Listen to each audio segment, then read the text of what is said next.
Welcome. Introducing Fofamit, the one and only. Hi. Welcome.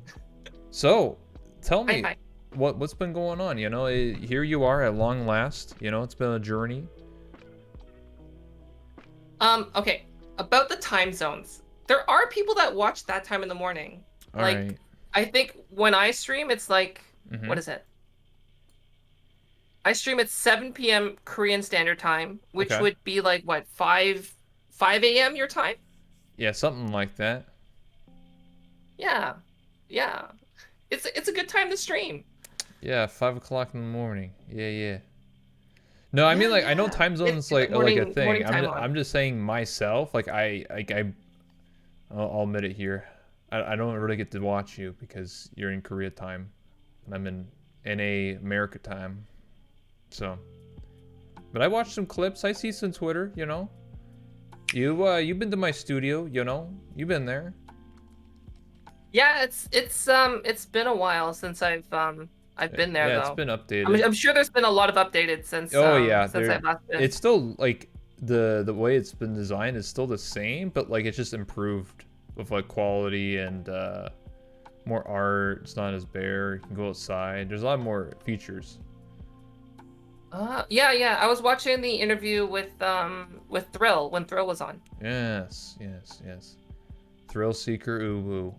Did you like the part where I called him out, huh? How he's become an anime waifu when he said he would never would be one? True story. Uh oh, so okay, so Thrill's actually one of the people that I've watched for quite a while on YouTube, Okay. and so I was trying to build like YouTube content. So I basically Mm-hmm. I was like doing like a yoink on other people's videos.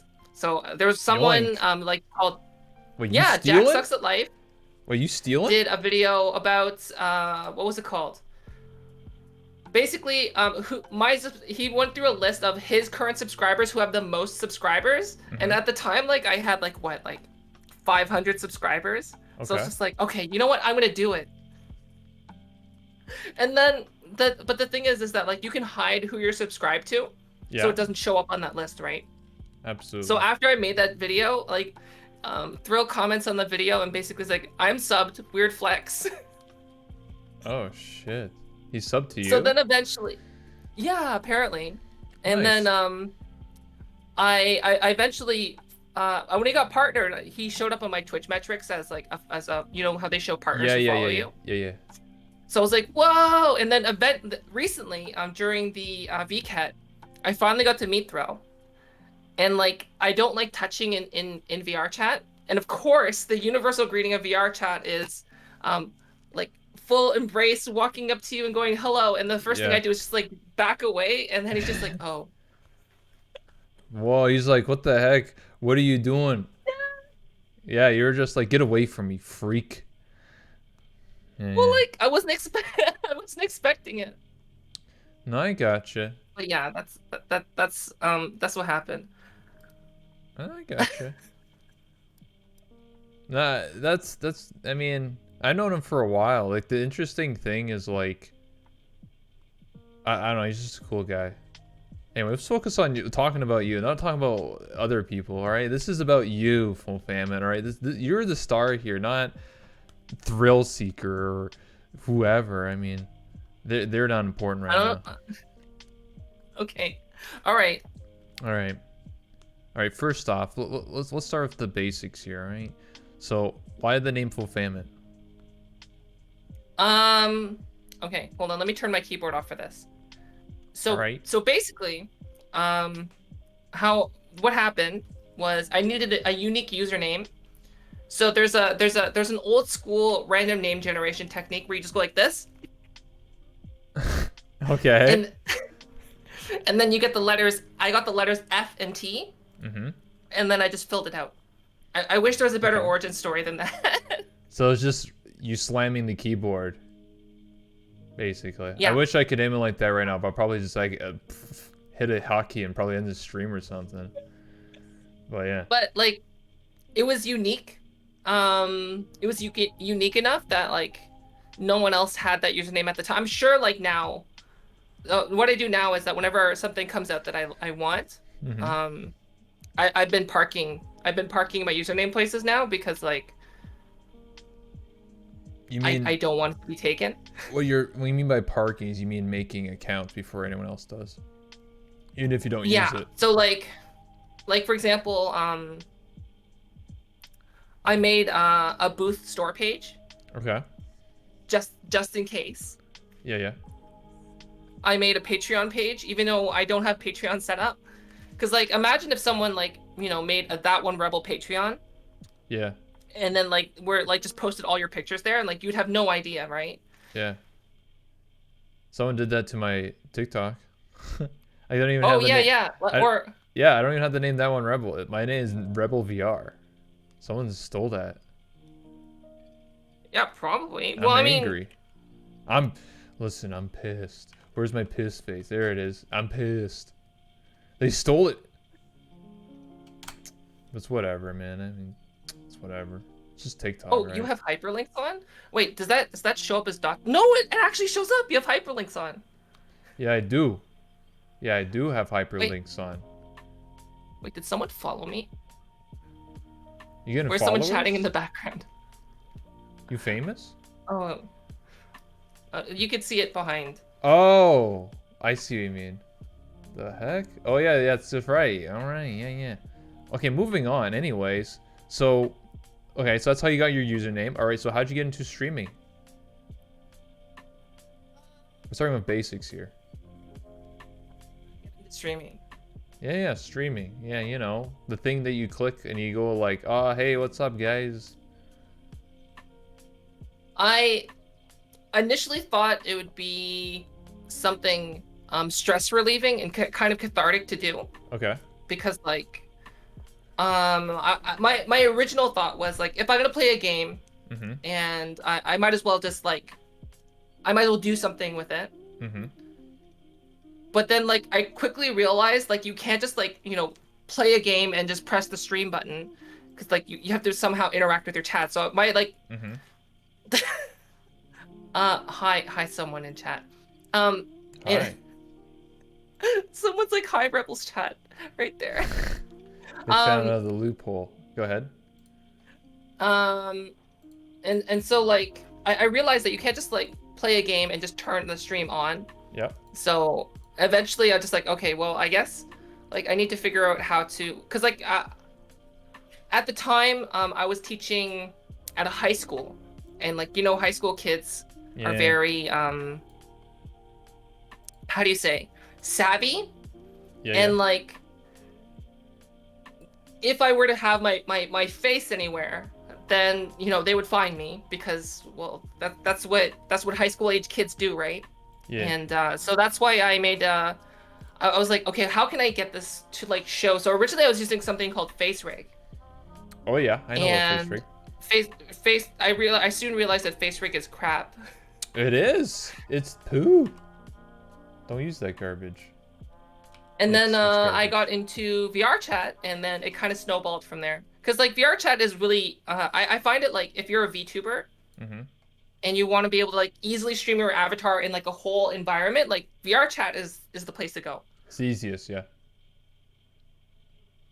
Everything else you gotta at least know some basics level of coding or programming or how a system works or software, you know, or hardware. Yeah, like I think at the time, VR streaming is still fairly new. Mhm. Like there's more people now, but like back then, I'm talking about like back then, like I'm talking like you right now, Rebel. All right. No, but back in Back my in day, my when day, 3 years ago. when everyone's usernames were green, Yes.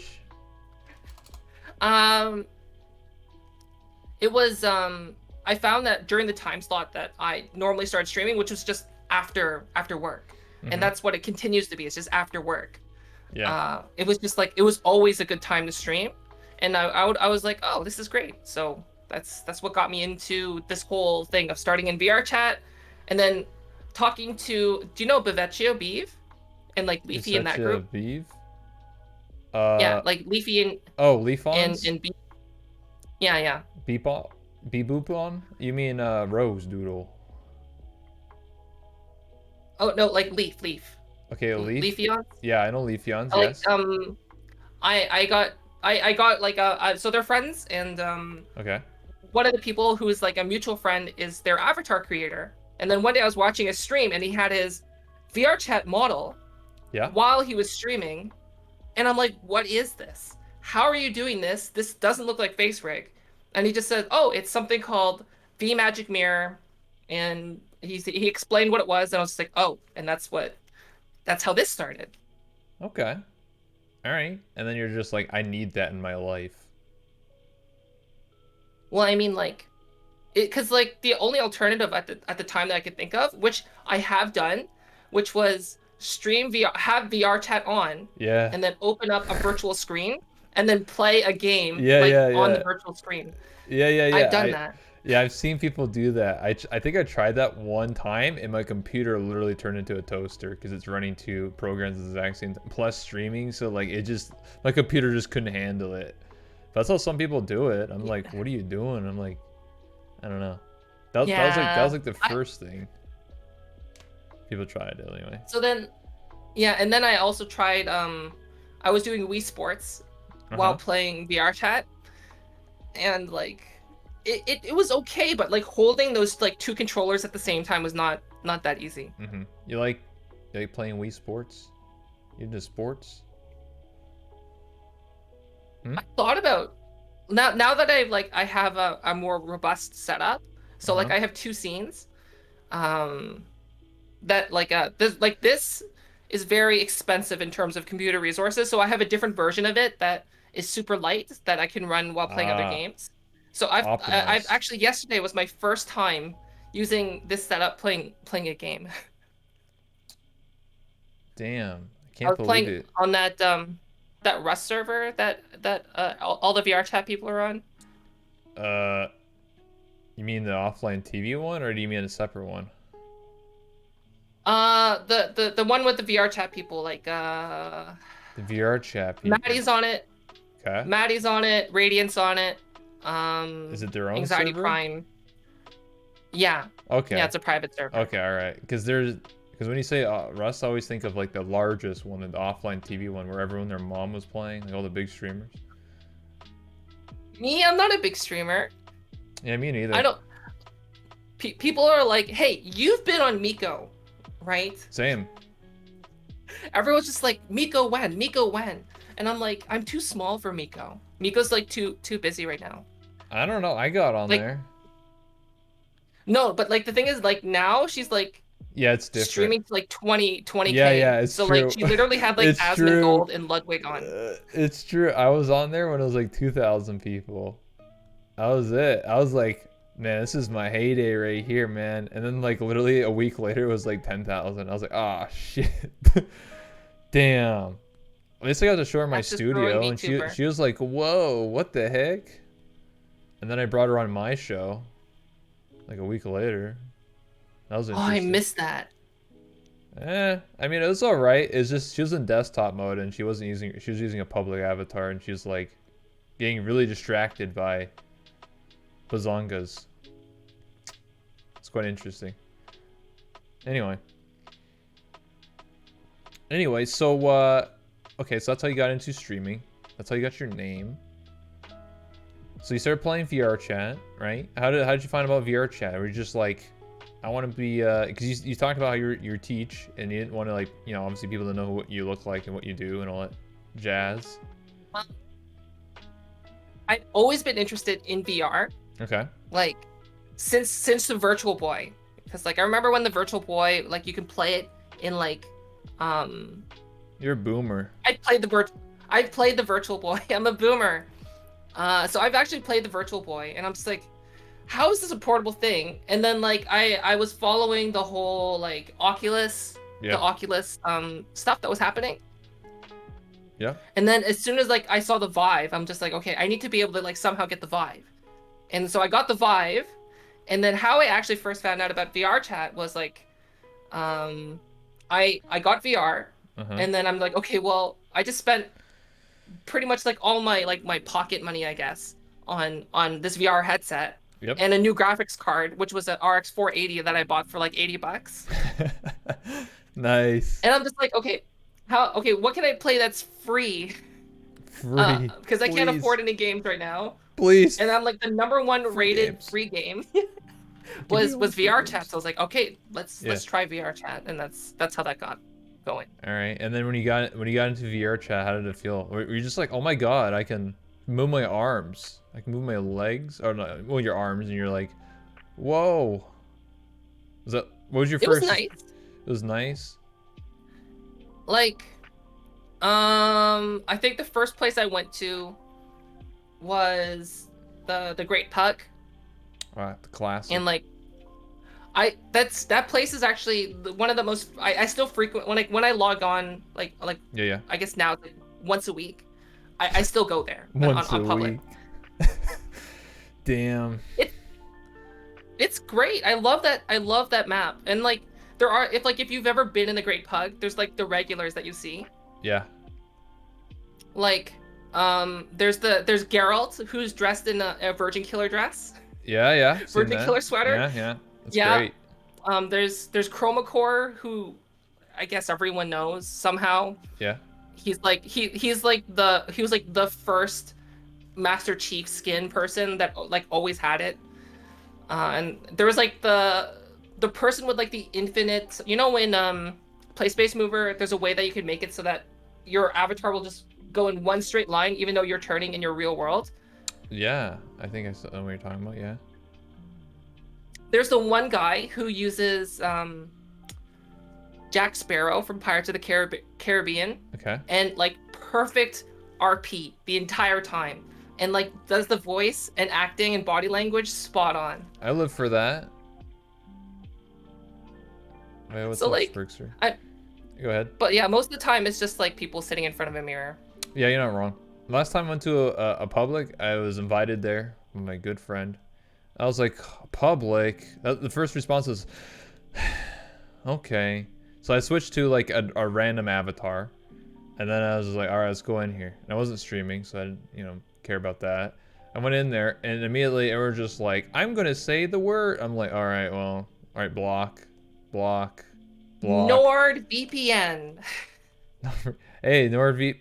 Actually, I don't think you can use NordVPN anymore. I heard that Twitch is blocking that, and if you use it, you get blacklisted. No. What? That's a rumor. Anyway. Oh. Anyway, yeah, so I went in there. I had to block a couple people, and then my friend was there at the mirror. Classic. And we're just sitting there talking, and then like I didn't understand it, but a lot of people just walked in front of us. Like, you know what I mean? Yeah. Like I'm sitting there talking, and then someone just walks right in my face, and they're like, "Yo, what's up? Yo, yo, yo, yo, yo, yo, dude, yo, dude, yo, dude, yo, dude." And I'm just like, "Can't you see? Like, what what are you doing?" They're like, dude. I just got triggered. I was like, and then my friend's like, just block them. Just honestly, don't even give them 3 seconds and block them. If they don't move, just block them.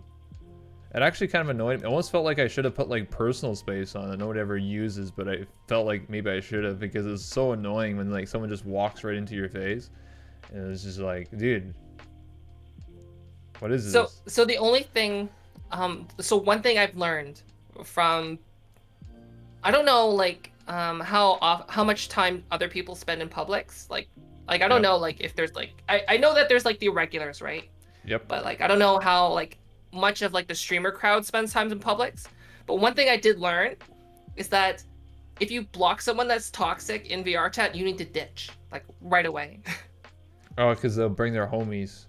They bring their boys. Not only that, like one time, like someone was dressed up as a ghost with a pillowcase hat. Oh yeah, one of those boys.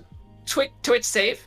Yes. And they were dropping some not so savory words. I wasn't streaming at the time. The bad I was words. just like, you know what? I don't need this person in my life. I'm just gonna block.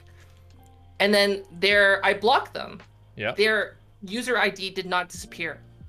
Oh, what the heck? So I reloaded the world, and their user ID was still just floating there. But I couldn't hear them, and it was just following me around. Yeah, you're using those clients. Yeah. You're and on then the I'm hit just list. like, and then every time I would talk to someone, they'd be like, "Yo, this guy's like telling you like to unblock them." So I'm Yeah. just like, so ever, yeah. So I just like whenever I'm like, okay, there's like 3 people here that I need to block. Okay, block, block, block, ditch. Yeah. Yeah. I mean, I heard the same song and dance like 100 times by now. Like, that's why I just go to friends worlds. Like, I know if everyone's like invite only, haha.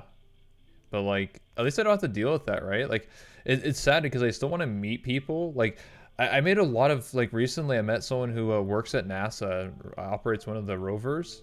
Like, it's her job. Whoa, And that's cool. I met her at a Friends Plus, like randomly. And she's like, "Oh yeah, I work for NASA." And like, at first I'm suspicious, it's like what? And then she started like showing me all these things, and like, it took me to this world that's like it's a Mars world, and it has all the rovers on it, just demos. So this world would probably never have any players on it because no, average person wouldn't really be interested. But like, she could name every single part of it, and was like, "Yeah, I'm gonna be controlling this in about a month or two." When the next rover That's lands, cool. and I'm gonna be taking photos. And I'm like, what? I'm like, how? Yeah, What? Like, I met this person. I was just like, what? Like, and then that day, I said to myself, this was a good day in VR chat.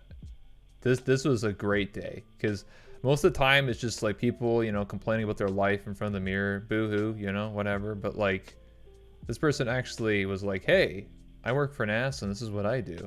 And they get on VR chat. yeah. I think like all the people that I've met, that I still talk to, Yeah. or that I know in VR chat, like now is like I met most of them through public worlds. Yeah. Or like and then like it would go from public to friends plus, and Yep. so on. And like so like I was also one of the people who didn't speak in VR chat, so like I think not being a non-speaker in VR chat is like playing hard mode. Yeah. It's like hard mode, new game plus. Let's go. I think I think it's harder now, but I do agree because like imagine if you went to a public right now and you just didn't talk and you try to make friends. Like how do you do that? Like with the toxicity nowadays, like how do you just like have no friends, go to public and try to make a friend? Do you just like I don't know, do you like give people head pats or something? Like what do you do? Well, I didn't do that. I don't know. I'm just saying like I don't know what the person would do, like average people. Like what I would do is like I would always try to find people who are having like a super interesting conversation, and Yeah. then I would just like stand near them, Uh-huh. and like as soon as like that I would like I would gesture and be like, oh, that's a good point, or like this, or like, yeah, that's right. Or someone like would interrupt them, I'll be like, no. Yo, get out of here. This is Uh, a serious yeah, conversation, all get out right? of here. No, Like that. get your stupid void And core then crap out of here. Yeah. I'd be like, and then I'd be like, I'll go like the nun karak, which means like eyes ground. It's like a Korean thing. It means like Whoa. stop looking at me, look at the ground, and then like I would get up, and Yeah, then yeah. like I would stomp my foot and like pretend I'm like smashing something. Whoa, that's violent. What the heck? Fam, I didn't know you're that violent. You're literally telling people to look at the ground and smash them? What the fuck? Jeez, you crazy. Well, like when you don't speak right, you have to like be able to like express yourself, and like usually like subtleties are lost. Yeah, I get what you're saying. Yeah, of course. You're just a very violent person. Thanks for sharing. Yeah. All right, the next thing I wanted to ask is about your avatar. So how does your avatar represent you? Like how did you choose, the style you have? I originally found an avatar that I really liked that was made by Bunions, Uh-huh. but it wasn't like a public avatar. It was a public avatar, but there was no pedestal for it. Mm-hmm. So like Just a clonable. um it was a clonable. Yes. And I liked it, so I was using it, but then I realized like, well, if I'm actually gonna start like actually getting serious into streaming, I can't just use this. So I like commissioned someone to make a new model, and I ended up getting a TDA. But like I Okay. didn't under I didn't I saw that everyone else was doing a TDA at the time. So I thought it would be okay until like, I looked into the terms of service for a TDA model, Yep. and streaming with those is a big no-no. Yep. And then so I just went on Booth. I found a model that I liked, and then I modified it to look kind of similar to the model that I liked, Yep. but like adding my own flair to it. And that's basically this is actually not going to be my final model. Mm-hmm. So I'm at a point now where like I can get my own custom model. So I'm having a character sheet made right now, which Mm-hmm. is I have I ended up paying for two because there was a mix up and a complication, and Ah. like basically my option was to be like, oh, all that work that you did based on a miscommunication, yeah, I don't want that. Goodbye. Like I can't do that. So I ended up just paying for it. I got you. But I have another one I'm waiting for. It's gonna be I could while you're asking like or the next part, I can get a picture up. Sure, absolutely. Okay. Give me a sec. All right, my next question. Drum roll. I wish I could have drum rolls. Damn, I need to get this stream deck. Well, I guess we can discuss more about like TDA. Honestly, that's what I was thinking of. Because like you're right. Like if you really think about it, how many people do you think like actually stream with like a TDA? A lot. Uh, A lot. Oh, wait, that's cut off. Okay, yeah, yeah, yeah, let me put it in front of my face. There we yeah. go. There you go. So like this is the new concept. It's not finished yet. It's not colored. So this is not the finished one. I actually have a finished one, but like it's not what I'm gonna be using. And so this is like the just the sketch that's been done right now. Hi Grim, hello. What's up, Grim? Sorry. Yeah, I know Grim. That's awesome. I like that design. So what's the like? Is it like gonna be like futuristic, cyberpunk looking? Basically it's like it's gonna be it's not my current hairstyle. My hairstyle is like very similar to this right now, but like I like having the side cut. It's just in Korea it's not very Proper, formal. acceptable. Oh yes. Korea, they're like, what's wrong with you? And I want it to be very like cyberpunk looking. So Okay. basically I just found a bunch Featured. of things that I liked and like pasted them together like kind of like a collage. And I'd be like, I want this, this, and this, and I provided a color palette. And so it's a work in progress. But yes, people who do TDA, there's a lot, surprisingly a lot, including like big streamers. I'm noticing like the bigger VR chat streamers have been slowly switching off of TDA because like I think they've become wise that like they can get a DMCA strike on their channel and by like instantly get taken down, right? Yeah, on Twitch. Because like they could just issue 3 strikes all at once. They're like, oh, yeah. here's 3 clips, here's 3 VODs, strike, strike, strike, done. Boom. You're absolutely right. Yeah, that's why I had the forethought like literally almost 2 years ago. Well, beyond that, like because before I played as this character, I literally had a male version that was made from scratch. So like before that was Kenny, but obviously like that's 3+ years ago. But yeah, my male model was made from scratch, and then got this one, and you know, I already knew that it was going to be an issue. I had the forethought to think years in the future that this is going to be an issue, that I need to have something that I legally own, that I have the right to use on stream and stuff like that. And all these people nowadays are getting screwed over because, well, it's their own fault, right? Like, I mean, some of these streamers make way more money than I do, so it shouldn't be an issue, right? I mean, come on. Just use your noggin, you know? Just pay the money. Get something that you can say, hey, I made this. Smile. You know? Smile like this. Whoops. I can't smile. There, smile like this. And then, you know, it'd be good to go. Oh, I see your smile. Hold on. Yeah, Let me smile too. I did for a second. Only 1 second. Why did your smile look like way more creepy? Mine's just like, mine's kind of like smirk, you know? It's kind of like, ha. Calling my real life smile creepy. That's your real life smile? Well, like this is facial tracking, so kind of. All right. I mean, I just press buttons, you know. I'm totally smiling. You have the same glasses in real life too? The Harry Potter glasses? Pretty much. Yeah, Oh my I have god. I have three pairs. I do have a pair of glasses like Whoa. this, yeah. I do have the glasses that my character's wearing. Not But exactly, but you, similar. you're in Canada. Glasses are really expensive there. That's true. Well, I mean, Glasses here, you go to. Hmm? well, I mean, I paid a lot of money for mine because I'm an idiot, but I could have just bought like $5 frames and then just put the description in for $100. You know what I mean? Like you could just buy like cheapo frames, like no name brand frames, and then literally just stick your prescription in them. But I was just like, I'm gonna buy Ray-Bans because I'm cool and only Ray-Bans are cool. Obviously, no one gave a shit. Um, like I remember when I bought. So I grew up in Canada and now I'm working in Korea. I'm a dual citizen, so And I'm a citizen of both countries. you're cool. But I have had glasses in Canada, and at the time my prescription was quite weak, and it cost like $300 to get my glasses. Yeah, sounds about right. Whereas here, to visit the optometrist, get a pair of glasses, a designer pair of glasses with the lenses, $40.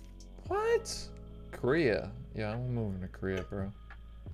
I bought like so the round ones I have here, they're even more like the ones I have in real life, they're Yeah. even more expensive. They're like super like luxury, like cool brand in Korea, and they were $80.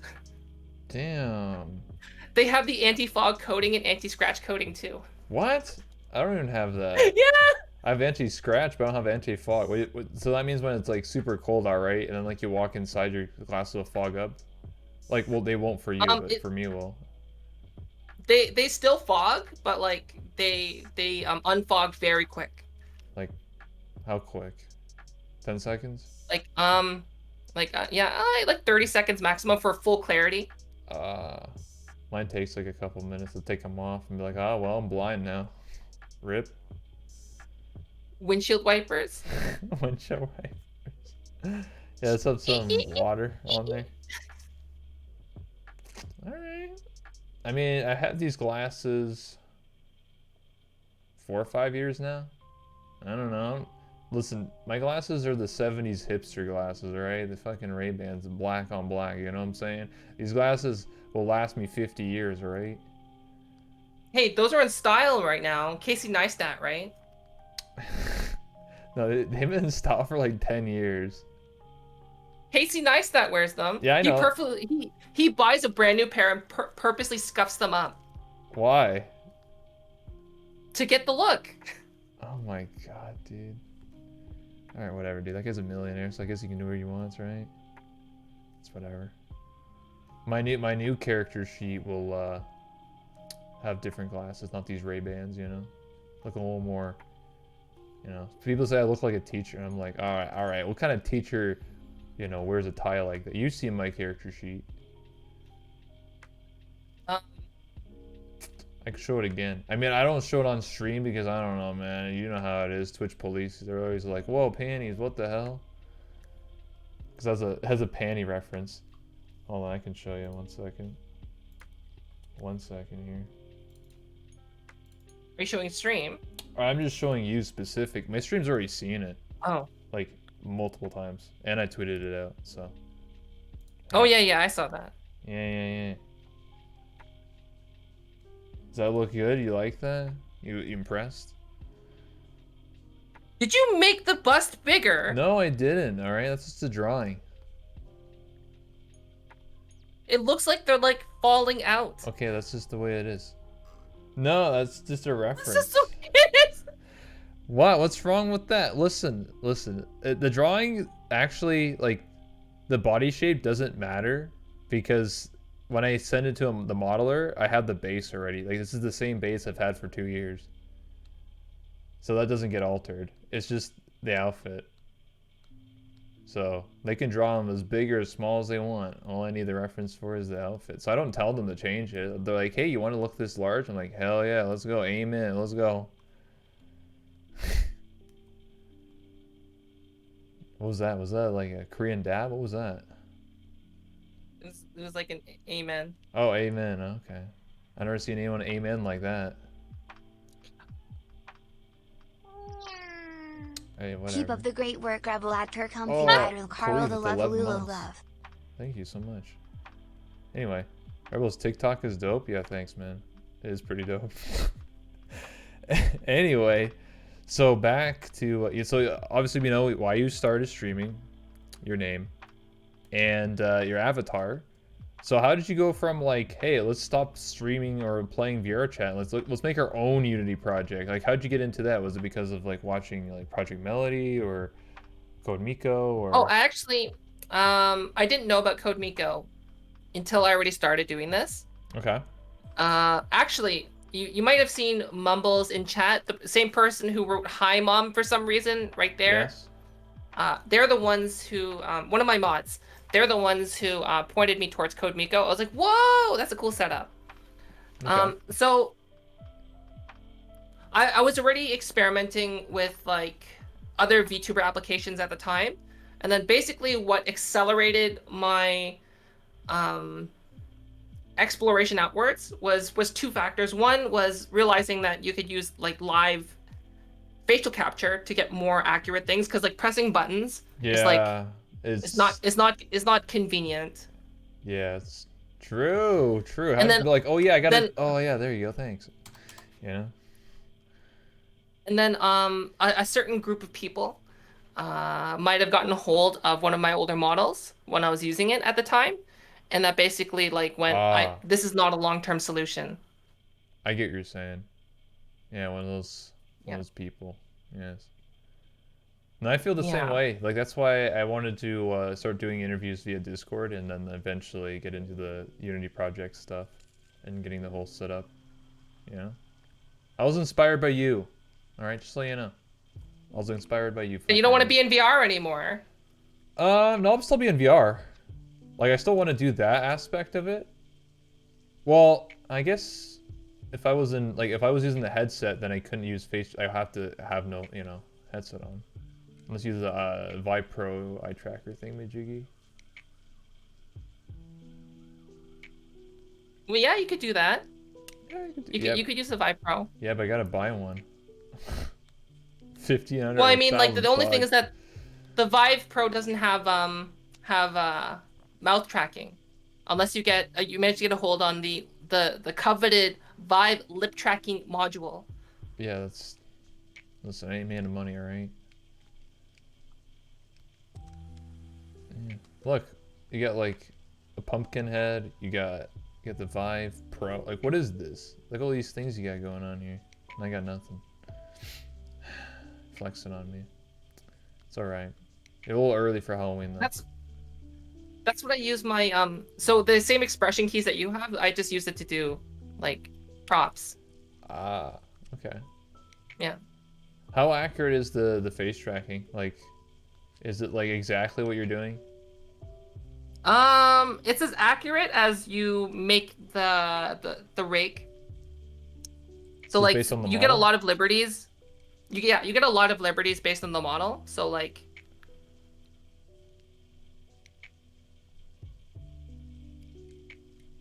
that. What the? It's like the full range. You can even see my cheeks moving, right? Yeah, I see that. You can pout. Wow, interesting. So it's very accurate. It's the Code Miko actually I believe still uses an iPhone for face tracking as well. Yes, when I interviewed her, she had told me that. Right. Yeah. Yeah. Yeah. I don't have that. I have a So like Samsung. it it should work better for it depend like my model is like currently very like I guess very simple in its design for its face. So like Yeah. there's only so much you can do with it, right? Whereas like yours Mm-hmm. is I would say it's kind of more of like a Western anime style. Damn So like straight. you could probably do a little bit more with that. Yeah, I'm definitely curious. Like, if I had your setup, or if I had your model, or vice versa. See what the what's going on here? Someone just drop 1,000 bits or something, make your head big. What happened? Is that the 10 head? Um, I had like there's people can do point redeem like people can do bit redeems and then they can make changes in sizes of things. Oh So yeah. like if they wanted to, like they can make my hands bigger and cursed. Oh God. I wouldn't pay for that. I'm gonna be honest. If I had that, I would go for outfits because that's 7 different outfits, so I could just can't use all of them, but I use the ones that I could. Like imagine if you're just like 1,000 bits immediately, I just turn into a maid. I'm just like, oh, I'm a maid now. What's up? You could do that. Yeah, and then I can be It's like, very possible. yeah, I can be like, hello, hello, master. What's your order? Would you be into that? I wouldn't be, Why but not? I would imagine other people would. What are you into? Um, I like story driven things. So you want me to write a story of why I'm a maid? And I'm your maid. One day I was an I don't orphan, want. I and To be honest, I would imagine you wouldn't be a very good maid. why not? What do you mean? Why would I not be a good maid? I don't know what you're talking about. Why do you think I'm not a good maid? I Hmm? would imagine like I would come like I would go to work and like I would imagine you'd be like the full-time maid, right? Yeah. And I would go to work and I would come back and the house would still be dirty. Excuse me? You're just like reclining on the couch and you're like, "Yo, what's up?" That's not me. What are you talking about? That's slander. It's defamation. That's a lie. It's not true. I'd be a good maid. Some popcorn, want some? Hey, at least I made you some food. Can't complain about that. All right, whatever. Moving on. The one thing that I've noticed, like your jacket's like, I don't know if it's see-through, but also like shiny. Is it? What's going on there? Yeah. It's I thought it looked cool. Oh, okay. 'Cause like I wanted to make it look different because basically my goal was people to come in and go, wait a second, this isn't VR chat. Because initially when I had like more flat looking Oh yeah. shaders, everyone's just like, why are you, it's like, why aren't you in VR chat? And I'm like, I'm not in VR chat. It's like, what? Or like, how do you do this with a headset on? I'm like, I don't have a headset on. They're like, what? What? So No way. so like I have to like try to differentiate it more so like hence the screens, Yeah. the track to microphone, and like that's Yeah. why I also have the. Oh yes, I forgot to introduce. There's Chair Chan, the next Yeah, Chair VTuber. Chan. Hello, I am Chair Chan. I have jiggle physics everywhere where it counts. My goodness. Why's that chair jiggling so much? You're gonna get TOS. Jeez. Cover up. What the heck? Don't look at that chair VTubers booty. need to have jiggle physics. Of course. Mine are Yeah. Hashtag very only Chair low. Chan on Twitter. That's mine are very low, alright? Because I'm conservative around here. Alright? Trying to be realistic. Totally. You understand?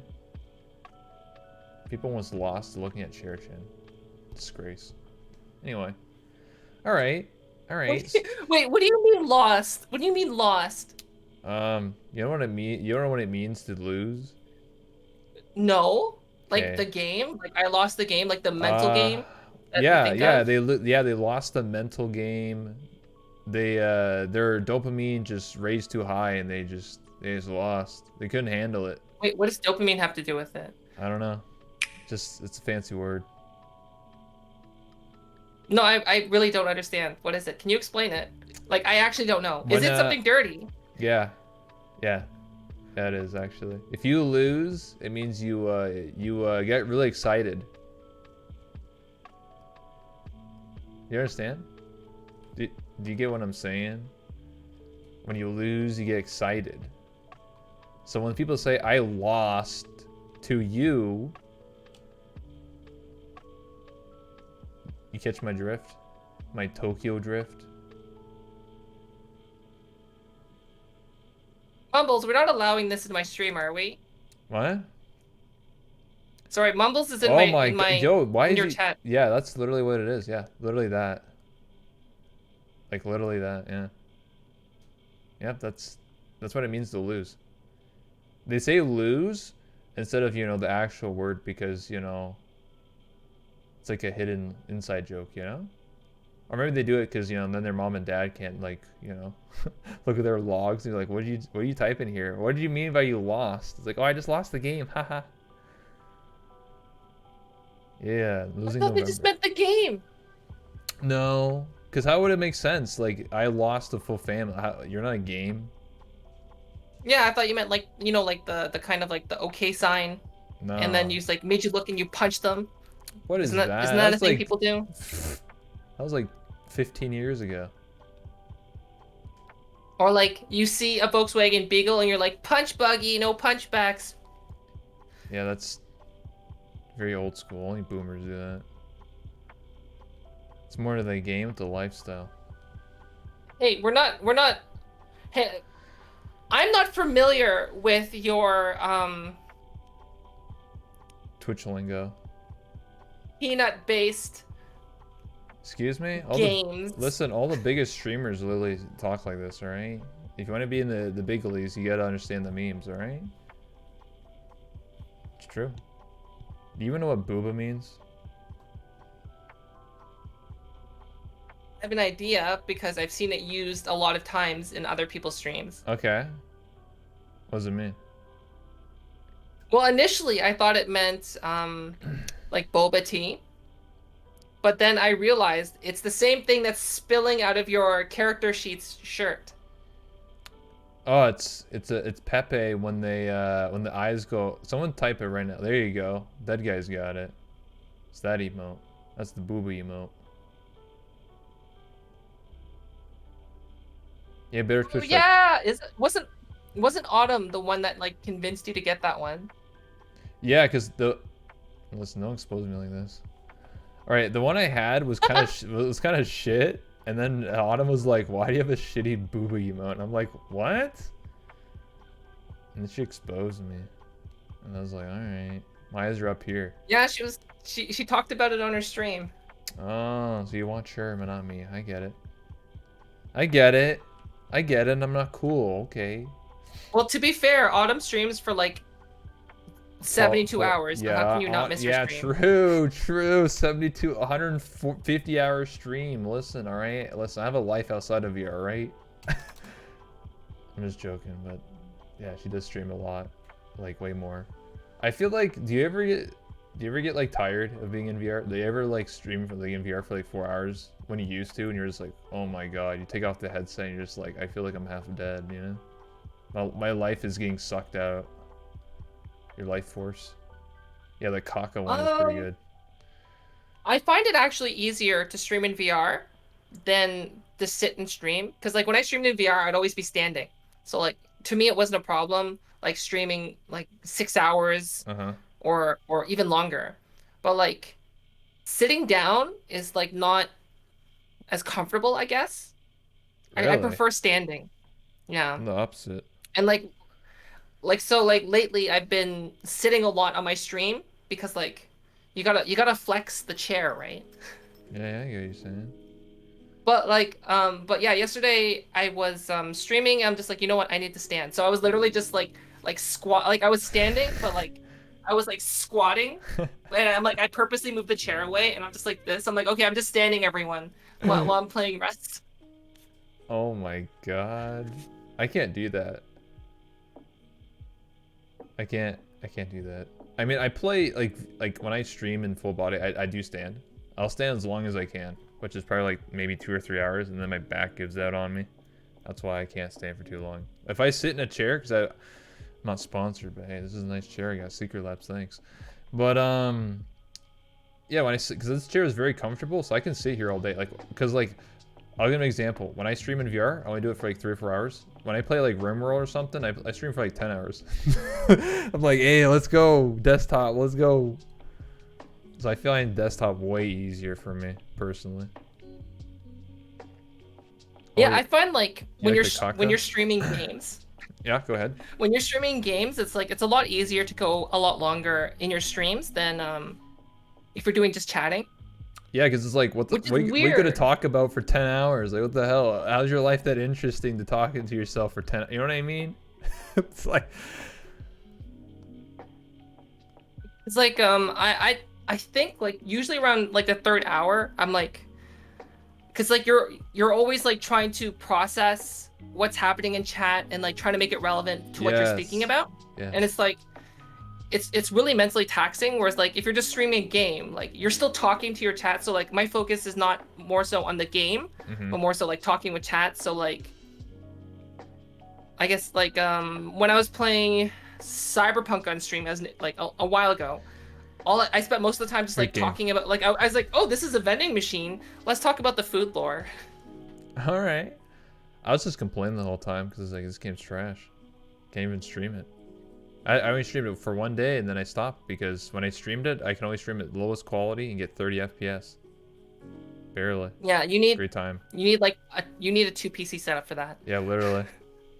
So I just play the game off stream and play it on high graphics and then just beat the whole game and it was alright. I mean, there's a lot of issues, you know. Cops just peering behind you because reasons. That's pretty nice. GTA did it better 20 years ago. Anyway. I never broke the law, so I never had that happen. No, it's because I would randomly like steal a car or like I would accidentally hit someone on the like a pedestrian. It'd be like 1 star, and the cop would just spawn like right behind me. I'm like, what the heck? It's not like the cop pulls up in a cop car. It's like they literally just spawn like on the street corner 10 feet away from me. I'm like, what the heck? This doesn't make any sense. Did you have the game installed on an SSD? No. I don't believe That's so. your issue. That's the issue. Oh, whatever. I didn't install that You- game. Because like by default it runs on high storage mode, like high performance storage. So like if you don't install it on an SSD, you have to change it to low storage mode like on your own. Otherwise, it's gonna just assume you have an SSD. So like for me, it was using like 36 megabytes of write and read speed on my SSD. Like while I was just like Yeah. in the city. I mean, it's So whatever. like maybe that's like that's why, because like any new games I've just started installing on the SSD rather than on a storage drive. The point is, So Cyberpunk's that stinky. could be it. It's stinky game, It's right? not bad. It's stinky, What did it right? do to you? It's just repetitive. Like if you like all those like crimes you do, they're carbon copies of exactly the same thing. In fact, I was playing on a harder difficulty and I just ran in and I didn't like just like you gotta stealth here, man. You gotta be stealthy, and I'm just like no. And then I just ran in, just blew Aaron's head off, and I was just like, oh, he's like, oh my god, you weren't stealthy, but I guess you got the chip anyway. And I was like, yeah, I did, and I did that 100 times over. Like there's no like real threat. I basically just jumped around. It was like pew pew pew. Like the AI was just I have a sorry. yeah. Don't worry. I was just about to say the AI just felt like they were 10 seconds like slow. Like when I would do something, they would take like 5 seconds to react. So by the time that they reacted, I was in their face and killed them. So it's like whatever. I always just use a tech weapon, so I'll just shoot them through walls. Oh yeah, I did that too. Yeah, I got all the good guns. I found like what's that gun called? Snappy, Smarty, what the hell was it called? The one that talks to you? Oh, Skippy? Skippy, The yeah. one that eventually betrays you and then just calls you bad user. Bad. Yeah. He's like "Here, only head body shots now. So you have to pick body shots first, and then he'll switch to the other thing, the headshots. So if you pick headshots, he'll go to body shots. Whatever. Oh, why am I like lagging? I don't know. Glitch in the matrix. Speaking of lagging and hands, so you're currently using the new hands that everyone their mom wants to buy, apparently. But you're urging people not to buy them. I don't have the whatchamacallit. So there's the one that everyone's talking about. That's like $5,000. I'm not using those. Nice. These are just gloves that just track your finger movements. Okay. And that's it. And they require a Vive tracker in addition. So right now I'm tapping on the Vive tracker. Can you do the Star Trek live long and prosper? No, you cannot do that. You can't spread Basically, your fingers? it only does. No, there's no finger spread, but basically it can detect how far you move your hands like this. Surprisingly, no one's noticed because like I mean most people don't really like see the finger spread because when people are speaking, you just look at the finger movements. I And like did. I would for the longest time I was using Don't underestimate me, Fofamit, alright? I'm index smart. controllers. I was using index controllers for the longest time. And like I'd say the key difference is one, I can actually hold on to things. And two, That's true. on your index controller, you can't do this. That's true. Yeah. That's very true. I heard that But you could, but okay, go ahead. But oh, these are like 600 US versus like the $1,000 plus a subscription or the $5,000 for the other pair. yeah. Holy smokes. But you get finger spread though, so I can be like long and prosper, you know? Let's go. Not good you're saying though. It's not that important to have finger spread. Like I don't know. Besides like doing like very like I don't know what else would you even use finger spread for? Like I guess like to grab a ball and you wanted to like spread your fingers like a basketball or something. Like I don't know. I feel like that's not exactly top tier. You need this. Anyway. Yeah. So you can apparently use multiple trackers, right? You're tracking your mic and your chair using a Vive tracker. Is that true? Or is it just programmed? Oh, hold on. Let me show you Break my immersion. how many I'm using. Uh-oh. Oh wait, I can't do that. Hold on. Yeah, you don't show this. Yeah, you show the magic. Oh god, magicians showing their magic. I don't have my screens on right now. This is an illusion. Oh yeah, it's a fake screen. Thanks. Right now it's a fake screen. No, well normally I have the real screens on, but today I don't because it uses a lot of thing. And Discord is really not that efficient in terms of its like computer resources. Discord. I have how many? I have 8 trackers connected. Oh my god. And you have the battery packs to make them last for longer than 4 hours? Yeah.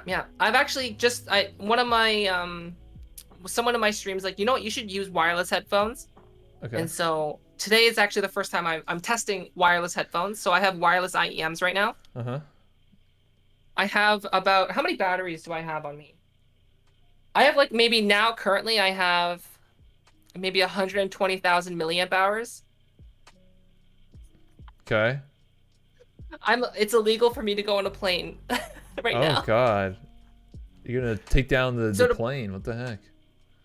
So to put it this way, like most commonly, like those cell phone batteries are like the small ones are like 5,000. The really big ones are like 10 or 20,000 to give you like an idea. And I have 120,000 milliamp hours. So how long do they last for? So if I was just doing regular VR, about 40 hours. Holy shit. You can stream longer and than than Autumn. You'd be like, I don't have to switch on my batteries 40 hours straight. Let's go. And then the only thing that's the biggest power drain is the iPhone. So right now I have an iPhone that's like floating in front of my face right here. Yeah. So I have my hand resting on it, and well, how's that one has floating? its own. I have a custom a halo ring with a carbon fiber arm that's like right here. Oh, what the heck? Okay. Does it track your head, or are you moving it as you move? Okay. So PCB power packs, bigger pack. I know how to do. Okay, so someone's saying you should just get a power pack and like make like a backpack. I know how to do that myself. Okay. But like, it just seems so. I guess it would be more convenient. But I don't. The reason why I originally was using just one battery, like one giant 30,000 milliamp hour battery originally, and then I had cables running to each of the devices. But like, it's such a pain to like deal with all those cables. Yeah. Versus now I just have a battery for each device with a short run cable. Yeah.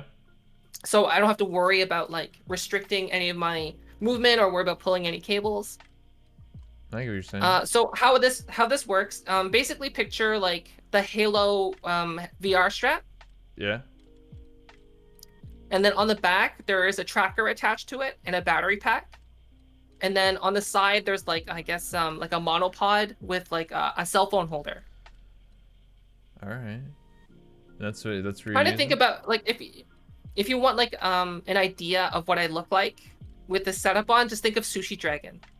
Oh, okay. Yeah, he's like got all this stuff on him. So Yeah. basically just Sushi Dragon, all right? I've actually been thinking about getting a second iPhone. Okay, okay. What's going on? Second iPhone? What for? What for? So the thing is like so that I can have so I can see the camera. Uh-huh. Because right now I actually have to physically look at a monitor. Sorry, I just bumped the mic. I have to physically look at a monitor. So like right now, if I get up and I walk away, I have to always look at the screen to see what people are seeing. Like I want to actually have like an Oh, I see what actual you mean. like a display that people can see, Yeah. so that I can see what you see. All right. Why can't why do you need an iPhone for that? Why can't you just get a tablet or an iPad to do that? Because what? Imagine having an iPad like strapped to your head. Oh, you want it to your head. Okay, you didn't explain that part. You just said I just want to see what I'm look like. You didn't say, hey, I'm attaching to my body. Don't you worry about all Yeah, those the whole point is 5G to waves? Listen, It's, you're gonna get. Listen, all that 5G is gonna melt your brain. You know, you gotta get shungite. but how else can I be a G unit? Excuse me? G unit. Oh my god. What are these jokes? Listen, 5G is very powerful, right? You need to get shungite. Block out those waves. I heard that all the G's have 5G. We got 10 G's in the bank. Yeah, yeah. Yeah, See, let's drop in all those 5Gs. Yeah, drop Like in those 5Gs. you gotta get. Apparently, people like that whole like 5G, like people destroying towers. Uh-huh. People couldn't tell the difference between a 5G tower versus a regular cell phone Oh, tower. So like 2.4. apparently like 90% of the vandalism destroying cell phone towers It's the wrong in the one. United States was just like old cell phone towers. Yo, So thanks all for it did ruining them. Yeah. was just like, yeah, ruining everyone else's like time. Jeez. Can you believe that shit? That somebody would actually like, it's one thing to be like, ah, whatever, 5G, whatever, radiation, but like to actually go out there and actually sabotage something. That's like next level right there. People are mental, you know? They're dedicated. Yeah. Real fans. Can I have fans like that? Minus the burning down of towers? Can they give me 5Gs? You know, Subway costs $5, you know? Well, there's also people that believe like that that like the EMF that's emitted from windmills is like harmful to people's health. You mean like the giant wind farms? Yeah, yeah. I mean, that one might be a Well, I little mean, more it could be harmful realistic. to your health if you fly into it, right? Then you end up being like sashimi, human sashimi. Yeah. I mean, yeah, you're gonna fly into a giant blender. What do you think that's gonna happen?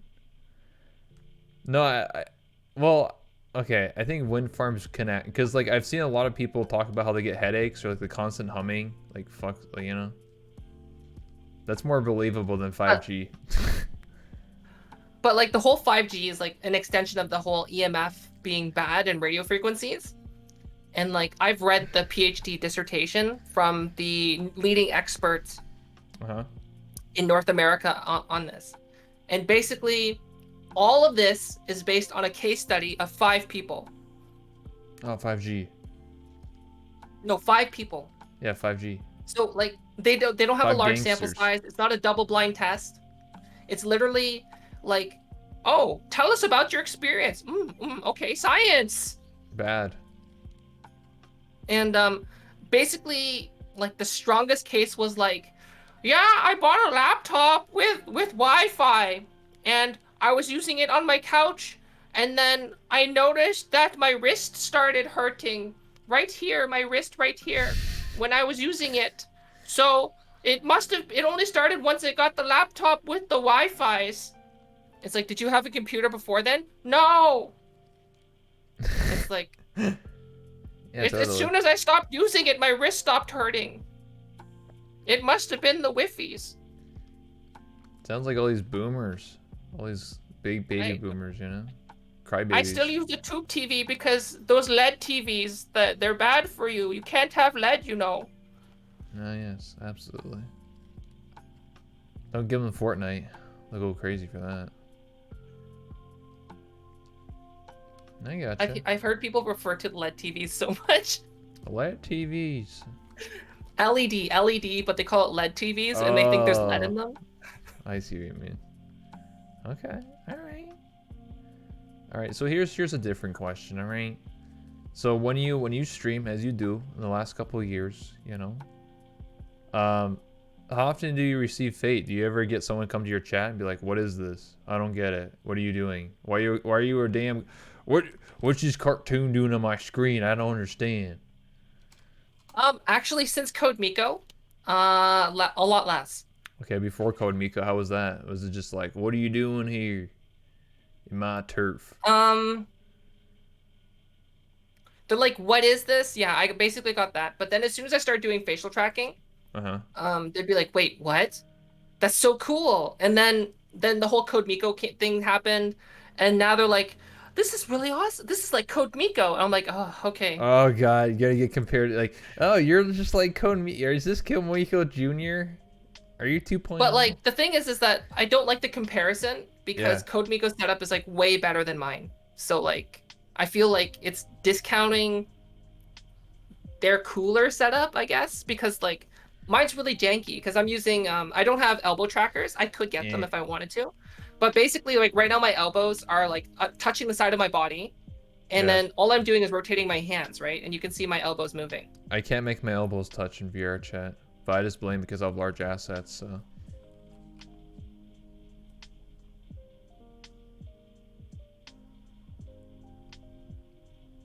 It's true.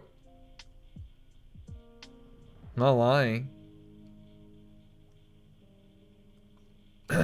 Anyway. What? It's true. I can't touch my elbows together, right? It's Yes, you can't touch your elbows I got together. anime girlitis, alright? Don't make fun of me.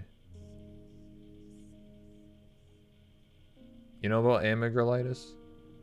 Yeah, you've said it before. TWS?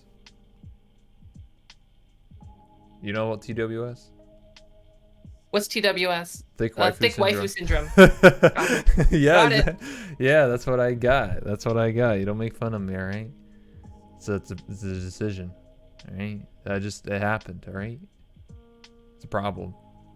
Very serious condition I have. Not bigger than her head. It's true. True. Well, I can play along your lines. Look, boom, personality increase. Oh God. Oh, I like this interview now. What's up? What? Just kidding. I'm just goofing around, you know? I can't make jokes on my own show or something? I have someone that keeps coming into my stream. Okay. That keeps redeeming this. Wait, hold on, where is it? Take the hoodie off. Oh, I wonder why. You want to expose that person? Can't be me, obviously. Right? No, it's one of my mods. They stopped doing it though. Oh, you called them out. You're like, hey, mod, what are you doing? The mod is not in chat though. Oh, okay. Alright. I wonder why. Not on duty, yeah. When you if you were streaming, they'll be in the chat, guaranteed. They know you're not streaming. Yeah. You ever have any plans of going to conventions in the future? Well, not right now because of Corona, but you know what I mean, like when Corona's gone. See, the thing is that like I wasn't expecting to get partnered, so Hey, congratulations. soon. So like my initial plan was like I have an alt account that's affiliated, that's Twitch affiliate. Okay. So I was just gonna go as my alt account because you have a badge, right? Yeah, And yeah, it yeah, shows yeah. your ID. Uh-huh. So, but like apparently there's like a partner only lounge or something. Yes. I don't know. I might not go to it. But I'll be there. Maybe I'll just get my alt account partnered. Oh my god. Well, like, okay, so You know, originally, you didn't have to do that. You could just switch people's badges, right? You know, you didn't have to make it all like. wait, I can't get it. I can't get it to the partner lounge then, right? No, you could just switch it when you're walking around, and then when you go to the partner lounge, you're like, all right, give me my badge back, and they're like, okay. You have to. Did you not imply that you can just talk to people, just socialize? Like if Well, you're sharing an Airbnb, right, and you have like a couple other friends or whatever, you can just be like, all right, I'm gonna give you my badge, and you just do what the hell you want, and then when it comes time, we'll switch it back because you'll know the day.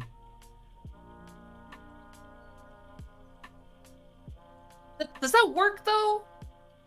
Yeah, I'm not gonna 'Cause expose then anyone someone else- here, but like people have done that. Like I'm not even joking. Like people have actually switched badges to hide who they are or to get into a partner thing. Yeah, it's true.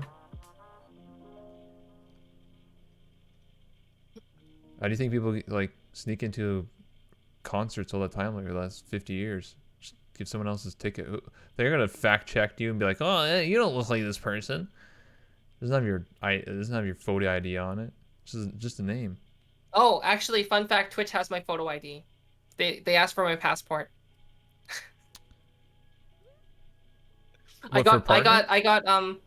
No, while I was a Twitch affiliate, I got audited by a moderator, and they audited my What? account. What, for Yeah. taxes? Yeah, because like, You're rich. I'm no, because I'm on Twitch Canada, right? Okay. So like this is how I know a moderator watches me, or because like moderators are like supposed to be like invisible, right? Yeah. They're not. They're just regular They're users. watching You right could have a now. moderator right now watching you right now, and you don't know.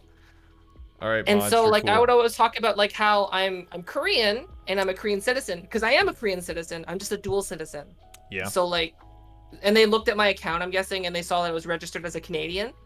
So they're like, okay, well something's happening here, because they could probably see my IP logs are in Korea. I'm saying I'm in Korea. So like, is this real? So then I'm just like, okay, well here's my passport. Basically, I had to give them like they have all my ID now. Uh-oh. Yeah. Is that scary?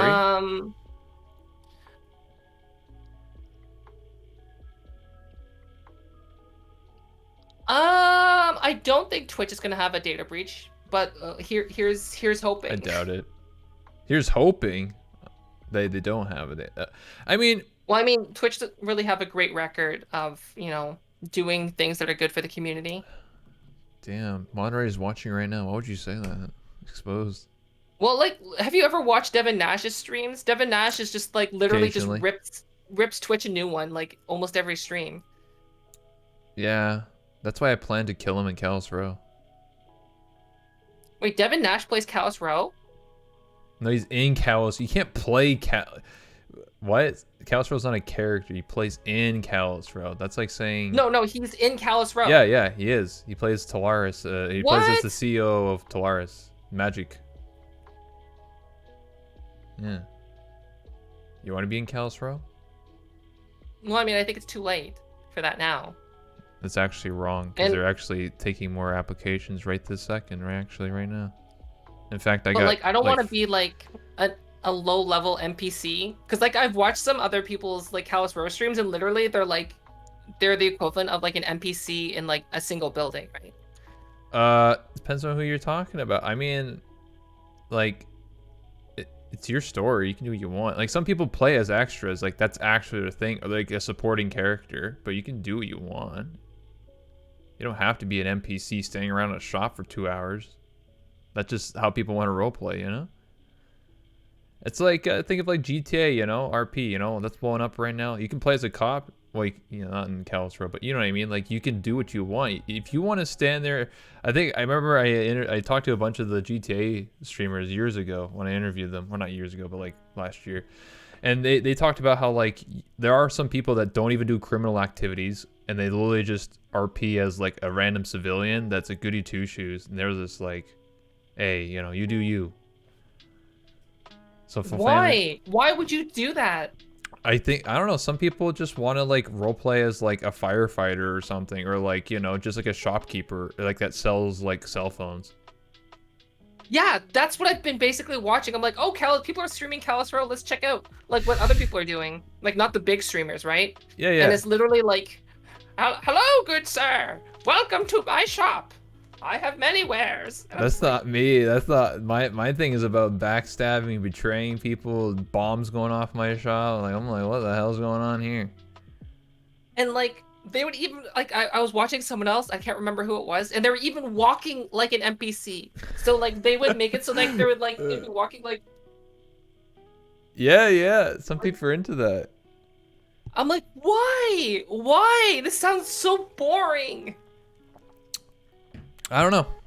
That's just why some people are. I don't knock people for that. If someone wants to literally walk everywhere and literally want to just do that, then I'm not gonna shame them for it. I do me.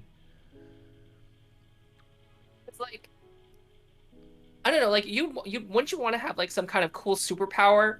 Like whenever I played VR chat, I'm like, I was just like, well, I could just I do stuff that you can't do in real life, which is like I would just jump off a giant building, and I'm like, you know what, just to be cool, like, okay, this is kind of lame. Okay. But go like, ahead. okay, so in VR chat, like, you know how you have a default running animation, but your running animation only moves your legs. So Yeah. if you don't run, you just like you look like this. Yeah, yeah. So I would always move my arms because it would look and feel less silly. Yeah, yeah. I Or get what you're like saying. when I would jump off something, Uh-huh. like I would actually like go like this with my arms, I'm like, whoa! Oh, like you're actually falling.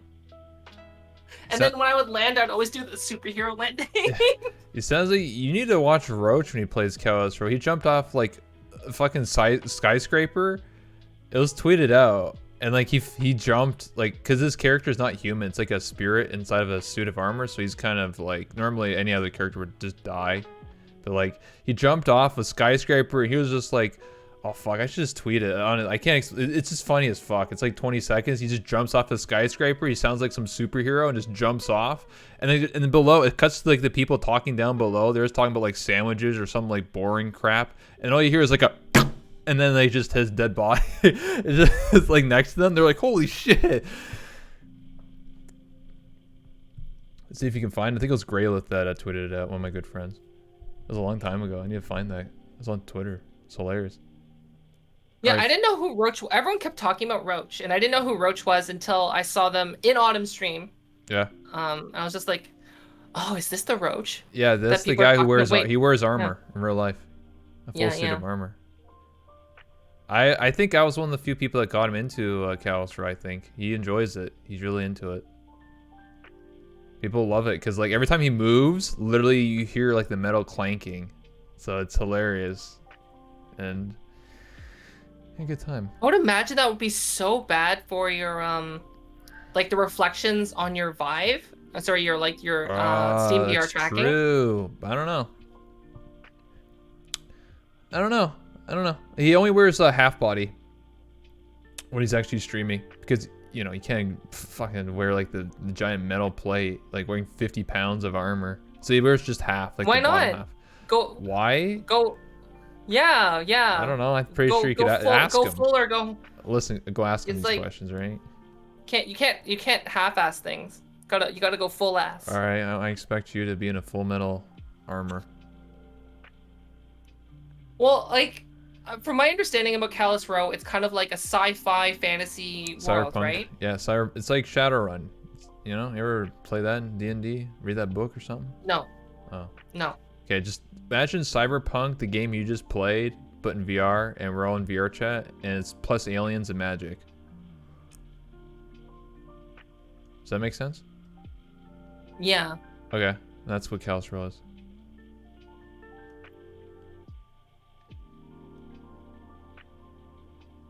I think I would die. I think I would annoy someone and they would kill me off. Don't worry, I'll protect Let's be you. honest. If you I'll if end you up dying. seriously want in, I can get you in. And I'm being 100% serious right now. No cap. Do you want in? Okay, DM me later. Okay, absolutely. Yeah, because they're accepting characters right now. It's because basically when Chaos Row Season 2 started, there was like 120 people. They were like they got in like months ago, whatever. And then after a couple weeks, a lot of people fell off. Like a lot of people fell off. And it's kind of expect, people are like, oh yeah, let's do this cool thing, hee hee. And then, 2 weeks later, people ditch for other things. Rust blew up, so a lot of people ditched to Rust. Now GTA 5 is blowing up again, so people are just, going to GTA 5. Like So. I don't know if I would stream it, but like I would like Oh, you like don't to have know to. like what Yeah. like how much time commitment is it? 4 hours. Oh, you don't have. Okay, you can. It's 4 hours long max, but you can go for like 1 or 2 hours if you want to. It's up to you. Well, like 4 hours a week, Yeah. twice a week. 4 hours every Friday, 9 p.m. EST to 1 o'clock in the morning EST. So around this time right now would be Callus Row. 30 minutes into it. That's every Friday. Once a week. You can show up So as like long as Saturday morning. Yeah, for you it's a little rough. Okay. I mean, there are people that are Australian, and then it's like I don't know, it's like 9 o'clock in the morning for them. They're like, all right, let's go Callus Row, guys. And they do it, so I don't know. Yeah, I'll send you the info. And basically, I'm like the worst person to RP with. Like I'll be honest. No, I think you do But fine. There's a lot of people who never RP before, and they get like a crash course, and I can show you around too. I'm not an expert. The only roleplay experience I had was Gary's Mud Dark RP, and that's like barely even a RP thing. And I just know Arcanum for 3 years. I've done tabletop RP before, and basically I would just spend an hour or so like min-maxing my character. Okay, that sounds like super sweaty. Like what is that? So it means super sweaty. That means you're min-maxing. My That means you're friend- sweaty. That means you're She sweaty. invited me.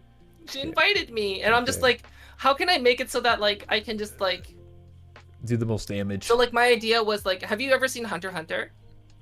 No, but I heard many things about everyone loves that anime, so I'm just gonna say yeah, I did. Go ahead. You need to watch it. Okay, Alright, go but ahead. basically there's like people have like their powers, right? They call it nen.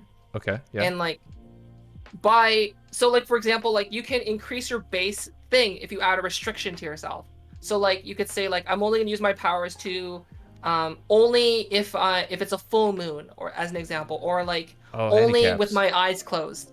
You give yourself a handicap that increases your power, and then the more handicaps that you add to yourself, the more exponentially like your power like increases, but the Okay. more specialized you become. So like there's one person that basically is like they have a restriction where they only like their entire family was killed by this group, and they're like, I'm only gonna use my powers to fight these people, That's and terrible. if I ever break my oath, my heart will explode. Holy shit.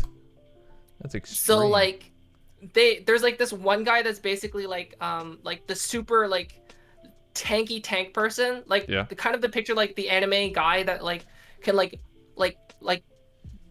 power poke someone and their head explodes. Yep. Like that's how strong he is. And like he was able to go like head to toe with that person just with all of this stuff, like with all of this cool stuff. So it's just like, yeah, let's do it.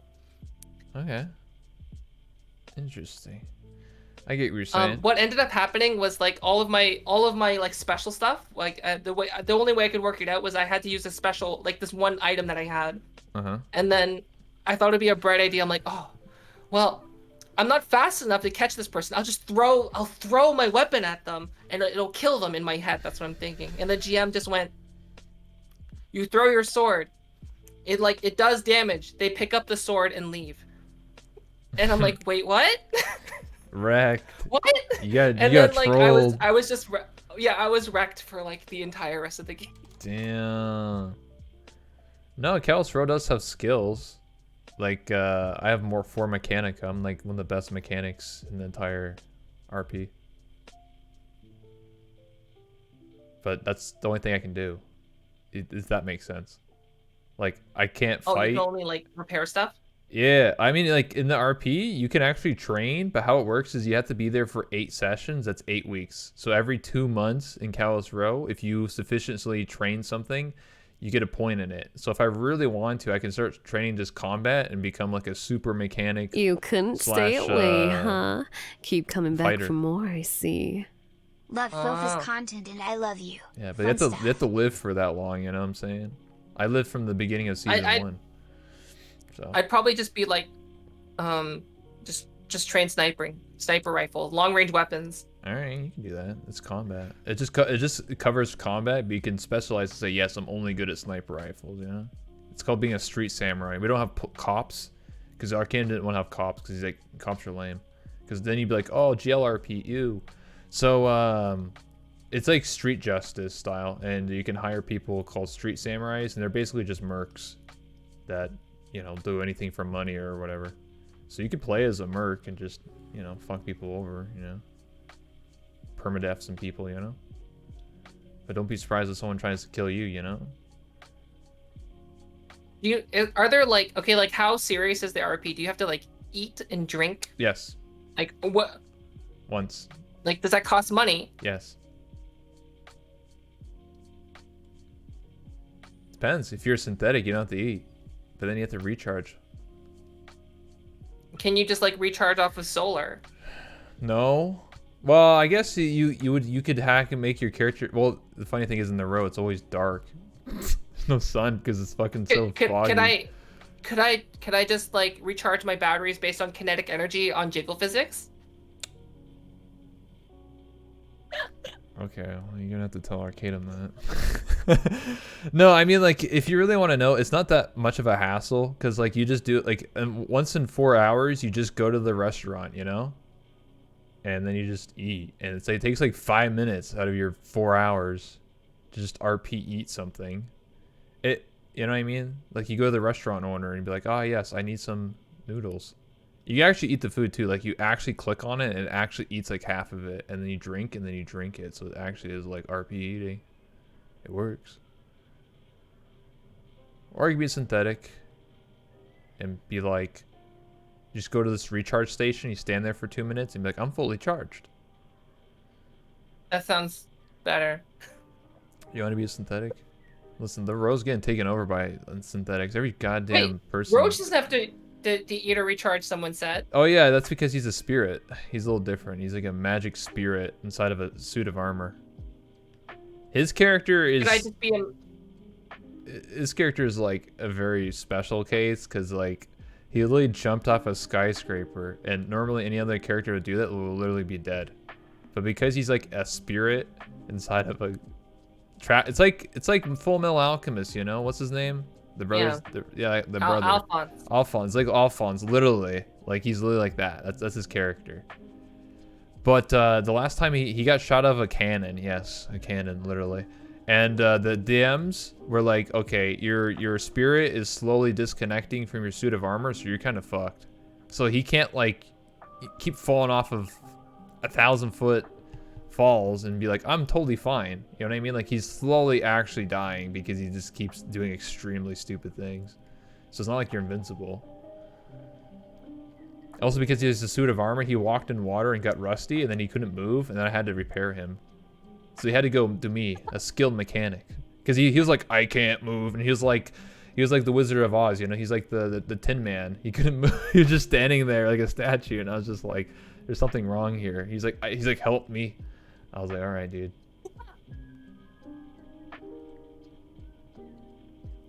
Don't go silently into the night. Yeah, watch that clip. I think the tweet's better.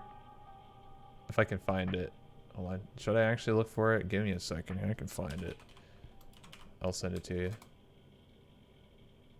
Yeah, I'll check it out after stream. Absolutely. After your stream. Yes. Thank you. But yeah, I mean, anyway, moving on from Kalos Roll. Do you have any like future plans in terms of this year for streaming or your equipment? You said like you might get another iPhone, but anything else? I probably won't get another iPhone. Like I'll be honest, it just doesn't make Okay. sense.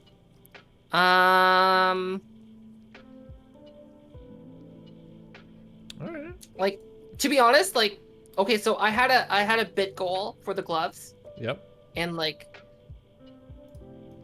I had the goal like due date set for like August or September. Uh-huh. Here I am.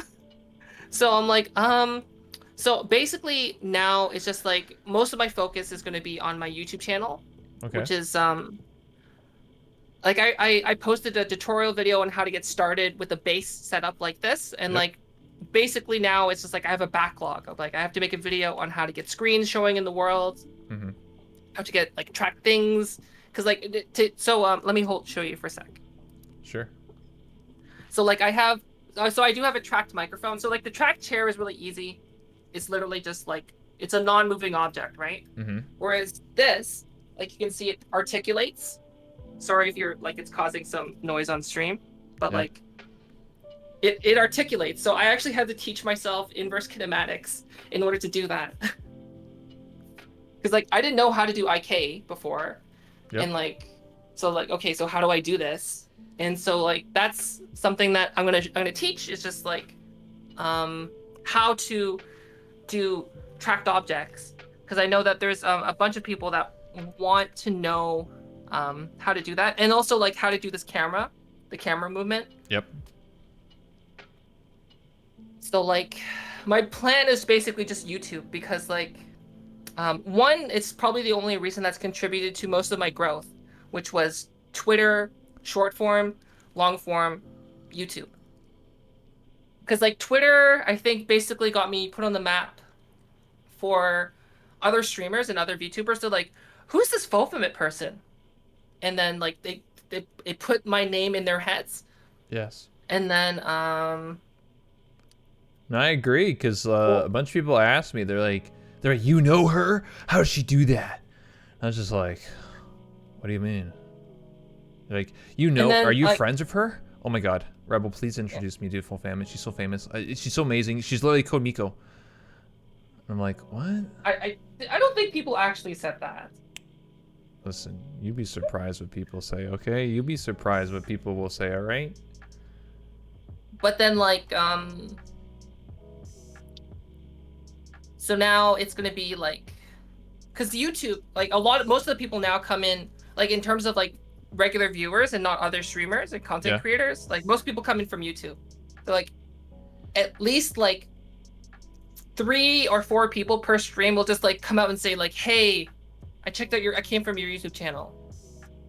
Which is like very surprising considering like my YouTube channel is like not that big Yeah. comparatively to like other people that are in a similar space. So like I can only imagine like how many people like find their streams based on that. So like for example, like Thrill, like I remember watching Thrill and they were only streaming to like around 100. Yeah. And then their YouTube started kicking off, and like all of a sudden like 400, 500. Yeah, it's true. YouTube is, Rebel, you need to make your YouTube channel. Make your YouTube channel. I do have a YouTube channel, I just don't use it. I'm live, and I'm harassing you now Don't ask in me. front of Please. everyone else. Please. Make your YouTube channel. You have all the clips. Just start uploading them. It doesn't matter if they're edited, not edited. Just upload something. I uploaded Not just your something. TikToks. Okay, you're watching my TikToks, huh? Those are pretty good, alright? MMD's great. Like literally, start uploading your your talk show. People like. I actually do. I upload the raw VODs of every interview to my old YouTube channel. The reason why I did that specifically, because a good friend of mine told me that my old YouTube channel that's 8 years old is dead in the water, and he's like, you might as well just use it for VODs. Also, I'm not moving. Eye tracker. Please! Please! Whatever. Anyway, point I think is... it matters that much though, because like my YouTube channel is I guess my YouTube channel might be older than yours. No, well, it's because I posted a lot on it, like from 8 years ago. I had 1,300 videos on it. They're all privated, and there's definitely some things that would get copyrighted or like I'll get dinged for and whatnot. And then he's like, James Ski, I interviewed him. He told me something similar. Basically, he showed me like real time. Like, he's like, dude, I made a new YouTube channel just to test this. He put up the exact same video on his alt account, like a new, fresh, new, brand new YouTube, and then put it on his one he's been using for years, and it got more views on his alt account that has 0 subs than his like a regular account he normally would use. It was actually mind-blowing. He's like, I use the exact same tags and everything, but like because the account's fresh, then it's fresh in the system, and I have no like bad tagging, or like YouTube doesn't have anything that doesn't like But me. the thing is, did he point people towards that channel? I don't know. I don't think so. Because if they count the amount of how quickly people will do that, right? So like, for example, like if it's a channel with like 0 views and all of a sudden it's starting to go viral, because like it's viewing it as going viral because like it's a newer video on a new channel. Yeah. So like that could be the reason why I've it's getting pushed out more. seen some channels like that. You see that Mickey Mouse meme going around? No. Oh my god. Good, you're saving yourself. It's like the no square, but worse. It's basically some guy. I used to use that avatar. Oh god. No, there's a okay. The story is there's a guy on. It's really weird because this guy's only existed for less than a month, and I found him like a week into it. So okay, I was browsing TikTok, you know, as I do, looking at the VR chat category, and I saw this like TikTok that had like 1 million views. I was like, what is this? So I clicked it, and the guy only had like 2 TikToks and already had like 50,000 views. Like, I was like, what the, dude? This guy like literally made like 1 TikTok and already he's like popular, popping off. And basically, it's like a really disgusting looking Mickey Mouse model. And then he would go to he was the cameraman, so he wasn't like, he was just recording his friend, who's then doing the content, and his friend would have like a really weird voice, maybe a voice changer, and then like go up to the Void Club and just talk to girls and be like, hey, I'm Mickey, I'm gonna pick up some bitches at the Void Club. And then like he would just walk up to like a group of people and he'd be like, yo bitch, you wanna suck? And like something stupid like that, and obviously everyone would just be like, fuck off. And like that's the whole video, like that's the whole TikTok. And then he would just do that like 50 times, and he just gets like 100,000 views, whatever. And then he uploads a longer version on YouTube. This guy has 60, 70,000 subs within 1 month. And it's just a derpy Mickey Mouse just doing things in VR chat. They don't even have VR chat accounts. They don't even have VR. They're literally on Steam because they show the nameplates and it has like the numbers in it. And it's just like, I'm like, what the, like, I run a talk show. I've been around for years. I have all these hours, and this person is just basic Mickey Mouse. I was like, mauling. TikTok is actually like super good though, because like you can experiment with this on your TikTok, right? Yeah, it was like ice. I look up, so start on your TikTok, literally just start like liking or looking at just like stuff that you normally wouldn't, like, so like home remodeling, right? What? Okay. I bet you if you start like liking home remodeling TikToks, which is a thing, all of a sudden you're gonna start getting pushed like a bunch of like it's gonna affect your entire like your thing, right?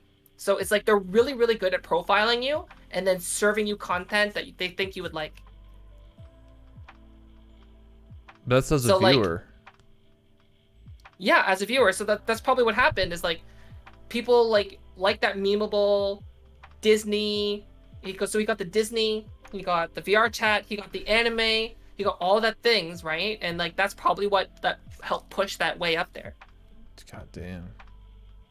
And then like once you're big on one platform, it's like easy to get bigger on any other platform essentially. Yeah, because like he would just post like, because like TikTok's only 60 seconds, so he posted like a longer, like the videos are like 3 minutes long, and it's just like him, exact same TikTok but just a little bit longer, and it literally gets like 500,000 views. I was just like, what the I was like, dude, this guy's not even in VR. All he's doing is going to a public, and then he gets his friend. He's not, all he does to his friend, he's like, all right, he's like, yo, Splez, show me how you pick up some girls. And then the guy goes off and does the content. He's just a cameraman in desktop. Like, you know what I mean?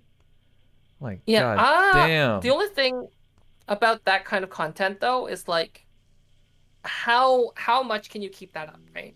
Yeah, that's what a lot of people have told me. Like, like he might have the rise now, but like, what do you think about like 6 months from now or 2 years from now? You can't do the same stick for 3 years. You'd be like, yo, let's go pick up girls to the Void Club 3 years later, you know? Like, I think the only successful like person that has done something like that without ever like going through any kind of evolution Yeah. would be like the Logan Paul, right? Logan and Jake Paul. Sure. Yeah. They've basically just done the same thing over and over. They become like the most reviled people to like the common people on the internet, and like even though yes they're still popular now, they're like falling out into obscurity like very very slowly until like they might like reinvent themselves. Who knows? But like they haven't so far, and I would imagine that like if you become popular like based on one thing and like you don't want people to like only follow you based on your memes, you want them to like follow you based on who you are. Personality. Like, that's going to be such a big change that's not going to be a thing, right? They're like, do the Mickey Mouse thing like 10 years from now. Yeah. That's me when I was with Kenny K. Con. Do the Kenny thing. Do the voice. Yeah. That's why I got out of that. Yeah, see, I'm smart. Now they just follow me for my large personalities. And those will stay. Got him. And I get what you're saying. That's a good argument that a lot of people have also told me. They're like, they may have the success now, Rebel, but you know, see them in a couple of years or like 6 months from now. You know, they might get their 500,000 views, whatever, but like they're gonna fall off eventually because you know you can't do the exact same thing for that long and still think it's cool 6 months from now. Now, if there were big brain, their next videos will be completely different. No, they're not. They're all their videos is literally the same shtick. It's just it's slightly altered. So instead of like the Void Club, it's like they go in a Megal and then be Mickey Mouse and try and pick up girls, or they'll or it's like it still involves Mickey Mouse, but like it's the story's different. It's like the guy talks to his girlfriend and he's like, "What's that noise?" And they go in the back room. It's just Mickey dancing, like literally like a default dance, and that gets like 1 million views. I'm like, what the, dude. I wish the only could... thing is that they only can do that for so long though, because like they're gonna if they stick with the Mickey Mouse thing, they're gonna incur the wrath of Disney. That's also true. It's pretty scuffed looking too. It's disgusting looking. Yeah, clickbait. Yeah, it's pretty nice. I get what you're saying. All right, I'll start doing YouTube. All right, I'll upload my interviews, the funny moments only. Haha. And then I'll jump on Omegle and I'll what if I just interview people via Omegle? That's how you hit rock bottom. You could. The thing is too is that like the once you become YouTube partner, like you already have that momentum, right? Yeah. Like you already have that momentum, like so it's immediate, like it's an immediate payoff. So like it's worth it.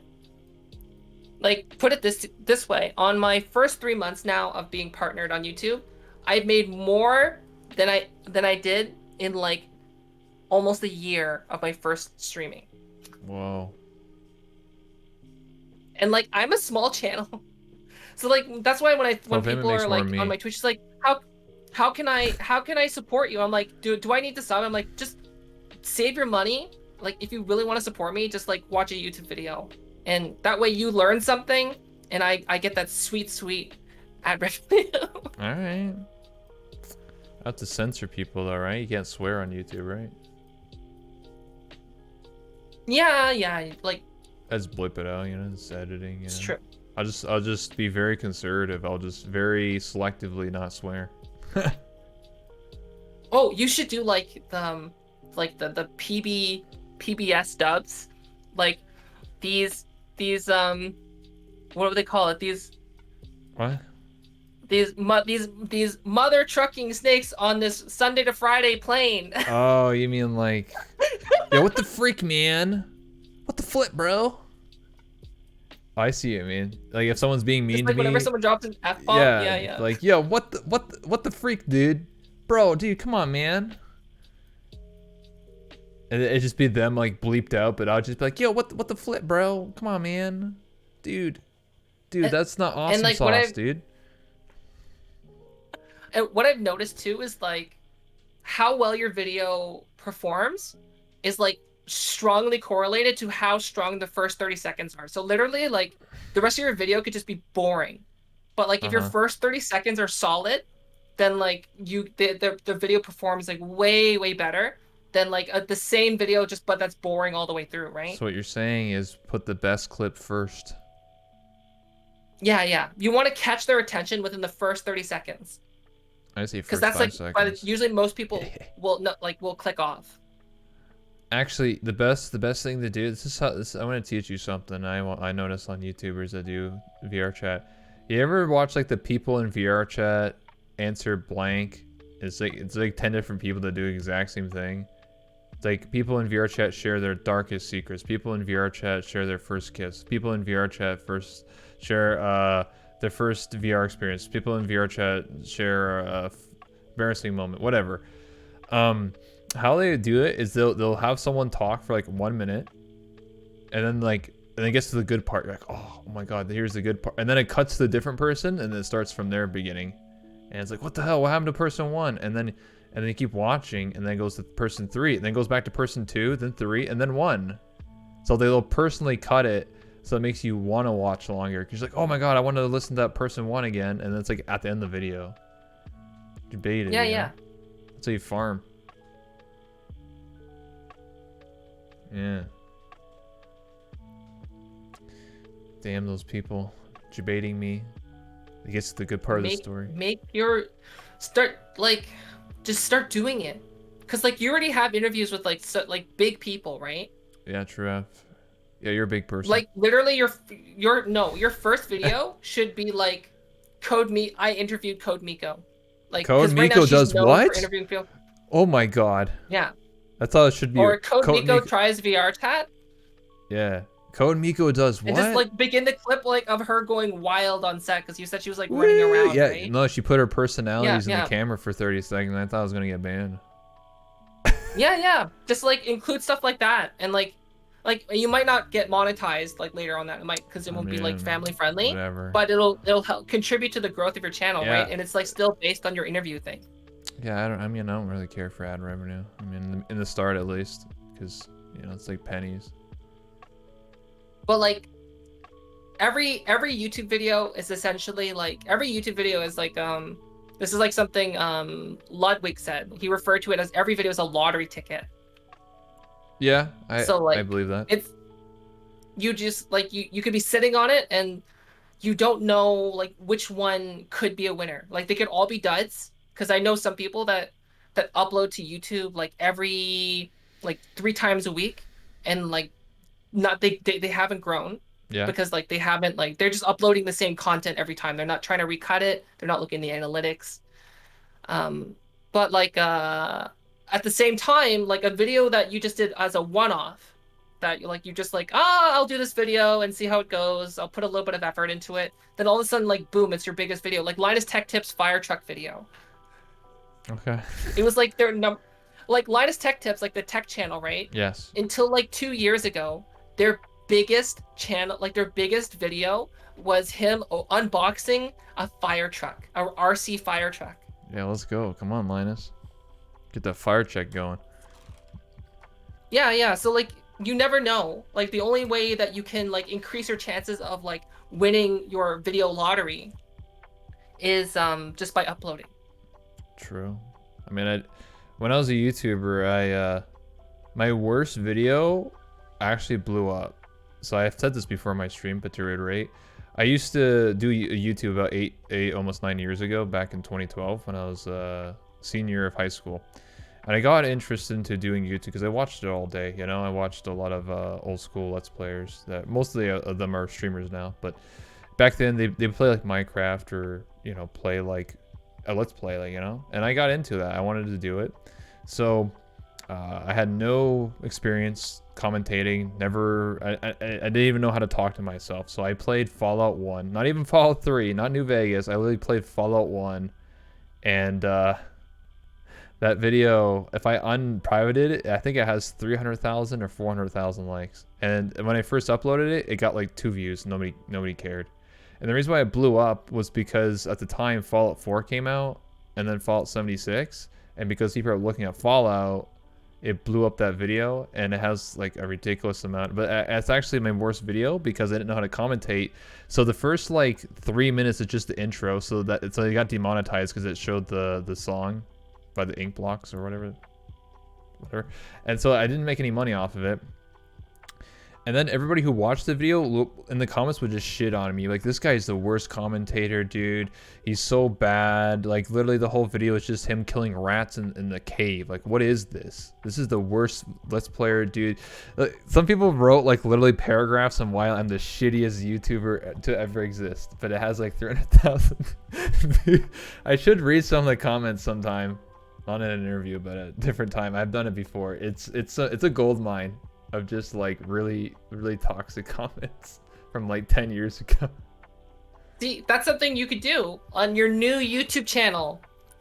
Like, Reading. VTuber reviews their old comments from 10 years ago. Yeah. Boom. It was pretty good. Free VTuber. Some of them, what even oh yeah, okay, one of the things I did was I didn't know how to pronounce. I think it was agility or like endurance or perception. I said in the video, I was like, wow, that's a pretty big word. I never even like, who the hell uses perception, like, you know, as a word in real life? Like, who does that? No one does that. So someone commented and wrote like a 2-paragraph, like a goddamn essay saying like, dude, you're such an idiot, dude. I'm 10 years old. I use perception all the time in my essays, and I'm a top class in my English class. And I'm just like, holy shit, dude. Who asked? I thought you were gonna be like, I didn't know how to pronounce it, so I said like agility. I think there was a word I did struggle with.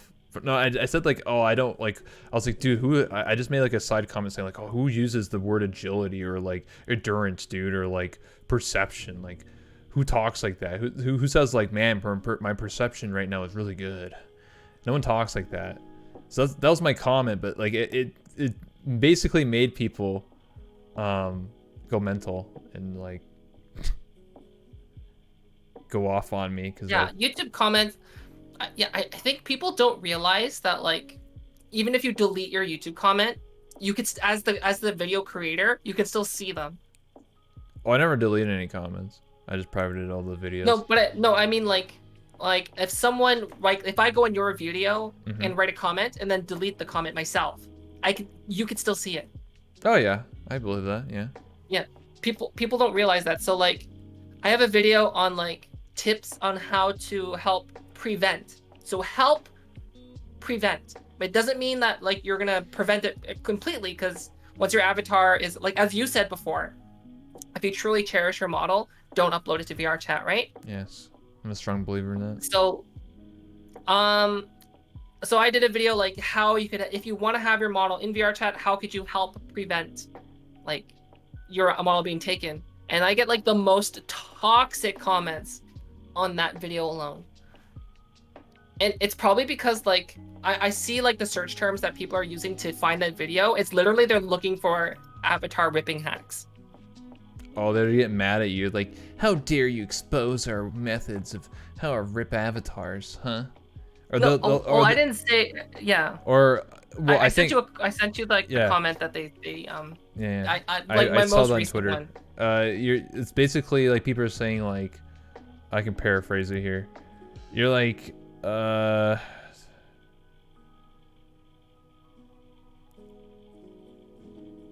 yeah, basically it's like, oh, you made this video, so obviously people are going to rip more. Yeah, they're going to rip more avatars because of your video. It's like, no, I don't think so. It's always going to be an issue. That's why, like I said, like, if you truly cherish something, then, like, just don't upload to VR chat. And that's why a lot of exactly. a lot of the VTubers that I interview recently, when I started doing these Discord interviews, a lot of them just don't want to play VR chat because they're like, when I talk to them privately, they're like, yeah, I heard that like VR chat, like if I upload my model that is worth X amount of money or hundreds or thousands of dollars, they're like, someone can just steal it. And I'm like, that's correct. I'm not going to sugarcoat that and lie to you, but yes, that's correct. They're like, oh, then I just want to. Yeah.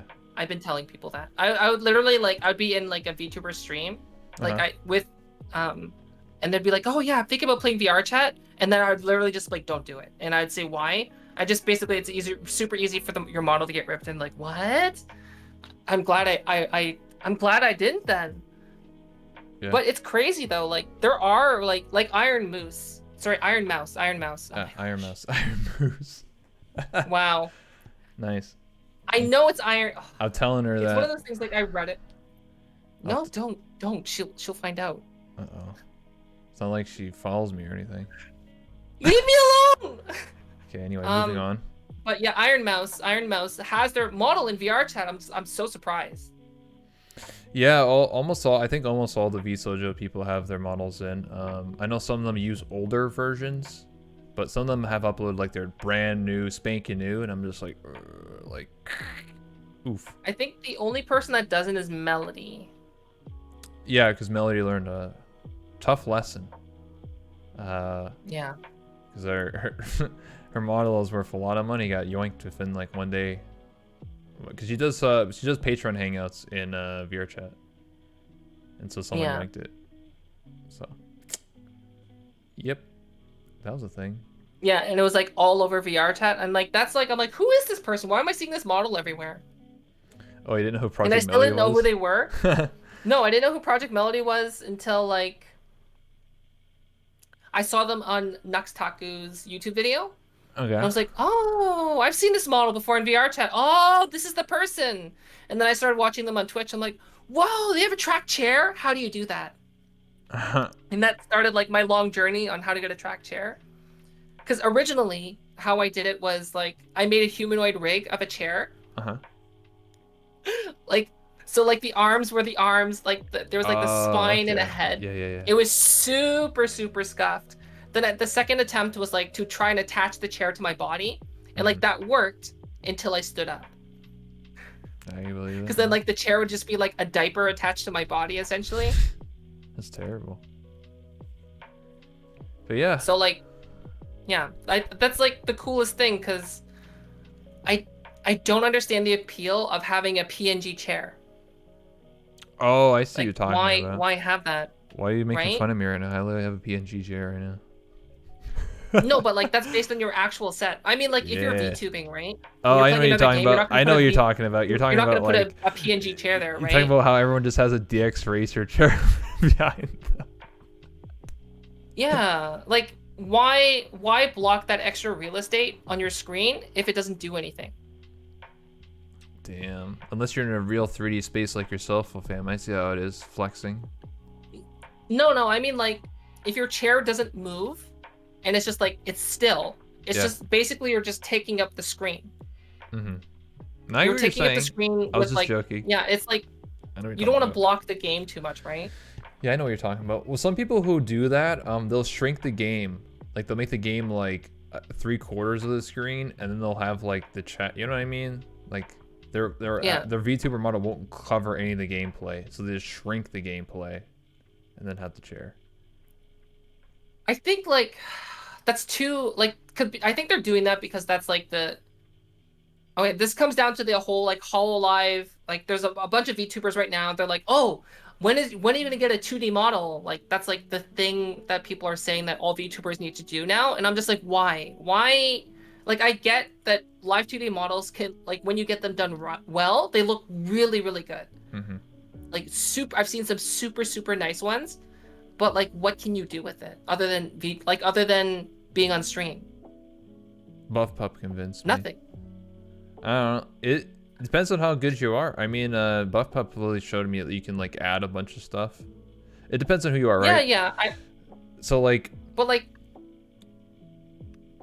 Go ahead. Yeah, I know you can do it in 3D, but then like you have to.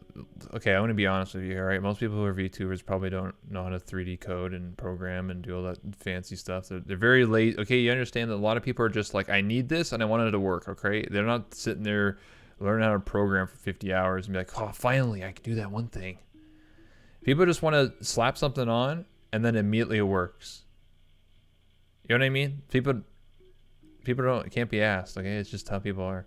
So having 2D studio and then like you literally just spawn like a Coca-Cola can or like put a crown on your head and it's just in the game and then you just add JPEGs and it's just super easy.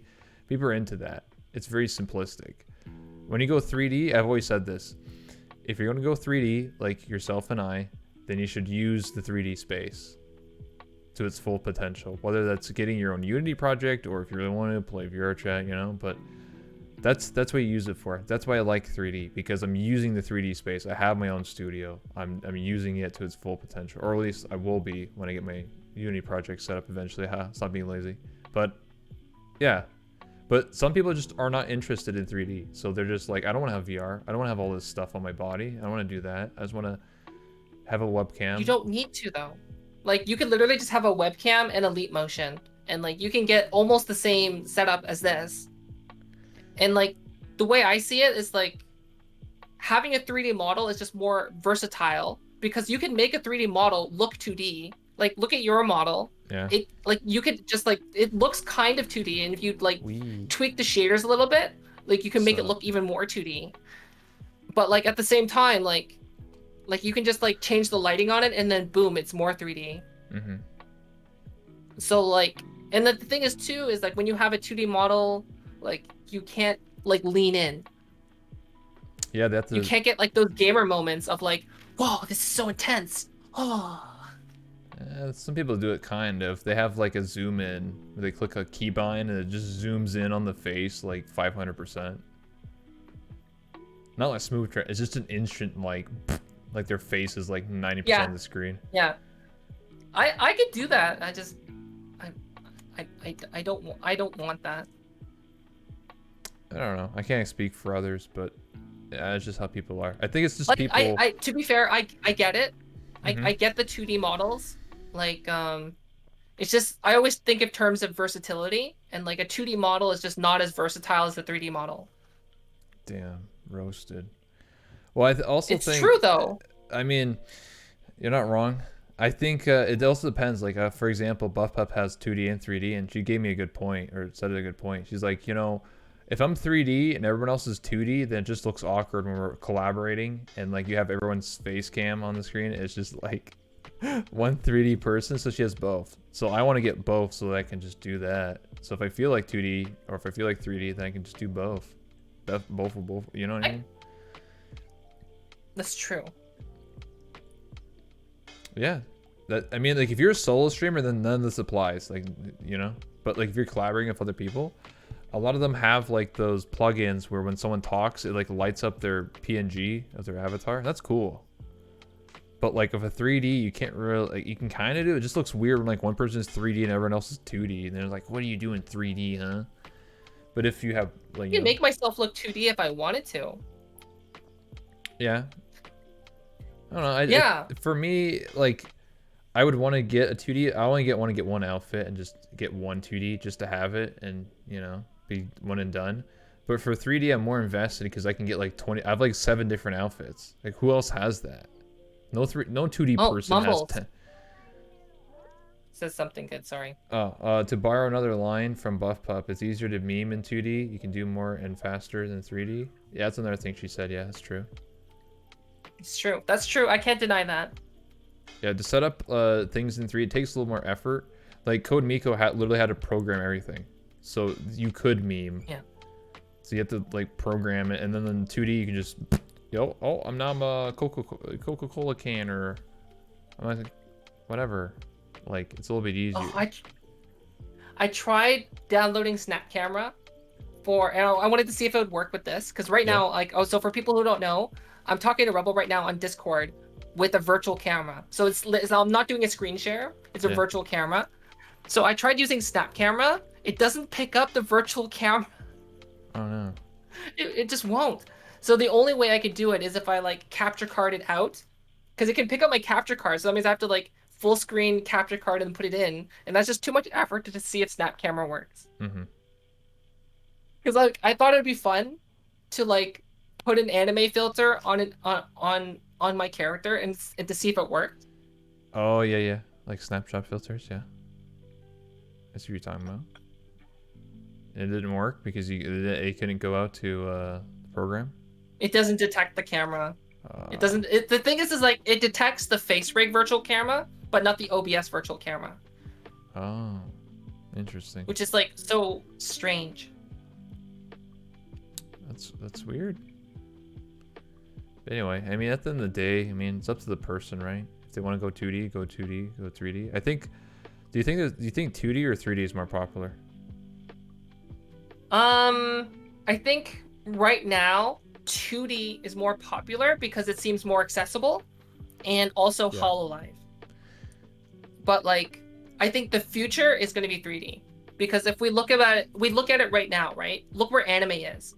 Like anime, people didn't like 3D, like Berserk 2016 or whatever it was, like hot garbage. But like now we see Attack on Titan, and Attack on Titan, there's so much 3D in there that you have no idea it's 3D. So like the future is 3D, but I think it's going to be 3D that looks 2D. I just thought of something. So with 2D, like you can add memes, you know, hats, whatever, right? That's cool. Click on that. But with 3D, you literally can interact in a three-dimensional world. So like you could walk around your room. That's a 2D person couldn't do that. Right? Yeah. You have So, that like, potential, right? Because if you think about all the 2D people, they're just like the corner cam. They're just a webcam cam. But you can actually walk around. And like you have that. Yeah. So like eventually what I want to do is I want to have my be right back screen Yeah. be just like the camera like would zoom in to like an arcade cabinet, and it'll be like a Twitch plays game. Okay. Like while I'm off doing something, like going to the bathroom or walking my dog. Mhm. And then all I have to do is when I come back, I go like this, of like, hey, So- I'm back. Oh shit. Yeah, that's why I think like Code Miko really blew, because she was 3D. If she was 2D, I don't think she would have blown up. Arguably. No, I don't think so too. Yeah. It's Like because of I was 3D. watching her return stream. Yeah. Holy cow, she has such a cool setup now. She has like this stage where like if people use a certain emote, it'll like trigger like Pepe frogs like to act different ways in the audience, like 3D versions. Mhm. Yeah, so it's like it's actually super cool. I'm like, wow, that's so cool. I have no idea how to get started on something like that. I know it's Twitch chat integration, Yeah. but like I know how to get started, but like I can't imagine being able to do that myself. And like at the same time, like I can't just be like, hey, you know C#, can you do this for me? Because how I've been doing stuff currently is like I've been finding like on GitHub on how to do like different scripts. Yep. So like I found a camera switching script that allowed me to do this. But the problem is that the script I found was only good for 2 cameras. And I wanted to have 4 cameras. Ah. And so I spent like an hour or more just like literally banging my head against the keyboard trying to get it to work. Then eventually I'm just like, okay, time to ask for help. And literally one of my mods, who's a C# dev, I didn't know that they were actually a C# dev. I just thought they were really good with C#, Jarno, as Mumbles mentioned in chat. Yes. I'm just like, okay, I how do I get this to work? And then literally just makes like a 10, like basically like a 1 minute change, and it just changed one line of like the 70 line code. It's like, there you go. I'm like, Damn. seriously? That's a coder life right there. Yeah. I'm like, how did you do this? He's like, just experience. I'm just like, That's how I feel whenever I talk to the stream elements people, man. Whenever I'm like, this doesn't work, and then I go to the stream elements and I'm like, how do you do this? And like literally within 30 seconds they DM me a line of code and say, put this in, it works. I'm like, what the fuck? I'm like, what? I'm not even sponsored, but that's dope. But yeah, I think as terrible as Komiko was getting banned for, it gave her enough time, because I remember a lot of people reading the comments saying, you know, she's doing interviews, like, well, not really interviews or hangouts, Code Miko making friends, whatever you want to call it. But I think it was wearing down, because like she was literally like speed running through all like the Twitch streamers, if that makes sense. Like you can't interview like literally every big streamer, like, because even Mizkiff said he was just like, he's like, who are you gonna interview after me? Like, dude, you literally like interview all the big streamers. Like, what the heck are you gonna do? You have to, you know, you're supposed to like spread it out. You know what I mean? Like do like one big interview. she's already interviewed all the big streamers. I know, now. like she's. What do you do? They're all done. Yeah, like what do you do now? Like, you just feel like, all right, I'll see you in 3 weeks, dude. Well, like, see, the thing is though, is that like I remember previously when she was like streaming to like 300 people at the time, Yep. like she would be streaming to like 300. I think Mumbles can attest to this because like he's the one who pointed me towards Code Miko before. So like, hey, this person's doing something similar to you. Obviously they're doing it way better. But like they're streaming to Damn. 300, and then when they would switch to their own camera, their viewership would drop because they would do like the producer streams. The technician streams, you But mean? like, yeah, the technician streams. Yeah. So I get Castlehead and Miko, like how they call like the technician, the producer. Yeah, I get what you're saying, yeah. But but now though, like she's able to like she's got like the coveted like double play. She's able to hold on to a large number of her audience while doing her like technician streams versus like just being Code Miko, which is like that's the dream, right? Yeah. Whereas like most VTubers, if they switch to their face cam, they immediately just like lose like a big chunk of their channel viewership. dies. It's like, what the hell? Yeah. Talking to this old man the whole time? My God. That's No, like it doesn't matter. Even if they're like they're super good looking or whatever, right? They're there for like the avatar, I guess. I get what you're saying.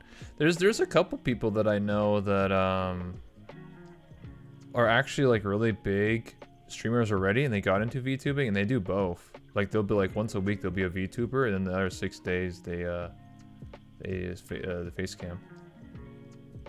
Oh yeah. Who's that person? I was I was recently made aware of okay, so I'm fairly new to Twitch. Okay. Like before I started streaming, I didn't watch Twitch at all. Damn. Like, and like the only thing I knew about Twitch was like how to stream Twitch. Like to put it this way, when I first started streaming Twitch, I didn't even know what a raid was. Oh my God. And like I didn't understand the whole emote system. It was Go basically like I just threw myself in the Go fire on. and kept going. So I didn't know I didn't only until like a week ago I found out who Scara was. Yeah, one of the offline TV peeps. Yeah. I'm like, who is this person? Because like I remember seeing their dinosaur model before, but yeah, they're an example of someone who's I guess really big that has like streams with their face cam, but also has like their own VTuber model. Yeah, it's like Pokemon, you know? But he actually uses it though. Oh damn, burn. Don't disrespect the queen like that. She's gonna come after you. Bunny GIF is one example. Yeah, there's a bunch of people that are like that. The person I literally interviewed called Psycho, she literally does that. The other person called Susu under JPEG, she does it too. She hasn't debuted as a VTuber yet, so I don't know what she's gonna do. But her VTuber model is Draculita. Sorry, it's like Dracula, but like, you know what I'm saying. Anyway, point is, they're definitely interesting because they'll do both, right? Because normally when you think of a VTuber, right, you don't think of the person behind the avatar. So I commend them for that, right? Switching it up, because when you think of Hololive, right, like they're under contracts, they can't show who they are, they can't even do any like. They can't even say certain things. They have to like say they're single and whatever. Like, it's all that weird garbage, you know. Yeah, everyone's talking about wanting to join Hololive, right? And it sounds like you're kind of like signing away your entire identity, right? Like, yes, it'll give you the growth, but at the same time, like, you're no longer. It basically is putting a filter on you. You lose that freedom that you had as an indie.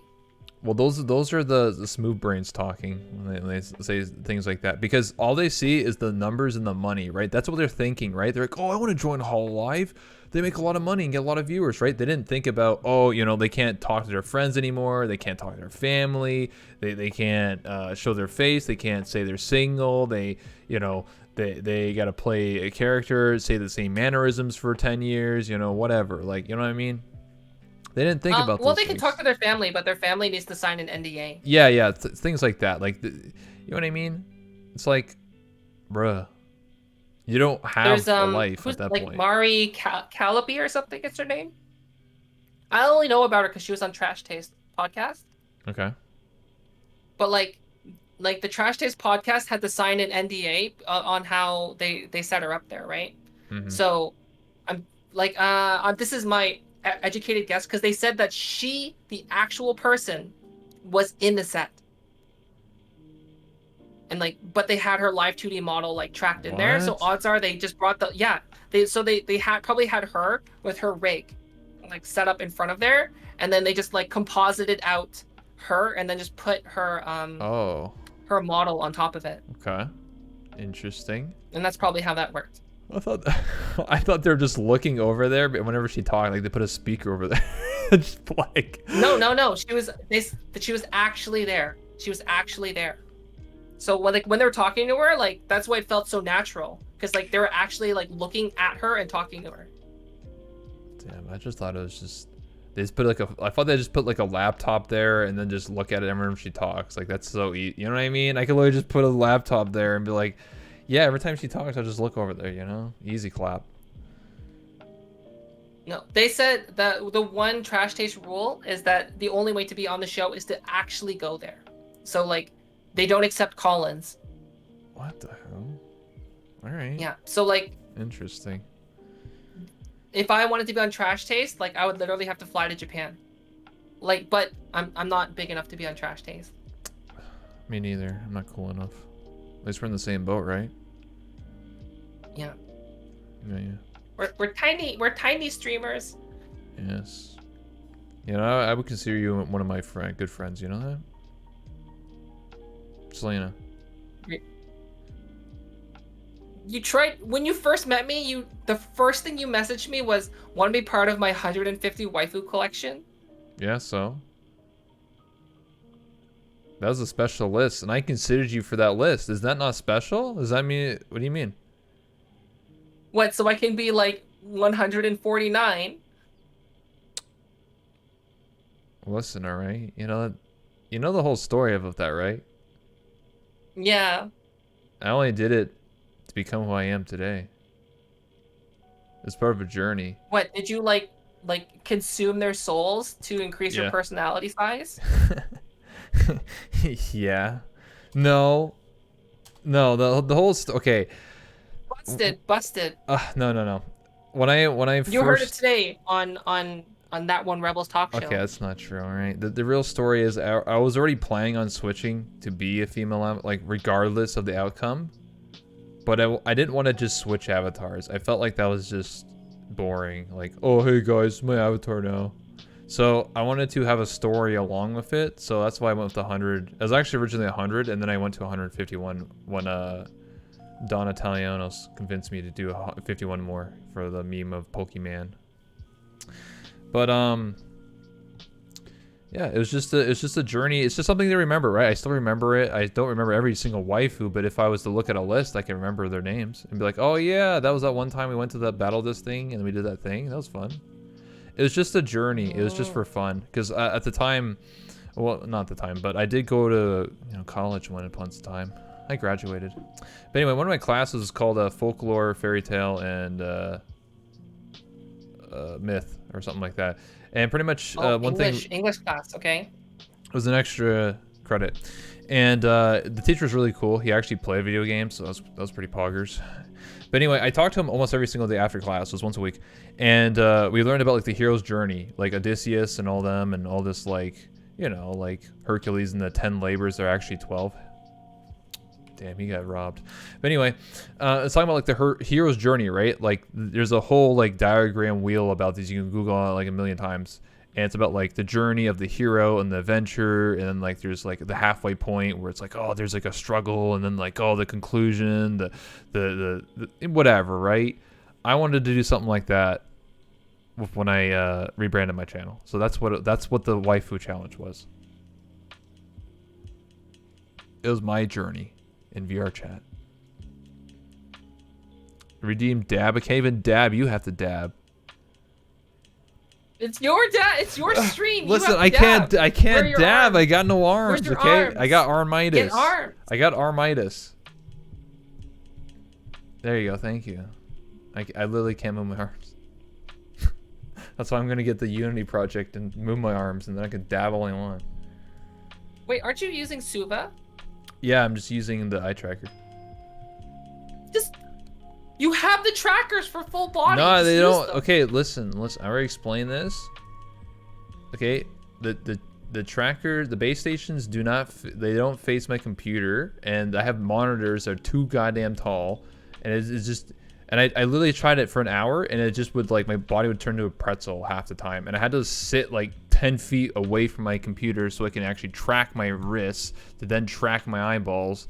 And I was just like, the solution, if I really wanted, it would be to buy another base station and then stick it on top of my monitor like a webcam, just to be able to track my arms.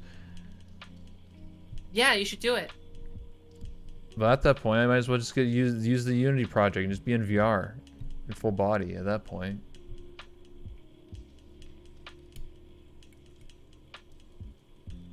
But like, What do you mean? Come on. but you don't want to have a screen on your face the entire time, right? No. You want to get like that VR stank. Well, I'm trying to save money to buy a computer first. That's more top priority than being like, hey, I can move my arms. Hee XD. I have priorities. Yeah, see, look, that guy's already on it. I'm already almost halfway to that goal. It's a big goal. 200,000. I'm at 80 something, 84, 85,000. 200,000? Wait, 200 isn't that like $2,000? Yeah, that's how much it costs. What you mean? I have to get a 3080, a Ryzen 9 5900. I have to get a new power supply, get a new CPU fan. I have to get a new motherboard, a new tower. It's about like 1800, 19. I just put like a 200 buffer period for, you know, shipping, 30% tax because Canada, poggers. So about $2,000. Plus markup because, you know, everyone their mom's buying 3080, so there'd be a little. It's about $2,000, just believe me. I'm not scamming. Thanks for the tokens. I mean bits. Yeah, thanks for the 100 bits. 3080. Oh. Yeah, A 3080. dollar closer. Because why do I need a 3090? What am I doing? Rendering goddamn Pixar or something? I could go for a 3090. Okay, well that's you. Listen, I ain't. This setup uses 70% of my 2070 Super. Well, I'll tell you this right now. If I had something like you had, like literally what I would do with your sort of setup, I don't think I would want to have the monitors. I think I just want to stand and just be like Code Miko and just or not Code Miko, sorry, Project Melody, where she just stands and goes like woo. I don't know. Woo! You know what I mean? What, like, wait, just hold on. I can do that. yeah, she just stands in the room. What, just like this, and just like look down Yeah. at chat. Yeah, look down upon them. Dommy mommy style, you know? Yeah, like that. Like I don't know. I don't know. Do I really want to have like monitors like showing that like, hey, I'm looking at Discord right now? It's like, it's that extra wow factor though, right? True. Someone would be like, whoa. Whoa. It's like Code Miko. It's like, whoa. Like we're like in her studio and she's like on Discord and on the monitor is the Discord call. But I feel like Yeah, if I did that, then people are like, wow, you're just copying Code Miko. Wow, you're just Code Miko. Well, like, I don't think so. Well, I think the only advantage that I have is that, like, everyone already knows that she's using Unreal Engine, right? Yes, absolutely. And, like, yeah. my whole shtick is, like, I'm Unity. doing it in Unity, and I'm sharing, like, my knowledge. So, like, I think I'm one of the only people who has a similar-ish kind of setup that's like, this is how you do it. Do you ever regret that, or are you? Well, I guess you're a teacher at heart. You know, you are a teacher in real life, so. Because I don't regret it. No, the reason why I asked that question, you may not regret it because it's just the way you are, but whenever I talk to a lot of other VTubers privately, I'm not gonna say names, but a lot of them will not share their secrets at all, right? No one knew how Project Melody did it for a while, right? Obviously, it's coming more and more common as time went on, but at the time, no one knew. And it's the exact same thing when I interviewed Foxy Joel a while ago. Only Yeah, him, I saw that. Yeah, only him and a few people knew how to do like the VTuber stuff. So it's kind of like every man for himself, if that makes sense. Like when it comes to having a step up, people do not like to share information because it's like, oh, if everyone does it, then I'm not special anymore, type of vibe. But see, the way I see it though is that if your specialness relies on like a program that you're using for VTubing or like your setup, it's basically the same as like, oh, like I'm such a cool streamer. Look at my camera. I have my RGB tower behind me. Like, isn't that cool? Like, it's if you're relying on something that's not you, and like, if your popularity is relying on like not you as a person, as a streamer, then like I think the problem is not like you're not sharing your secrets. It's the problem is you as the streamer. Damn. Because like it's all about your personality, right? Yeah, because like people always come in and they say like, how do I get a setup like yours? And I initially say like, unless you're willing to throw your money into a fire, like you don't need to have an expensive setup. So, and I always talk about like Code Miko has an amazing setup. Like she took a risk and it paid off. Yes. But like like people come in is like, I want to get an accent suit. Yeah. And I just I'm like, why? That's what people tell me. Why? They're like, I want to be like Code Miko, and I'm like, it's like $30,000, right? That's like going to college for a couple of years and then like getting a degree and not using it. Just imagine people spending 30 grand and like I spent all this time on my VTuber setup and like I spent all this money and like no one's watching me. I'm like, yeah, because they're not watching because of your cool setup. Like originally it's gonna bring those eyeballs in, but people aren't gonna stay if you're just like you ever a normal person. I'll give you a classic example of this. If you ever go to the just chatting section, go to the very bottom with like 3 viewers.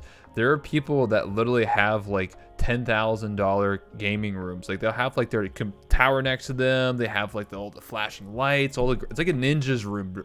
Like literally they have all the TVs and everything, and they have all these graphics and all this whatever. And then I'll be like, yo, how much did that cost? They'll be like, yeah, it cost me like 20 grand. And I'm like, dude, this guy's like 3 viewers. Like, congratulations, you have a cool room, but nobody cares. So like I was always talking about like XQC as an IRL streamer, and like now like before Nux got their 2D live 2D model, like Nux Taku is like a VTuber and they just use like PNGs. Oh my god. And like they're the most popular, like one of the most popular VTubers on YouTube. And they literally just use like 5 PNGs that they swap between.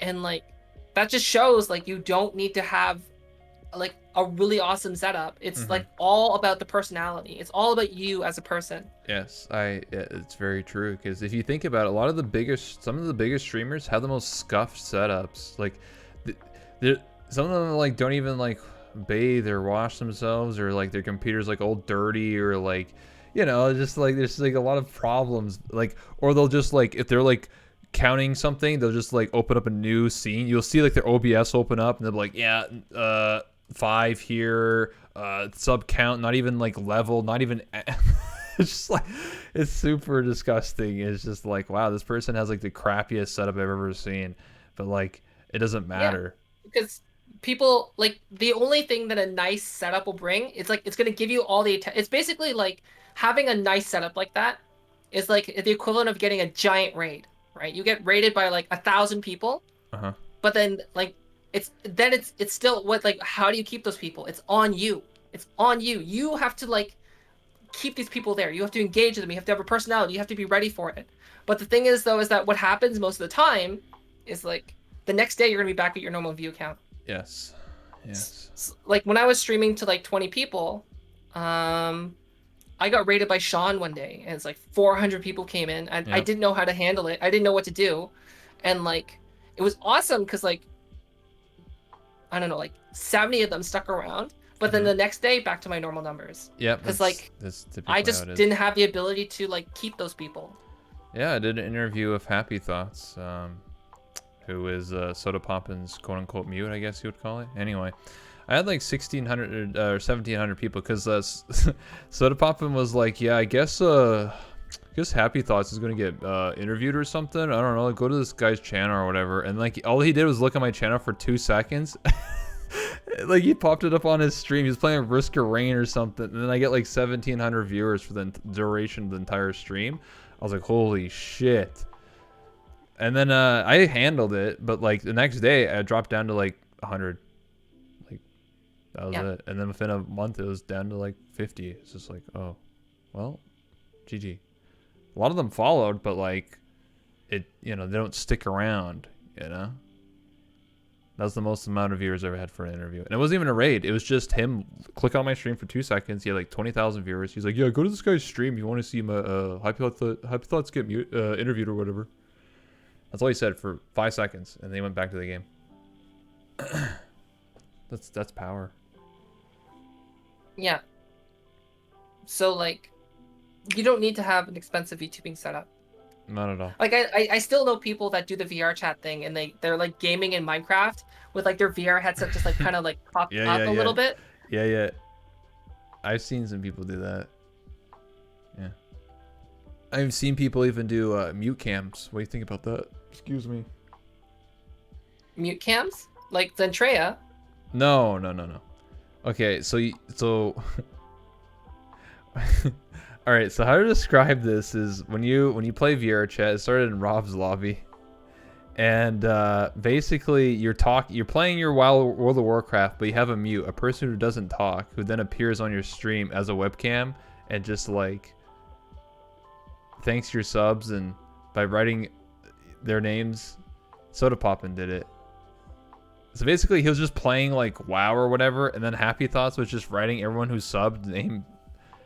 It was just like a webcam in the corner, like a second webcam. That's a mute cam.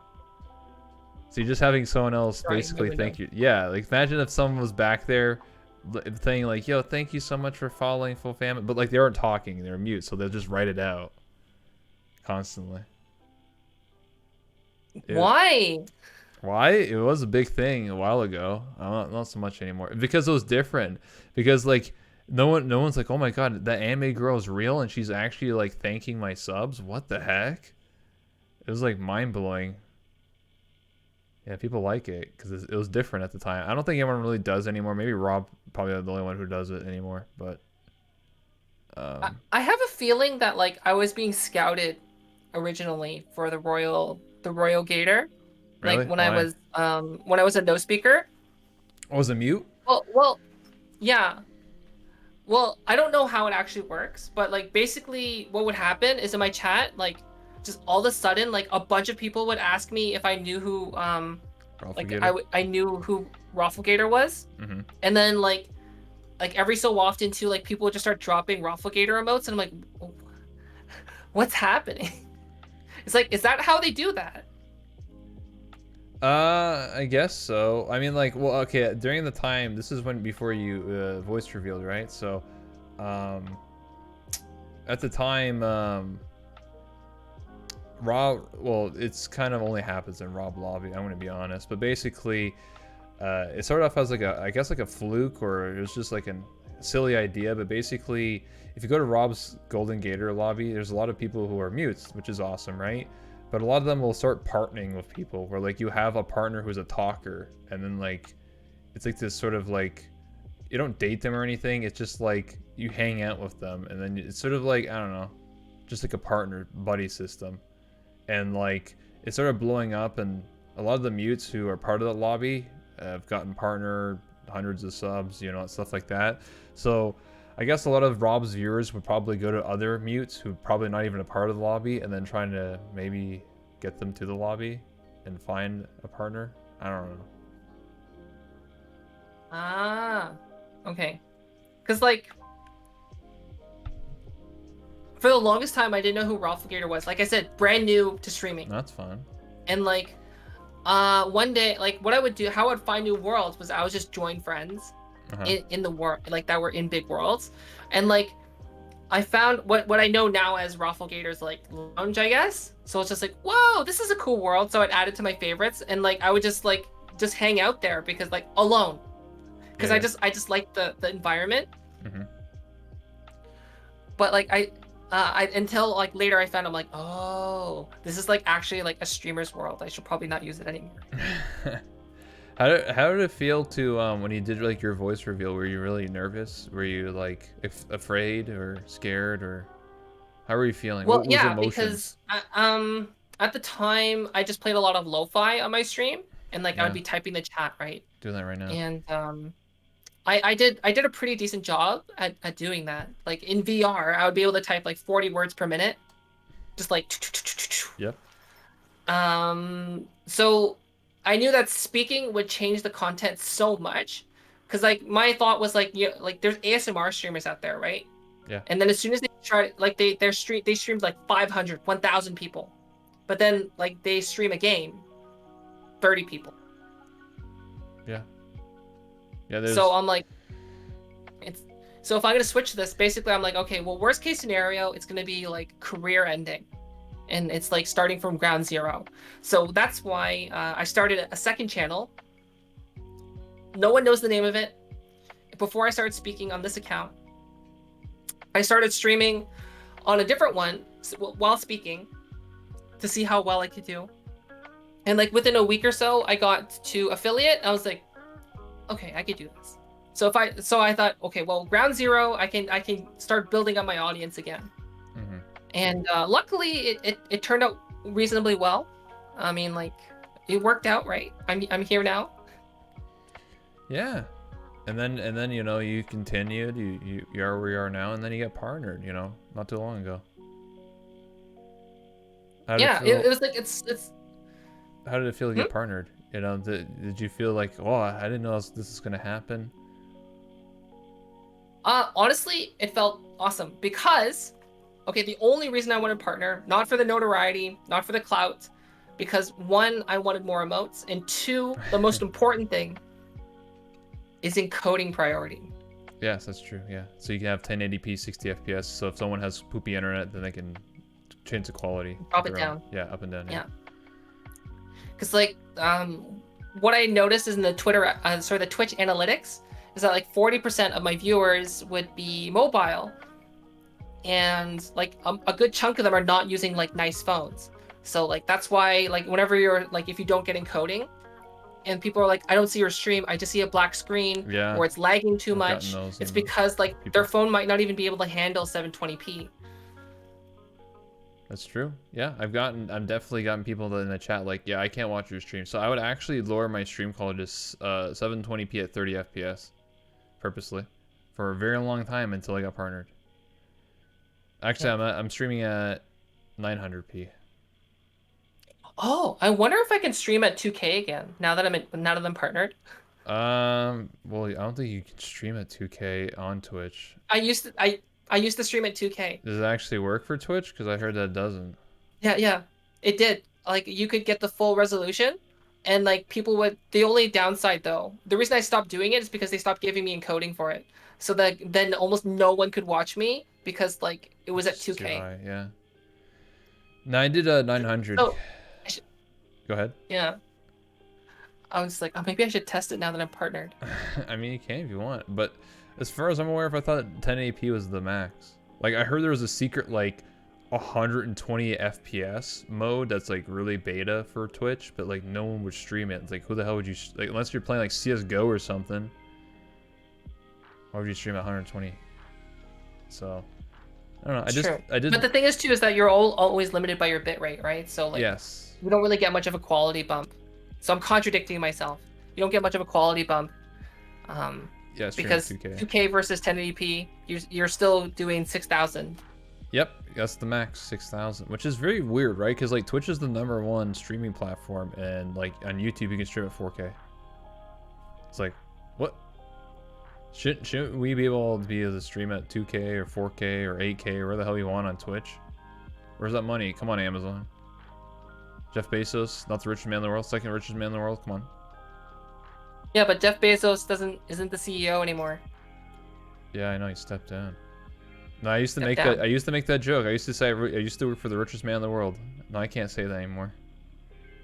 Damn it. They used to be a good that's why I told my accountant, because I had to pay taxes for the first time for Twitch. And so they're like, "What do you do?" I was like, "I'm an independent contractor and I work for Twitch, Or sorry, I work for Amazon, who owns Twitch, and the richest man in the world is Jeff Bezos. So I work for the richest man in the world. That's my boss. And the accountant was like, "Oh my God, you work for the richest man in the world?" I'm like, "Yeah, he's my boss. He's pretty cool." Even though I never talked to him once in my life. But they were like, "Oh my God, you're so cool." I'm like, "Yeah, I'm pretty cool."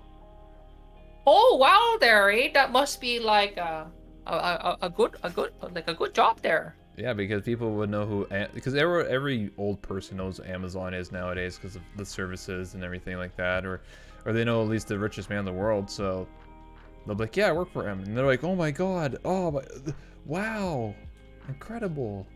No, I can't say it anymore. Incredible. Yeah. Yeah. I have to soon have to pay taxes, right? Because it's tax season soon. So I'm gonna have to talk to the accountant again, and have to, have a bunch of write-offs. They're gonna be like, "Why'd you spend $1,000 on this model? Like, what is this?" I'm like, "It's for my business." They're like, "What do you do?" I interview people in VR. I'm like, "What? What is this?" Oh yeah, I should probably do that too. Yeah, Twitch Like should be do sending write-offs you. like these Yeah, gloves. yeah. Absolutely. Yeah, everything that you purchase is a write-off. You have the receipt for it, and you can prove that obviously it's for your business. So every time that I get art commissions or models, I always say you have to send me an invoice on PayPal, 100%. Yeah. I don't Well, just give you money. yeah, another reason too is to protect yourself, right? That's also true. In terms of like copyright. Yeah. So every time I order something, I'm like, "Give me an invoice." And a lot of artists are like, "Wait, what? Invoice? What is this?" I'm just like, "It's for my business." Like, Yeah, you have to okay. get an invoice. It not only protects you, but it also protects like them as well. Not a lot of people know about, so, like, cause years ago, I just send people, like, they'll be like, "Okay, give me $50." I'm like, "Okay," and I just put it on PayPal. Like, it wasn't through an invoice. It was just, "Here's some money." That's just how it was. But then when I did it kind of late. I only started doing it like the last couple months because I'm stupid. But at least I know now, right? So it's whatever. It's important that I know now. So I have some big things going on. Yeah, thanks for coming to my TED Talk. Anyway, let's take some questions from chat. Any chat questions for Fofamit and I? Anyone want to ask her some questions? You know, I was thinking would be a good idea for these kind of shows. Like Go I was just ahead. watching someone else's, and like they're trying to field questions like as they're going, because like it's hard to go back on those questions, right? Because some people just pop in and ask the question and then leave, but that's like way back behind. Yeah. It's just like to have a Google form link, and then that way like Ah. they can just pop their question in there. Oh, I see That would what you like mean. just like Nightbot would just like span like every 10 minutes would show the link. Hey, got a question? Put it here. Hey, got a question? Wow, Put it here, or thanks. something like that. You're improving my show already, Fofamit. What? That's why I said you're my good friend. Look at you. You're basically making me cooler already. Thanks. I should do that. Tracked cup when mumbles. Okay, so there's a meme in my stream where like people would see me like grab a cup. So Yeah. I'm holding a cup right now and I'm drinking from it. Yeah. People are like, when are you gonna put a tracker on a cup? Because like how do I put it? Like let me go. There's like the reason is because like I guess it's kind of a meme on my stream where like I can make it rain 5 trackers. Oh wait, I don't have my overlay showing. Hold on. Okay. Where I can make it rain 5 trackers. Oh, I don't have Leorin board open. That's why. Okay, well, anyways, I can make it so that Vive trackers will like rain down from the sky. Because like most people only have like 3 Vive trackers, where I'm sitting here with like 8. I hear what you're saying. Yeah. So they're like, when are you gonna track your cup? It's breaking my immersion. I want to like it's weird seeing you just holding something like that's invisible. Tracked dog. Yeah. Oh, God. I thought about doing that, but like I'm worried that my dog is gonna like just like take it off and chew it.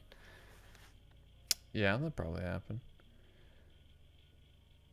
For Fofamit, after all this VTuber stuff sinks in more on Twitch, what do you think it will turn into in the future? That guy said Right. that. I think the future is gonna be more like if you've seen Ready Player One and Ready Player Two, like the books in the movie. I think it's going to turn something like that. So I think the future, there is going to be a place for IRL VTubing. I'm sorry, IRL streaming, but like I think VTubing is going to be the future.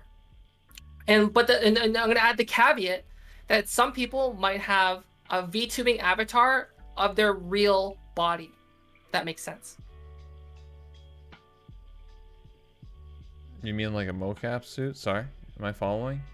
Okay, so like they have a scanned 3D model of their Okay. of themselves. Oh, so they're just themselves, but in VR. Yeah. I get Yeah. what you're So saying. and it looks super realistic, and like they can just instantly change their outfits, right? It's like they can just like snap their fingers, and then boom, they change their outfits, or boom, they change their hair color like that. Huh. I don't know. So like right now, it is possible, because like right now I have a bunch of tracking points on me, right? Yeah. So I thought if I like what you could do with my setup is, or Code Miko setup is, she could just literally have her IRL environment and have her model just track on top of her, or like she can have hair like just instantly spawn on top of her body, like if she wanted to, like you could do stuff like that. So I think like that would be the future. It's going to be like VTubing, but not VTubing as we know it now. It's going to be more like AR or like digital doubles kind of a thing. Okay. Oh, and yeah. can I read one of the questions? Yeah, sure. I'll probably read it. But go ahead. If I had $2,000 to spend, what would I spend it on? A new CPU, because that's the only thing that's bottlenecking on my computer. I can optimize for my GPU a lot. So like right now, this setup used to use 95% of my GPU. I have it down to 70. Then I managed to get it down for a different setup to like 20%, 15%. Mm-hmm. But like the thing that I cannot optimize for is my CPU. CPU usage is always really high. I have a 2600X. I would probably upgrade to something reasonable, like maybe a 5600X for like 400. No, get to 5900. What do you mean? Go big or go home. And then I don't know what else I would get. Maybe a new power supply. I have no idea how I would spend the extra money, but like I would only get what I need. So I don't want to spend things like, obviously, like I spent a little frivolously. I got gloves, but Yeah. like I bought like the most economical gloves you can get. And like this is the most frivolous purchase I guess I've made for my stream. Yeah. So maybe $2,000. I'd just probably put that on a really awesome 3D model. Would probably be the best thing to get. Commission like a really, really nice one. Who would you want to commission? If you the money budget wasn't a problem. The dream right now, there's two people I'd want to commission. Would either be Yuli or Genomu, but I can't get in either of their queues. I'm not either A, popular enough, B, friends, or Damn. C, early enough. Yeah. Yeah. So, oh yeah, you said one of your new models is not being made by Genomu, right? The made one was made by a guy named Nachos. Yeah. It's because I have my base. Can you... Ah, okay. He can make bases if you really want, but it'll take you a long time, just so you know. It'll cost a lot more money too.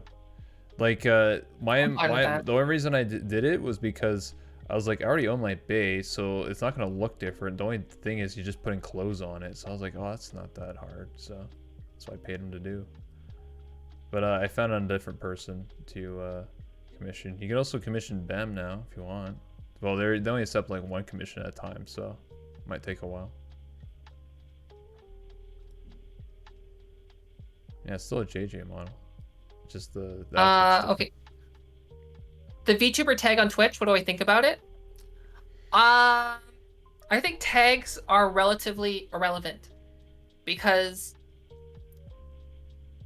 tags are basically like a universal search term.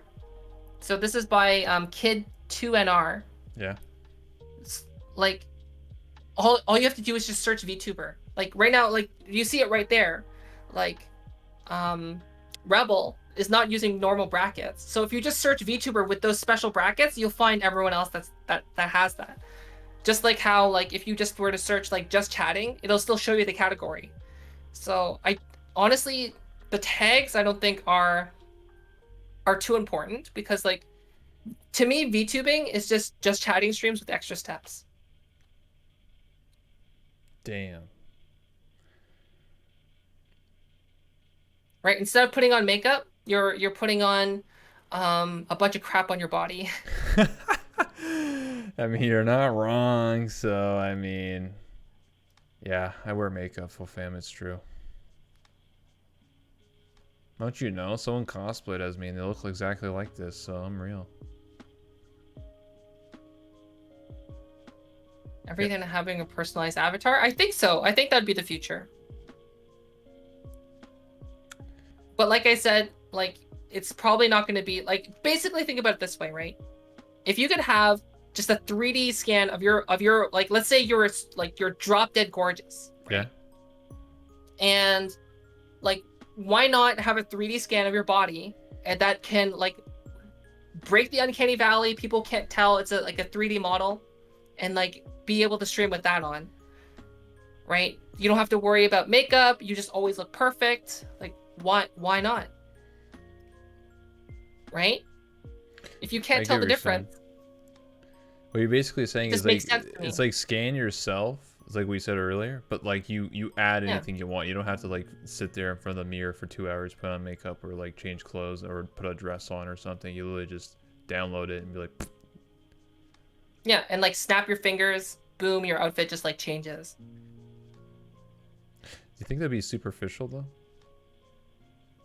Because like what I'm thinking right now in my mind is when you start thinking about that sort of stuff is like how Instagram works with like the filters, right? Because wasn't it found out that like the filters will like if you take a picture of like an so if you take a phone with like iPhone or Samsung, it would automatically has filters on it like the Instagram where it makes you look more beautiful or like it'll remove blemishes or whatever automatically without even you touching any buttons. And then you're like, oh my god, it looks so cute. And then like you look in the actual real life mirror and you're like, what the fuck? I don't look like that.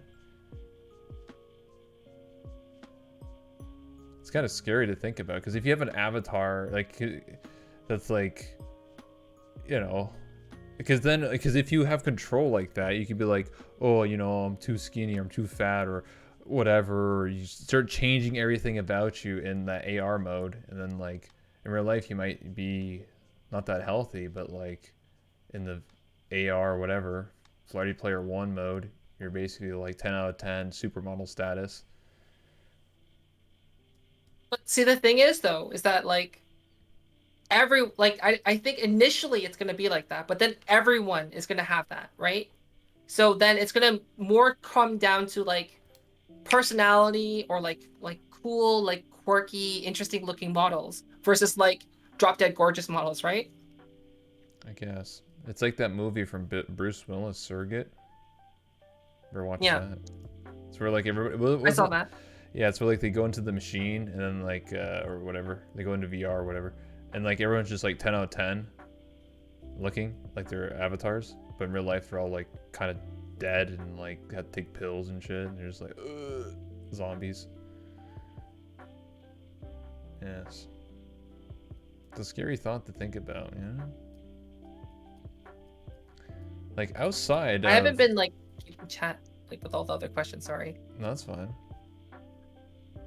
I was about to say, like, you know, I might not really show my face unless it's at a convention. I don't really care at that point, but like, you know, I don't look half bad, you know. I still, you know, take showers and take care of myself and everything, but like, I worry about some people, you know.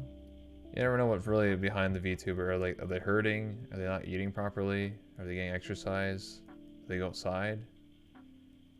You know? Because, like, I'll tell you something. When I did do face cam stuff literally 8 years ago when I was a YouTuber, because I knew that I was being recorded and having a face cam, right? So I had to put more effort into the way I look. So I would, like, shave. I would do up my hair. I would wear proper clothes, like jeans or, like, a nice t-shirt or a nice sweater. So I would look presentable. So I had to look good to be on camera. It was definitely a hassle because I was like, oh my god, I have to do all these things, you know. But At least it put me in a routine of being healthy, you know?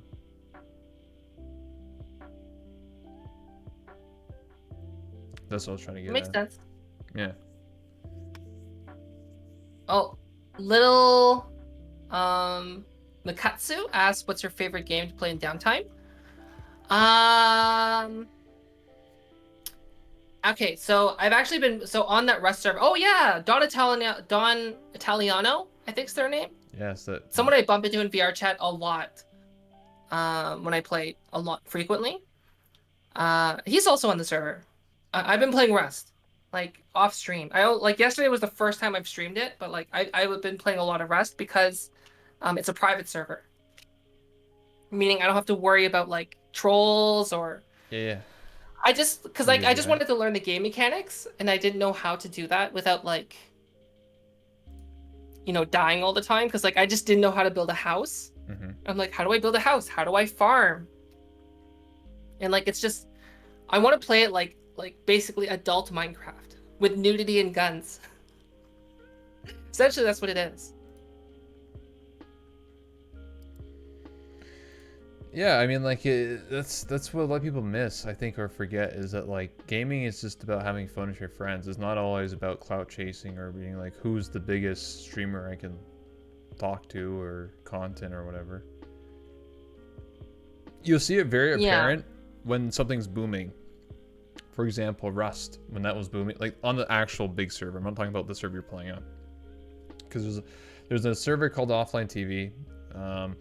And you saw all these people get on, and then you see like people just like, maybe it's just, it just happens, but like sometimes you'll see like 30 people in like one area, and it's just like, how did that happen? Was it because of some epic? Because like there was people that were raiding people's bases, and like out of nowhere, there's like some third-party group that comes out of nowhere and just steamrolls the other two groups and gets all the loot. But it's like, were they stream sniping?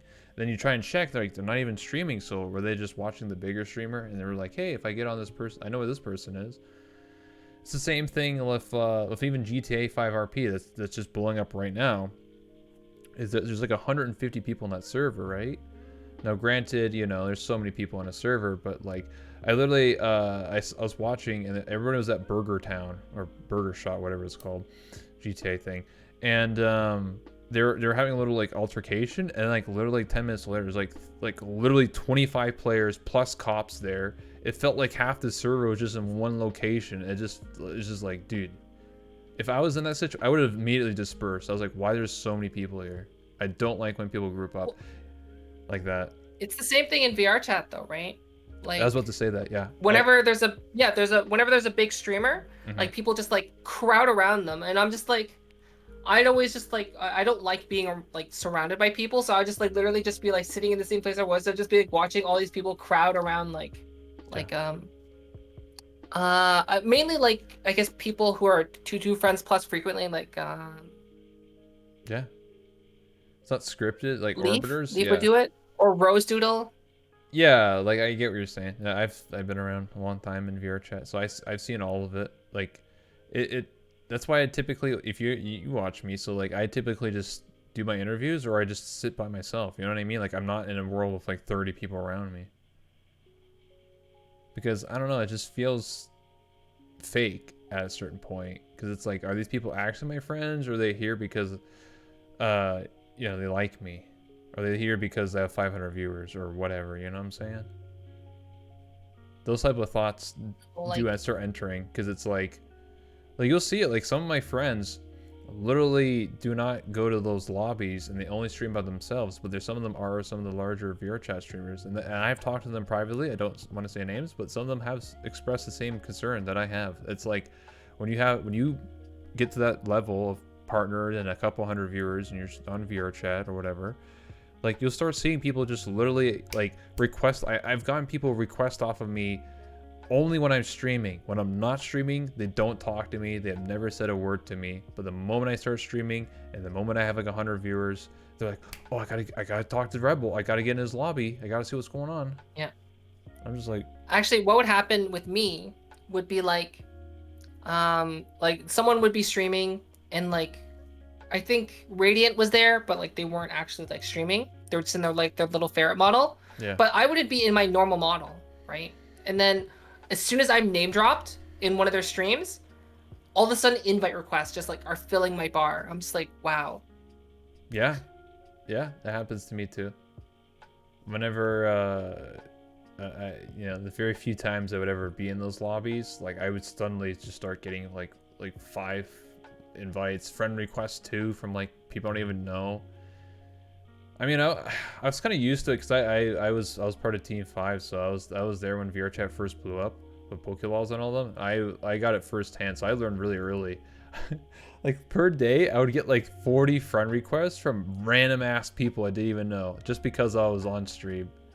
And I would get literally, well, they couldn't request off of me like to join because they were on my friends list, but they would friend request me. And I remember one day I was in a Discord call.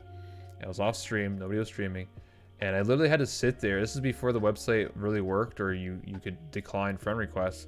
So I had to sit there off stream for about 40 to 50 minutes and sit there and press decline at every single friend request for 50 minutes because Holy smokes. it was clogging up my when I would open up my menu, I would start lagging and like crashing because I had to load all the information. They fixed that now though. You can just decline them all automatically, but back then you couldn't.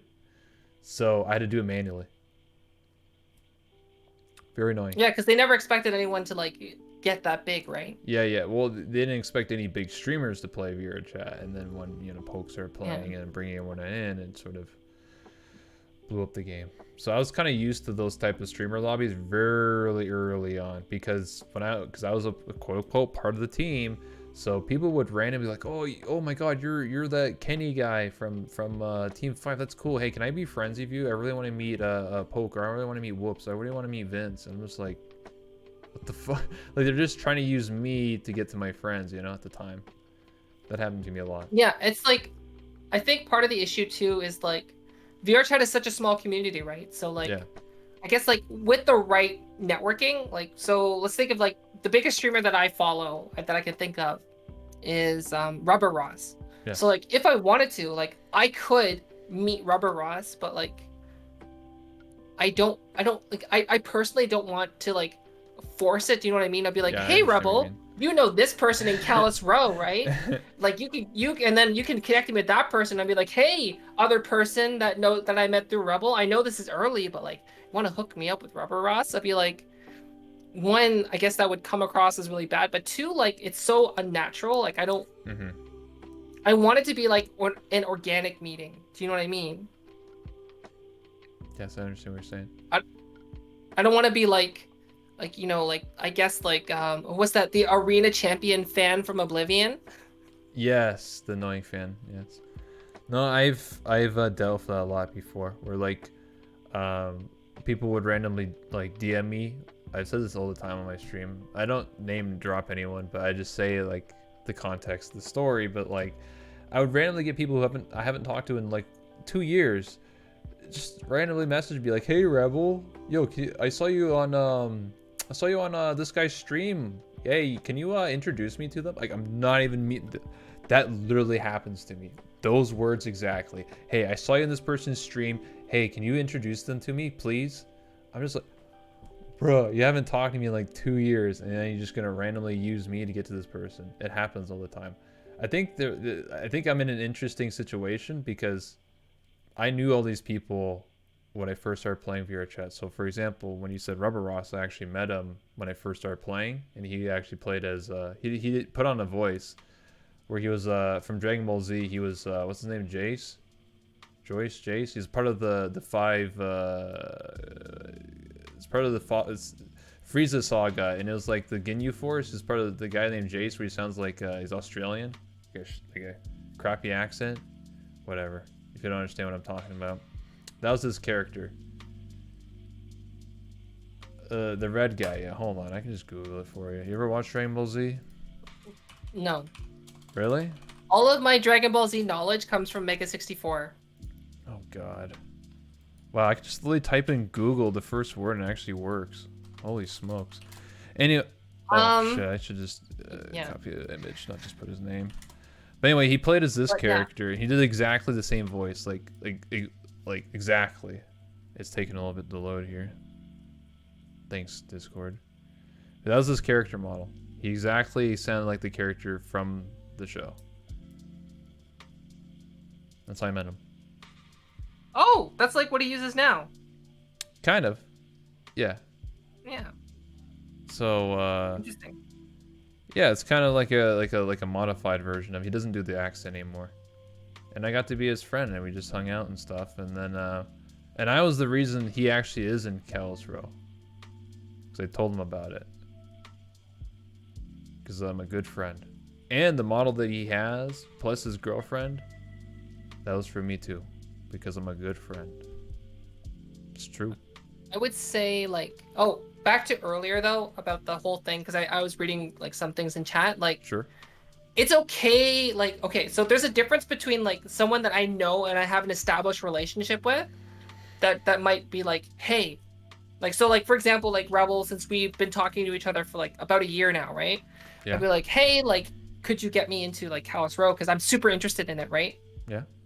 and like it's not like it's different than like yo, hey, Rebel, it's been like what, well, like a cool 2 years since we've talked, but like, look at you now, eh? Wow, Partnered partner, streamer, interviewer. and like, do you think you can like get me into the Golden Gator? I've never had anyone ask me about the Golden Gator, but I had people ask me specifically to meet specific streamers. I was just like, it just felt so often. I was just like, I felt, what do you call it? Disappointed. I felt very disappointed in these people. Because it's like, I used to hang with these people 3 years ago when I had like 2 viewers, whatever. And then they quit the game, whatever. And then when VRChat's blowing up again, or at the time it was, and then I was around these people, and I already know the people I'm around, you know, but they saw me on their stream. They literally say, hey, Rebel, I saw you on this person's stream. Wow, I didn't know you're friends with that person. Hey, oh my God, your partner now? Oh, I see that you're, oh wow, you got a talk show now? That's kind of cool. Anyway, can you introduce me to this guy? I'm a really big fan. Like, I really love their show. Their streams are so awesome, and I just really wanted to meet them. Can you help me out? Like, please? Like, we used to hang, right? Like, 3 years ago. That was fun time, you know, going to the Void Club, you know, going to the Great Pug, you know. That was a good time. Can you? Yeah, I don't know like how to, like, there's no nice way to decline that kind of a thing, right? Yeah. Because like, there are people too, right?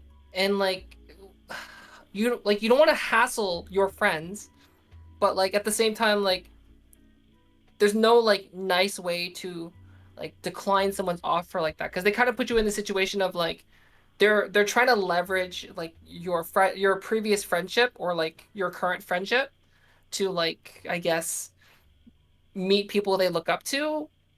I guess I don't know what to do about that. Well, yeah, it puts you in an awkward situation because it's like, do you cave in and be like, oh, let's be but like, I don't, because now their intentions are true.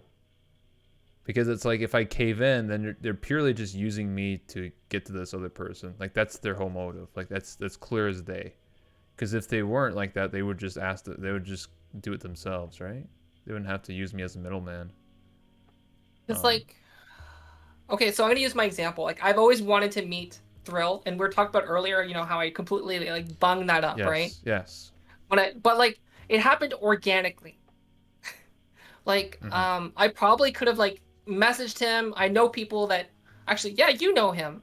So like I probably could have I've like interviewed 3 messaged times. you and be like, hey, you know, can you make it so that I can meet Thrill or something like that? I'm a big fan, but like, no. But what happened was just because like I was involved in a community. I know people like because of the things they know who I am, so I get invited to some things because like I do YouTube channel stuff, avatar stuff, whatever. And so I was invited to like the VCAT thing, and then they're like, "Oh yeah, by the way, these people are gonna be there," and they're like, "Oh, and Thrill's gonna be there." I'll be like, "What?" Oh, I didn't say that out loud, but I was like, "What? What? Whoa!" For me, how I meet most people, I guess it's because I've been doing interviews for so long and because I'm like an old man of VRChat. So like, I kind of already have established, you know, what do you call it, like, not clout, but you know what I mean. Like, I'm already known in the community, so when I contacted like Thrill or certain people for interviews, they kind of already know who I am. They're like, "Oh, you're the interviewer guy. Yeah, I saw you interview that guy over there. Yeah, yeah, yeah. I know. You want an interview with me?" I'm like, "Yeah." They're like, "Sure, let's do it." So it's not like an awkward. There's definitely some people that don't know me, and then they're like, "No, I'm not interested." So there's definitely people that have denied me for an interview, and that's fine. You know, I just move on. But most of the time, in this community for VR chat, I'm pretty known. But I started doing interviews outside of VR chat with like VTubers, right? Recently, a lot of them do not know anything about me. So it's like starting from ground zero again, and it's awkward Yeah. because it's like, yeah, I do this thing, and they're just like, okay. They're kind of just like, whatever, dude. But if it was like a VR chat person, they'd be like, oh yeah, yeah, I know you. So I sort of had to like rebuild my reputation Yeah, from the VR ground. chat's like the thing is like I think once you become like modern okay, so how do I say this? On Twitch, there is like there's in VR chat, like some people consider us like big streamers, right? Because like when Yes. we go in the VR chat category, like if you get over 100, you've made it in VR chat. Mm-hmm.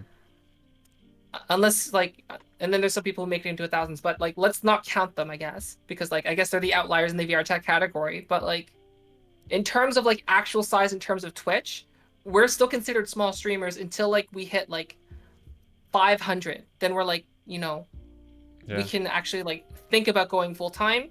And then after that, like medium size is like a couple thousand, like 1,000 or so, and then like big streamers like 20K. Yeah. But like VR chat's like such a small niche group that like I remember when I was looking at someone that had 20 viewers, and I was just like, I was just blown away. Like, how did they get 20 viewers? How are they doing this? Like, I need to study their stream to like see all their techniques. Like, how are they getting these 20 viewers? Like, this is amazing. Mm-hmm. And For like, sorry, go ahead. it's just like it's such a small community that like just by being like no matter what size of a streamer you are, like you just get known, which is I guess it's nice, right? Yeah. I just so in my eyes, like someone that wants to get to know or take part in events, like it's not that difficult to um like even someone who doesn't stream, it's not that difficult to like just become known in the community for something and like use that as your platform to like to get to meet people that you want to know. Like it's basically like networking. Like do you know who Monaco VR is? Monaco VR, yes.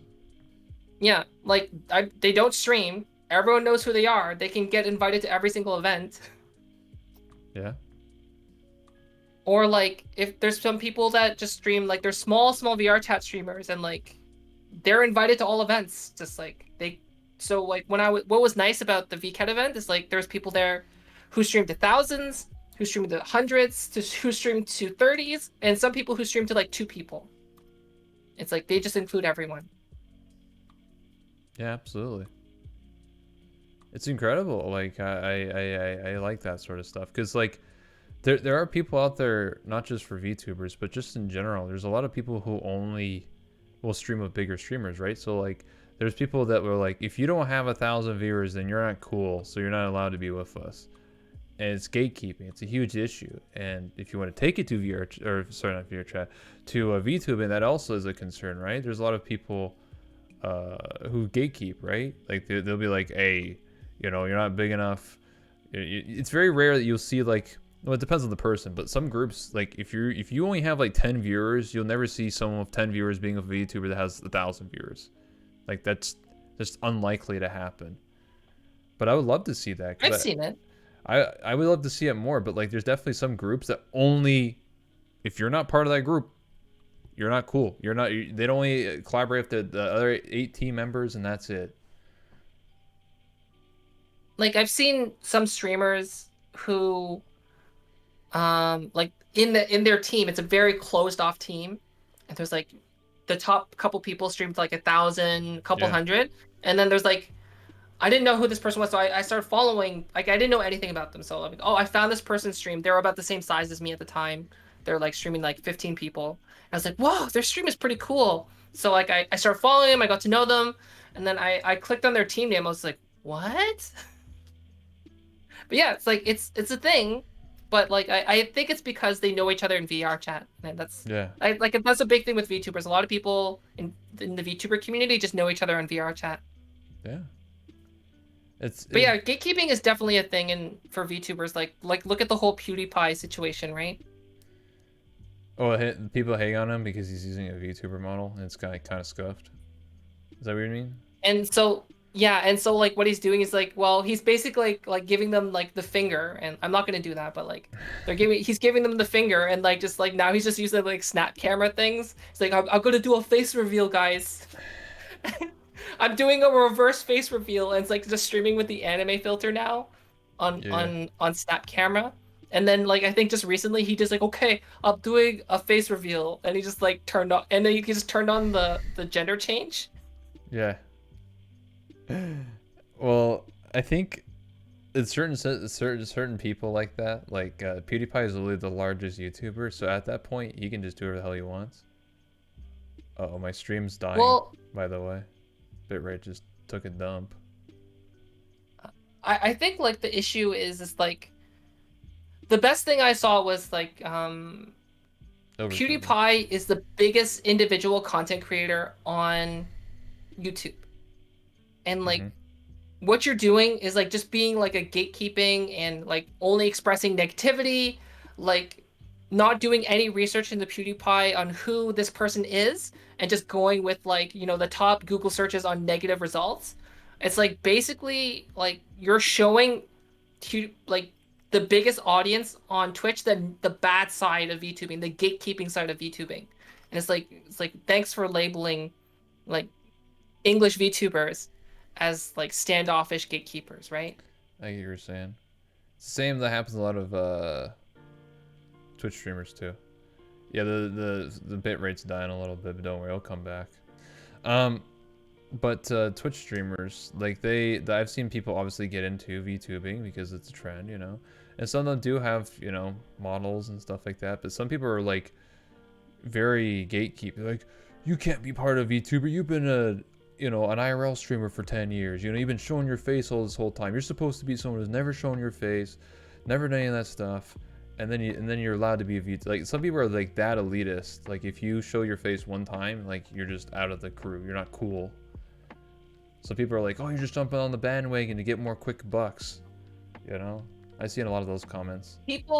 I think those people that are doing that are the same people that would keep their VTubing stuff a secret. Right? They're like, what do you use for VTubing? It's like, well, why don't you just Google it? Like, to me, those are the same people. Oh, I see. It's the connection to what I said earlier about, like, they wouldn't share the knowledge. Yeah. I get what you're saying. Like, they want it to be their own, like, little exclusive club.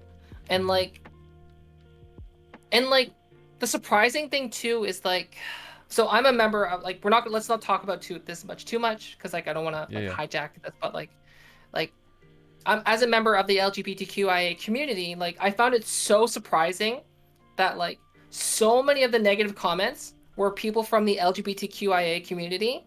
And I'm just like, what are you doing?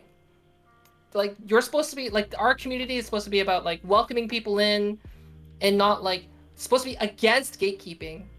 And, like, they're just, like, all they're doing is they're doing the exact same thing. But, like, just with a different flavor. Yeah, I get what you're saying. It's interesting. Anyway, any more questions? Anything else you guys want to say? We've been going for 3.5 hours, just so you know. We're close to it.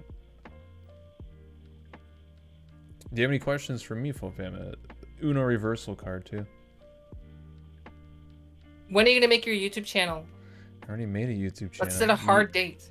You said hard date for you to upload your first highlight clip. When are you gonna do that? How about this? I'll start doing YouTube videos, and you. That's not a TikTok. I said, okay, I'll do interview highlights or something that's not MMD. How about that? Or TikTok. And in return, you have to do something for me. Equal trade. What do I have to do? Chat, what should she do? To be fair, what I'm making you do benefits you. True. So What I'll do, it will benefit you. Track cup for YouTube channel. What's something? What's something that I could get you to do that would benefit you? to be honest, if I probably stream VR chat again, I'd probably do really well. I've been thinking about it, but like I'm like, mainstream win. why? What you made stream? I already did a mage stream. I'll do one other one. Why not? Wait, I do a made stream? Yeah, you do mage stream. Oh no, they're saying Rebels made. Oh, I already did a mage stream. You want me to do another one? I'll do another one. Yeah, I think they want you to do another made stream. Okay, I'll do another one. Why not? Yeah, Twitch chat has spoken. Fo do one. Listen, they're saying Fofamit do one. Why don't you do a mage stream?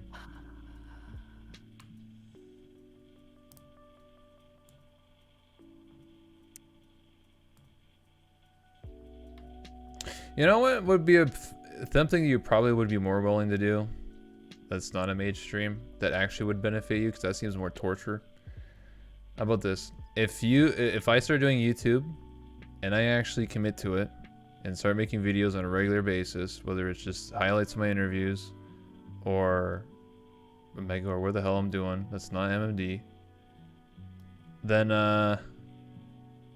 what should we get? Come on, guys. What should we get Fofamit to do that would benefit her? She has to do a TikTok? Oh my god. Would that actually benefit you? I have TikTok already. Okay, well, she has a TikTok. I don't know. I've started uploading to it. How about, I don't know. See, this is the Enter problem. a talent show. I'm just trying to think of something that benefit you, because I want to, because I could say stuff that benefits me, but then it's like, you know, it's not equal trade. What do you really want? Do you want a model or something? Maybe I can talk to some people. You want some food? People said the show with the dirty 3D dishes. What the yeah, zoom on the 30 in the way in the background and Wait, we can have like Stalker Fofa stream. There we go. a mage stream could benefit her. It's up to her. Well, how could a made stream benefit me? I don't know, get you that $2,000 to buy whatever you want. VR workout with Media Hook. How is that okay? How is that gonna benefit me? Wait, isn't that just a punishment to chat? Okay, well, we're getting Rebel to do a YouTube channel, so as reciprocation, chat, you have to give me $2,000. What? Yeah, that's what they're saying. That's like no. Well, I don't know. I don't know what you want. Maybe I'll pull some strings. Maybe I'll get you a model or something. I know people. I don't know. Well, I've been trying to like make connections with like actual 3D modelers for VTubers. It's so hard. It is. It's so hard. It's like either I'll get messages back from people that like I'm not sure if I'd want to spend money on what they're doing because I don't necessarily like their style or their portfolio is not big enough. Do you know what I mean? Or yeah, I know what you're talking about. Or they're like I would have to do all the rigging myself because they only sell sculpts. Yeah, that's true too. So I'm just like, I just want like Something to do it all. I just basically I want a model made by one of the two people, but it's not gonna happen. I could link some other people that probably could do it, and I know one of them that's really good. It only takes one commission at a time, so who knows when he's available again. Like, I know I could probably get on Shanzo's commission list, probably no problem. But like, I'm not sure if he could do my style. Like, he's really good at making models, but like, he seems to like have a specific look for his models. I'm like, I'm not sure if it's like, do you know what I mean? Yeah, I get what you're saying. Hold on here. It's just like, whoopsie daisies. Okay, how about this? You want something like this? They don't have to look like that, by the way. They do everything.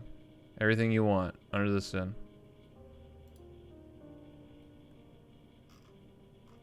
It's in the pricing. yeah, I see it. I don't know. That's one person. I'll have to think about it. Alright. The thing is, like, this is gonna be the model that I'm gonna be using, like, from now on, so that's why I'm being, like, super picky. So even, like, talented... Okay, it's like, for example, like, if Yuli and Jinomu, like, were to both, like, magically free up their queue, and I was able to get on both of them, like, obviously I can only choose one, and, like, I already know in my head which one I would pick, but I'm not gonna say. Alright. Because, like, one would, like, that's why, like, one, like, would pick, like, fit my style, I guess. I get you. Yeah, that matches my taste, yeah, right. Boop. I can't boop. Haha.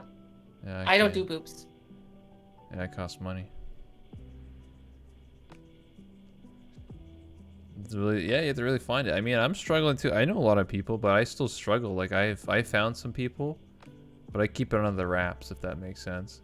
Because the problem that I fear is that if people if I was openly telling, like, yeah, this is this, then they're gonna get swamped, and then I'm never gonna get a model myself. You know what I'm saying? That's what happens to JJ. You can't get her because everyone and their mom wants her. You know what I'm saying? That's the problem. I think. Well, but, like, she also made Silver Veil's model, right? Yeah, she did. And then, didn't she also do, Vibe? Yeah, she did it. Basically, everyone from Vsojo. Yeah.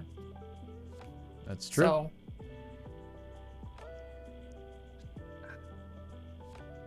I don't know. even though her queue's opening up in, like, May, I'm expecting it's gonna be like, okay, commissions are open. 5 minutes later, they're closed. Yeah, that's how it's gonna be. Absolutely, I can predict that. And here's the thing: that's some people who get models think that they're automatically just gonna become popular. It's like what you said earlier, where it's like it doesn't matter if you spent $10,000 on a setup or a model. Like, it doesn't automatically just make you famous. But that's what some people, like, literally will have the notion to do. They'll literally spend, hire JJ, whoever, get a nice model, and then they'll start streaming, and they'll be like, why don't we have 3 viewers? My model's like 10 out of 10. Like, what? I don't get it. Yeah. I get people like that all the time, and I'm just like, you could just make your own model in Vroid or buy one on Booth, and like, I don't want like a commoner model. And I'm just like, damn. You Well, haven't streamed for a single day, and you have no following of significant size in anywhere. And like, they're like, well, I want to be successful. I'm like, you're not going to be successful just by having a cool model. well, some people try to do that. Like, if you see it on Twitter a lot, people, without even streaming once, they'll just do a debut where they just show the model, like, doing an MMD dance or whatever, and they'll get, like, 2,000 followers on Twitter just from just showing, like, I have a cool model. And then they'll, because Joel talked to me about it. He's like, yeah, they'll debut, they'll get their 400 viewers for like a nice week or two, and then when people realize that they don't know how to talk and don't know how to stream properly, like they don't have the knowledge to, the experience to stream, they know how to talk, the lingo, to understand what to do, and not to have dead silence, not to make it awkward. They go from 400 viewers, then they go down to 100, then 50, then 20, and then they're just staying in at 20, and then have to grow back up to, 25, 30, 40, 50. That's Yeah. the problem. Yeah, exactly. Or like people that like are the exact opposite, like or similar, I guess, where they would like they're gonna make a debut, but like it doesn't get enough attention, but they're like, okay, maybe on Twitch it'll be okay, and they get like no viewers, so then they do a re-debut. I've seen someone do a third debut. Oh God. I'm Really? like, why? I don't get, like, I understand the whole debut culture, but like if you don't Re-debut. already have like a big like a following behind it, like it doesn't make sense. I thought about re-debuting when I get my new interviewer model I showed you. Because I never debuted You once. could. I never debuted once. Yeah, I never debuted I either, just, and I'm like, literally how I would do it, I would just get the avatar, get it rigged, put it in a VR chat, and be like, hey guys, new avatar. And people like, whoa, cool, and then like ditch like 5 minutes later, and that'll be it. There's no build up. There's no like, oh, I'm only gonna show a thigh, or oh, I'm only gonna show my finger, or only gonna show the mouth or something. You know how people do it? Like they'll tease like they'll zoom in like 500% on the model and be like, here's an eyeball, and be like 2,000 likes. my favorite, you know that like Goku, like the Goku like gangster looking meme with drip. the jacket? Yeah, the drip. Yeah, the drip meme. I saw someone do that with like they're like, okay, I'm doing a debut. They would show like the feet, and then they would show like the top of the head. They would slowly reveal that like the face, and then like, okay, here's the rest of it. And like everyone's like, oh, poggers, gasm, and then the next day it's just like their model, but like with like the Goku drip meme, and they're like, gotcha. Oh my God. And I was like, yes, this is the best debut I've ever seen. I'm zooming in. Yeah, I don't know. I want to do that debut, but it's just like, I don't know. Some people milk it too hard, you know? They're trying to get every last little like they can, you know? Some people are trying a little too hard. I feel like as a VTuber, if you're gonna debut, you should they should stream on an alt account, like how you did your voice reveal on an alt account. So then you learn that how to, practice, and then they should debut, because then they'll be prepared, right? Practice makes perfect, right? I've already been talking and doing these, like, not necessarily interviews, but just talking online for over 10 years now. So I've already have that knowledge, right? So like, I've been doing it for a long time. I've been around big streamers, small streamers. Like, I've been through all the bells and whistles already. So I already have this knowledge. But other people don't. And like, the thing is too, is like, I would say like there's different levels, like there's different like gates that you get stuck at in terms of viewership gates. Like, the first is like trying to get into 3 viewers, trying to get to 15 to 20 viewers, then the 30 to 40 viewer mark, and like you get stuck there for a little bit. Then like the 75, like the 70 viewer mark, you get stuck there, like, oh, partner is just like just in your grasp. Yeah. And then afterwards you get like the 75 to 80, then like the 100. Like, I think when we're both normally streaming what we stream, like we're usually in that range, and like that's I think where we're stuck. And like, if you just suddenly get thrown into the shark pit of like 400 viewers, that's like, I don't know, like, unless, like, as you said, like what you said, like they don't know how to handle that. Well, they immediately go from the 400. It's not like they build up over time. It's not like they've started with 3, then 5, then 10 to 20 to 50, 100. They literally just start immediately 400. And to a lot of, it's like streaming with 2 viewers and then someone raids you with 1,000. It's the same thing. It's like, you're just like, whoa, what the, my chat's like blowing up, like follows are going off every 2 seconds. It's like, what's even going on? It's just like, people are not prepared for that. It's like sink or swim at that point. It's either like you know how to like immediately capitalize on that and how to like make those people come back for the next stream, or you just fail and then you're just like, well, next stream I have maybe 4 viewers instead of 2. You're like, shit, at least I got 2 more viewers, right?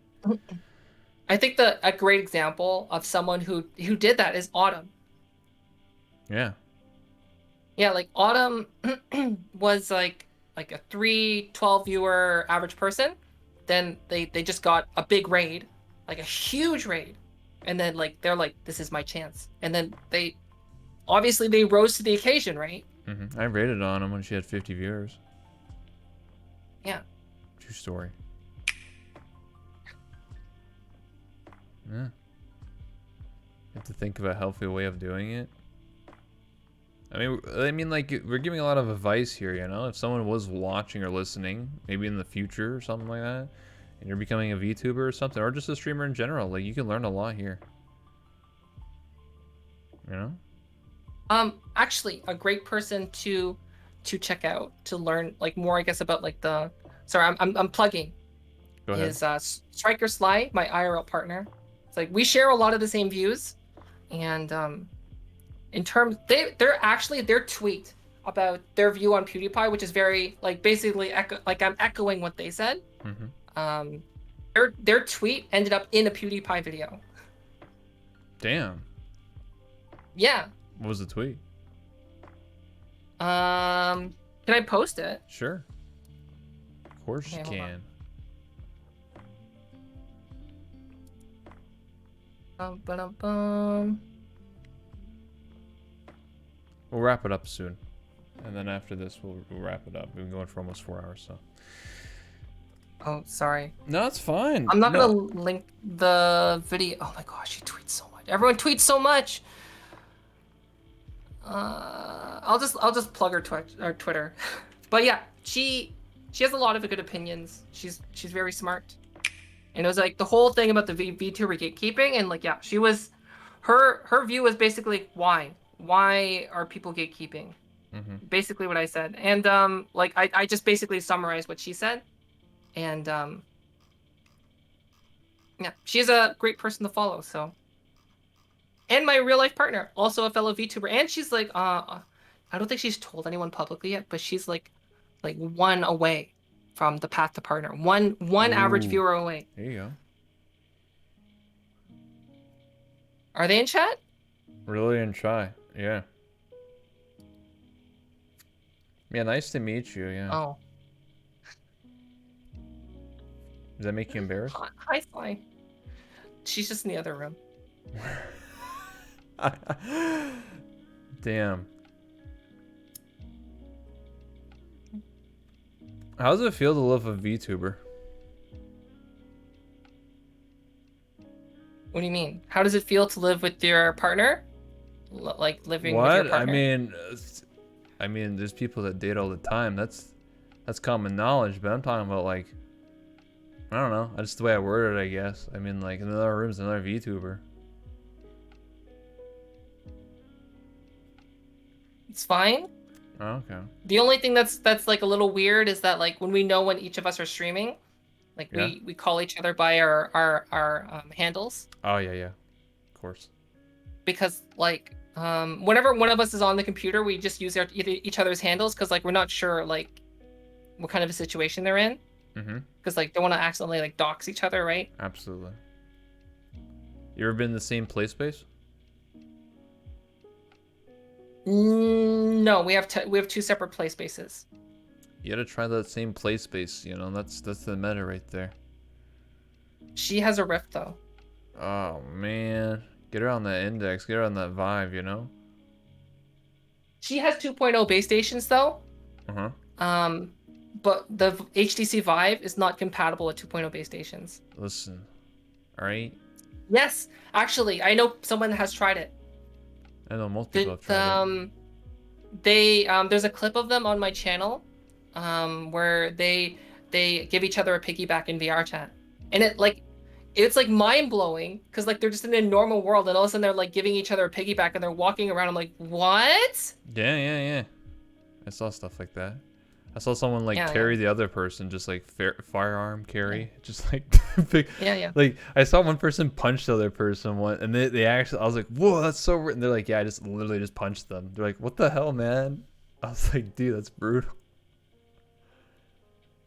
Yeah, I saw people slow dance together, like they were like doing the conga or whatever, whatever it is. You know what I'm talking about? Some dance moves. Oh wait, $2,000. Oh, I know what I would do. Wait, no, I don't. What? Never mind. It's more than $2,000. I would actually like if it was just given to me for free, I'd probably upgrade to a mocap suit. If it was free. Okay. So like the Rococo suit, which is like $2,500, $30 a month. Nice. I mean, it's worth it, right? I mean, the future is now. Mocap suits. Well, like it's worth it because like you just zip one suit on, versus like me, I have to strap. Let's see, 1, 2, 3, 4, 5, 6, 7, 8, 9, 10, 11, 12. 12 different things I have to strap to me. Oh my god. You strapped up. What if the cops came in and were just like, what the hell's going on here? There's like 12 things on your body. They're like, what is this, a bomb? What's going on? This is why like whenever we order delivery, I'm just like, Sly, can you get the door? She's like, I'm strapped in. She has like the leap motion attached to her, like the one plug. And I'm just like, look at me. And she's like, it's not fair. And then she goes.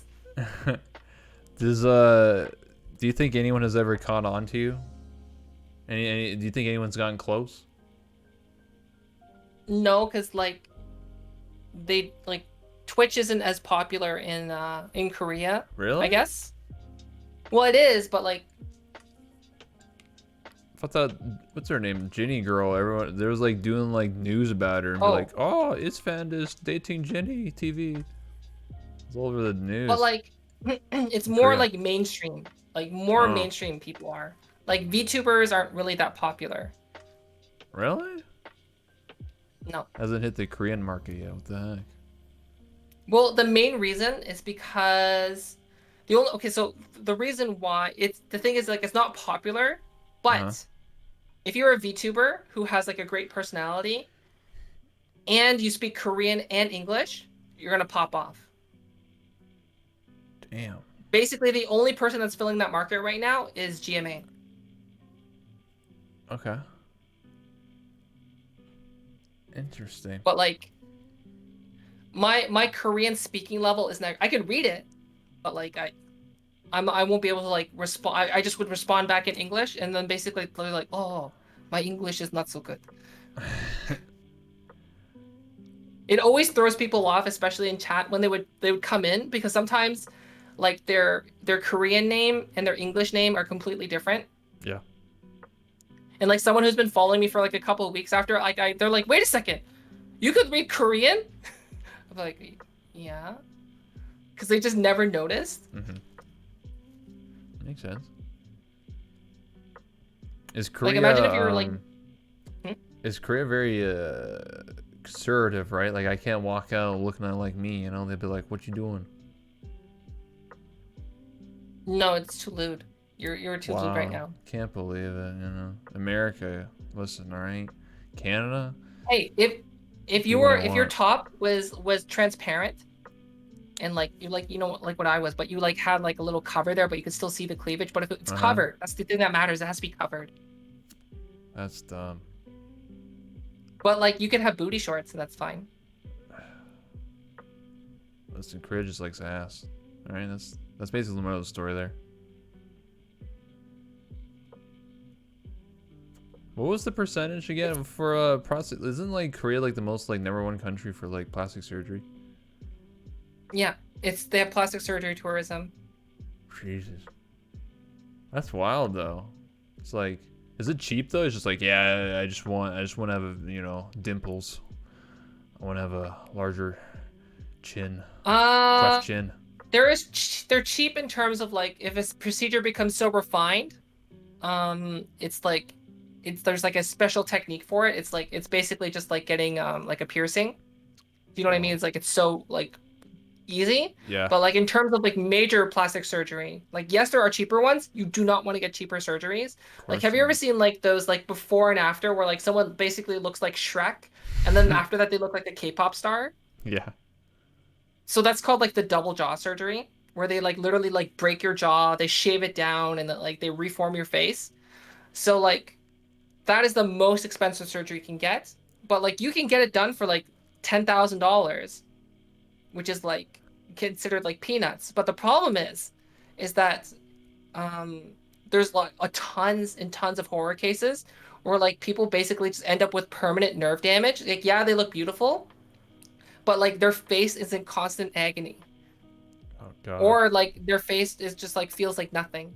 Like it feels like it's asleep the entire time. Jesus. Someone said Mumble says the eye surgery is the most common. Yes, yes. Even my mom has it. My mom has it. And she's like actual boomer. Oh God. My grandma has it too, now that I think about it. Oh, you don't have any of that stuff? You're natural. You're just like I just do YouTube or VTubing stuff. I don't need that stuff. Well, I'm a first generation in Canada. Like, I'm first generation born in Canada. So my aunts and my uncles, they don't have it. Only my mom has it. Oh, okay. My aunt was the only one with plastic surgery. My mom is the only plastic surgery person in my family, other than my grandma. Everyone else in my family, no plastic. Huh. I wonder if it's like so common that like your parents would like tell you to do it. Be like, hey, you should get your eyes done too. You should get your eyebrows done. They actually said that, and I'm like, why? I said, why? Why? Just say, look, I'm a VTuber. I don't need to do that stuff. I can look as awesome as I can be. Oh, they don't understand that. They don't understand the internet. My mom Oh. doesn't understand the internet. Oh, there's super boomers. They're like, what is that? So if they saw you strapped in right now with all your stuff and they saw the screen, they'd be like, what is this? They don't understand the concept of how money works on the internet. Oh wow. Damn. So she assumes like the people that she watches on YouTube that has like 1 million views, because she's only recently started getting the internet, right? Yep.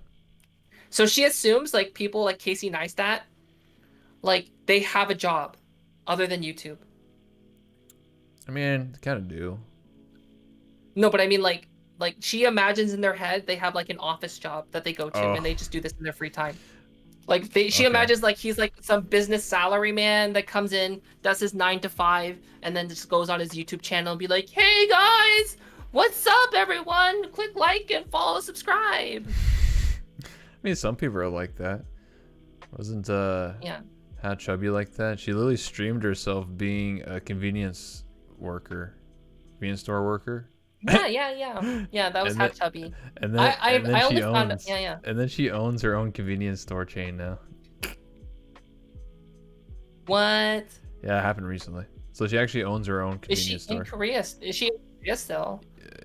Yes, I think she's back in Korea. And I don't really watch her. I just saw on like live stream feels or whatever. She's like, it's like, ha, Chubby, you know, went from lonely convenience store worker selling cigarettes or whatever to now she owns her own convenience store.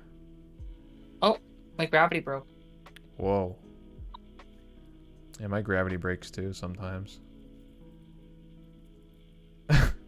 What causes the gravity to break? It's something with the valve input system. There we go. I'm Oh, back. what the heck? Yeah, in space. Yeah. You just entered 0G for 2 seconds.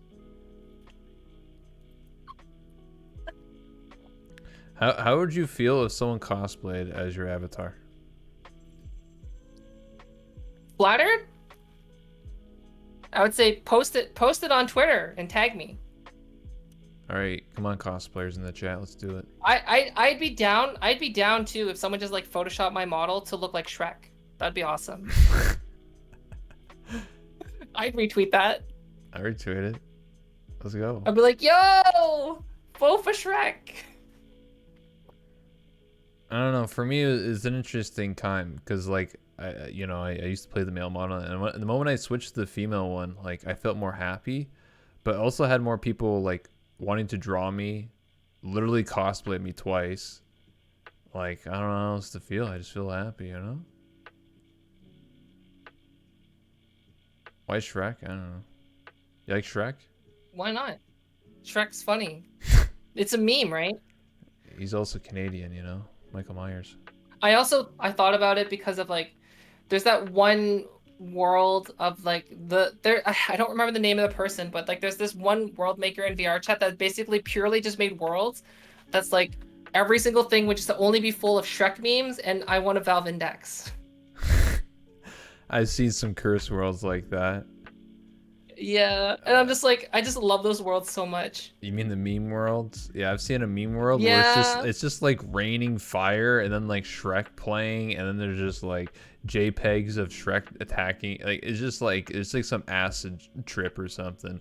But then in the corner it's like, hey, look, a Shrek avatar. It's like, heck yeah, let's go.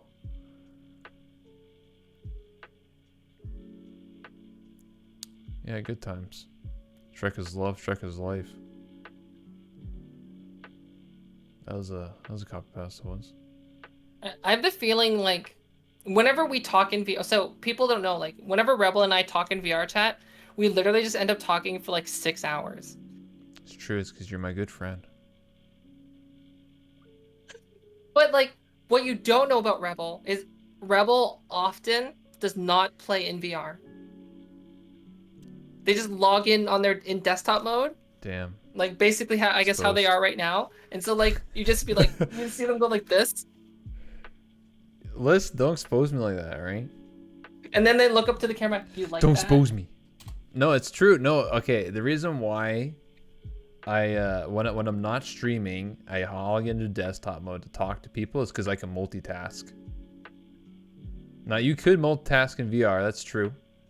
But I can easily talk to you, and then I can literally DM someone and like literally like hook up like 3 interviews at the same time. Or it's also just easier. I don't have to put on my goddamn headset. I don't have to turn on the base stations. I have to put the light trackers on. I don't have to turn that on. Don't have to make my room into an oven and I'm melting just to talk to you, right? I feel like it's a huge inconvenience just to be like, hello, how's your day doing? You know? That's a massive inconvenience when I just want to talk to somebody. And my computer being on I'm not fire. in VR right now. Okay, well. Alright, well, you I know. can type to people. Okay, well, I'll get that, you know. Yeah, but you don't share your screen to talk to someone in VR chat like this. Now, don't lie to me. You've never called someone like this while in VR chat and be like, yeah, call me on VR chat. And you're just sitting here. It's just easier. Like, I'm just there to talk to somebody. There's no hidden agenda. I'm just there to talk to somebody. And it's just easy. That's why I do it. Alright? I get in VR to stream, do Callus Row, or go to a party or an event of some kind. Or after stream. Because I'm already in VR at that point. Yeah. So I'm just like, fuck it. I might as well just stay in for another 2 hours. Yeah, that's where I first met you. It was at Eileen Monty's birthday. Oh yeah, it was. Oh, was it that was that Rob Roman, right? He was Yeah. DJing. Yes. Now I remember. Yes, I used to go to those things. Yes. Chasing me around. Hey, I just want to talk to you. Hello. Okay, listen. Listen. I'll say some more whispering. Okay, don't make fun of me or anything. True story, right? I don't make fun of you. Scared. That was a good time. Now look at me. I moved out. I don't have to do that anymore. I know. Fam is so mean. So mean to me. Lily calling me out for being desktop. Lily being like, don't even do YouTube. Wow. This whole thing is just turned into roast The me. YouTube is for your own good. It's for your own good. Just make a YouTube. You upload your things. It's free real estate. God, that's an old VR chat meme. Takes me back. Wait. It's free real estate. It's real estate. It is. Just do YouTube. Yeah, I did everything but YouTube. TikTok, Twitter, Okay. Instagram. Okay, I'm not gonna break down the money, but basically, I worked out the cost of him to contract out the work, and like I told him how much, like how he will still actually be able to make a profit by not having to do the work. So he has no excuse. No excuse. All right, I'll make 1 video a week. That make you Yeah, happy? that's all you gotta do. Yeah. First one, probably One Code video a Miko. That's probably the biggest one. Honestly. Yeah. after that, I don't know. Just start big and work your way down. Holy just do like the people with the biggest viewership and then be like, well, I guess we're hitting the bottom of the barrel here. Let's go. No, no, seriously though. Okay, can I tell you a secret? Sure, you're telling everybody else too, but yeah. So I don't care. All right. Okay. So since the Pokimane was like trending with VTuber, Yeah. you know what I did to all of my videos? I added the Pokimane tag in the YouTube tags. Oh my god. Instantly, Clickbait. 20% increase in viewership. No. But the thing is though, it's like it's invisible, right? It's not invisible. People don't see it in the titles. It's not in the thumbnails. It's only in the YouTube tags. Yeah, I have a Which is program that only allows me to see the algorithm. tags, and I can see that, and I'll be like, "What the Yeah. fuck?" No, I've seen it. You're actually okay. Not with Pokimane, but I've because I have this plugin. What's it called? I forget. It's like YouTube Buddy or some crap, and it shows every tag for every video. Because how I used to do tags is Oh my God. because I took programming, so you can Don't look expect at the my page. tags. Tags are big though.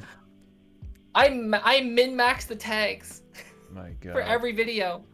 So yeah, basically anything that's like a current trend in VTubing, I sneak that tag in there. I update old videos. Like that's how you keep this video staying relevant, right? Excuse me. But sorry. But anyway, I would inspect the page info and it would tell me the tags. So I would see like it's all in the coding, and I would look at old people's videos and I would see like tags like PewDiePie, Markiplier, Jacksepticeye. Like I saw those three a lot when the video has nothing to do with them. Maybe the only thing that would be relevant is because they played the same game, like playing Amnesia or something, or playing Minecraft. It would literally just have Markiplier's name in it because he played Minecraft with his friends years ago. And I'm just like, is that shameless? And I never did that because I was just like, I ain't about that life. I'm going to be honest as true and only put the tags are relevant. I guess I got to be a liar now. You gotta do it. But like the same thing is like now that like so now I'm no longer adding Pokimane as an example into the thing because like people don't really associate the Pokimane thing with the VTuber thing anymore because like dude, she stopped Miko doing then. it. That's the new that's the new tag. Is Code Miko the new tag you Well, replaced like, with? well, I didn't do it in my last one, but like Oh, okay. the video that I did, like how to, what was it called? Like how to make your own DIY VTuber app, like Code Miko, AI Angel, and Project Melody. Like, I think that video's only been up for like a week, 4K. All right, so here's the plan. I'm gonna make a video. I'm gonna put everyone's famous in their name. I'm gonna put like literally Johnny Depp. I'm gonna put PewDiePie on there. Who else is really popular? No, but like what I'm saying is like make sure the tag is relevant to what you're doing. So like, or just go based on what's trending on your category. So like for example, like you can't just put Johnny Depp because like Johnny Depp's not a VTuber, right? Get a random Johnny Depp view. Listen, you know what's hot right now? Yu-Gi-Oh. Seto Kaiba is You're gonna be like those wish like store listings. Wish Do you know what I'm store talking listing. about? No, what? What's that? Hold on. Okay, okay, wish.com. On. Wish.com. Oh, wait, are you talking about those like those sites where it's like, hey, 11:11, Oh, I have to make a log wish? in. I have to log in. Is it one of those fake things that kids would do where you go like, oh, at 11:11, make a wish and it'll come true? No, it's like the things with like the super long like titles that are like Samsung SanDisk 4GB, 2GB, like micro SD, SDXC, memory card for camera, for phone, USB. Like What? it has like all those different like Oh. tags. Yeah. So like basically you're gonna do that. You're just be like interview. It's like YouTube interview VTuber Code Miko, like that's what I Conan do. O'Brien. Yeah, Conan O'Brien, yeah. Jimmy Fallon, Jimmy Kimmel. No, I didn't do that, but I remember on YouTube like 10 years ago, people would copy every single word in the English language and put it in the description and just put a bunch of spaces. It'd be like 1, 2, 3, 4, 5, 6, 7, 8, 9, 0, hello, hi, A, B, C, D. The tags would be like the entire like dictionary. Good times. That was like 10 years ago. Good old YouTube. Okay, if you did that on my latest video, you'd be disgusted. So most Craigslist ads, yeah. No, like the tags, like so for example, like what I would do is like so here's a trick is look at other YouTubers who are doing something similar to you. Look at their tags. MD.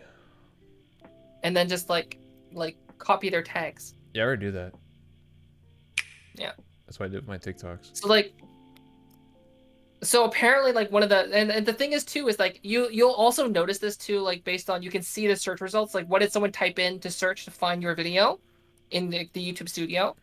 And like a lot of the things too like would match up, like whenever you're doing a video like on stream tips, it's like overlays, overlay graphics, how to be full-time, Mine is like full-time streamer. Just put his Tech tips.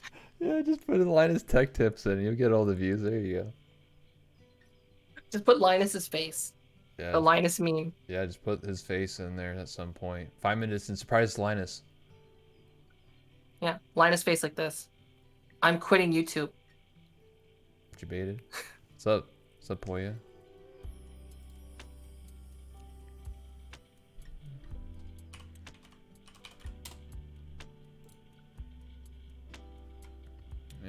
Yes, I'm interviewing people with Poya. Listen, I saw Bunny Poya on Twitter, and that was pretty poggers. That's all I have to say. Anyway. It's been like 4 hours. Yeah, it's true. I need to eat lunch. It's like Oh yeah, you're living across the world. 2:15. Well, me it's 12 o'clock in the day. No, it's fine. We can end here because I'll let you on a secret. This was my longest interview.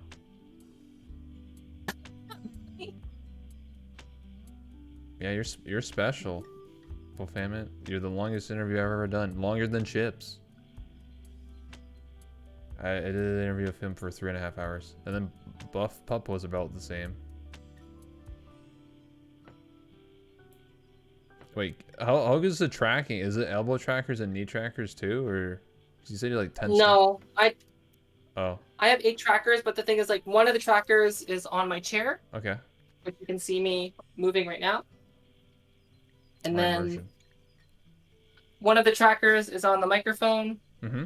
Which like, hold on, get in the view right here. Oh, it's attacking me. Hello. Oh Jesus. And then I have a tracker on each hand as well. You have any light So, like, trackers? that's the thing. Yeah, Hip. of course. That means you can do a squat. Oh, that's pog. Oh my gosh, don't even get me started. So I have a stream like donation game. Yeah. So whenever someone donates bits, it activates a game and they can win a certain amount of squats. And like last I had to do, it's been the average that I've had to do like 300 squats every Sunday. And like Sly's like, I don't like this. And she's like, I'm like, why? He's like, your thighs are getting too muscular. What do you mean? Isn't that a good thing? Thick thighs save lives. Thigh highs your mind and minds. Listen. They're like, okay, so like when I squat down and like flex the muscles, it's like, it's hard. They feel hard. That means you can crush a man's skull right there. What do you mean? That's what people really want. That's a full family, alright? You have strong thighs, okay?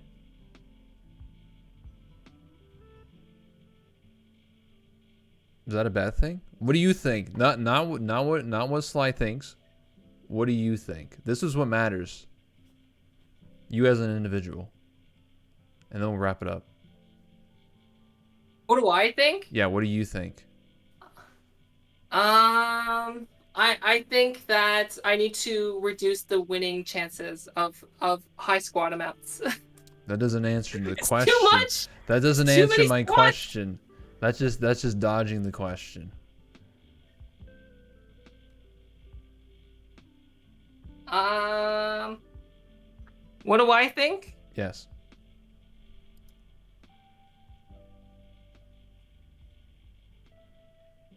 I'm pause champing. Oh no, that's the wrong one. Where is it? There you go. I'm gonna cry now. Alright, if you don't want to answer the question, I won't bug you, alright? How about that? I'm fair. Well, I mean, like, I guess it's okay, but like the problem is like some of my pants don't fit anymore. Oh my. Like the stretchy pants like around the thighs, like they're so tight now. That's the problem. Well, that's what happens when you get thick, alright? You start religion around it, just like how I did.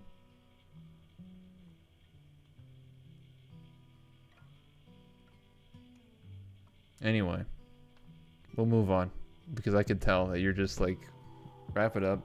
Wrap it up, guy. Let's go. You're so done. I'm so hungry. Alright, alright. You have to feed those thighs, I get it. Thanks. Of course. Anyway, thank you so much for the interview, Fofamit. It's been a good time. Thanks for having me. Absolutely, thank you. If if this was in VR, I would give you a hug if you were down for that. But I I can't. don't like hugs. All right, I'll give you a head pat. And if you're not down for that, then I would wave at you Fist at a bump. safe Fist distance. bump. I would fist bump just like on PewDiePie or something. Yeah. All right, I'm fist Remember, you bump. can't use your fist bump. Listen, I'm fist bumping my screen right now. There.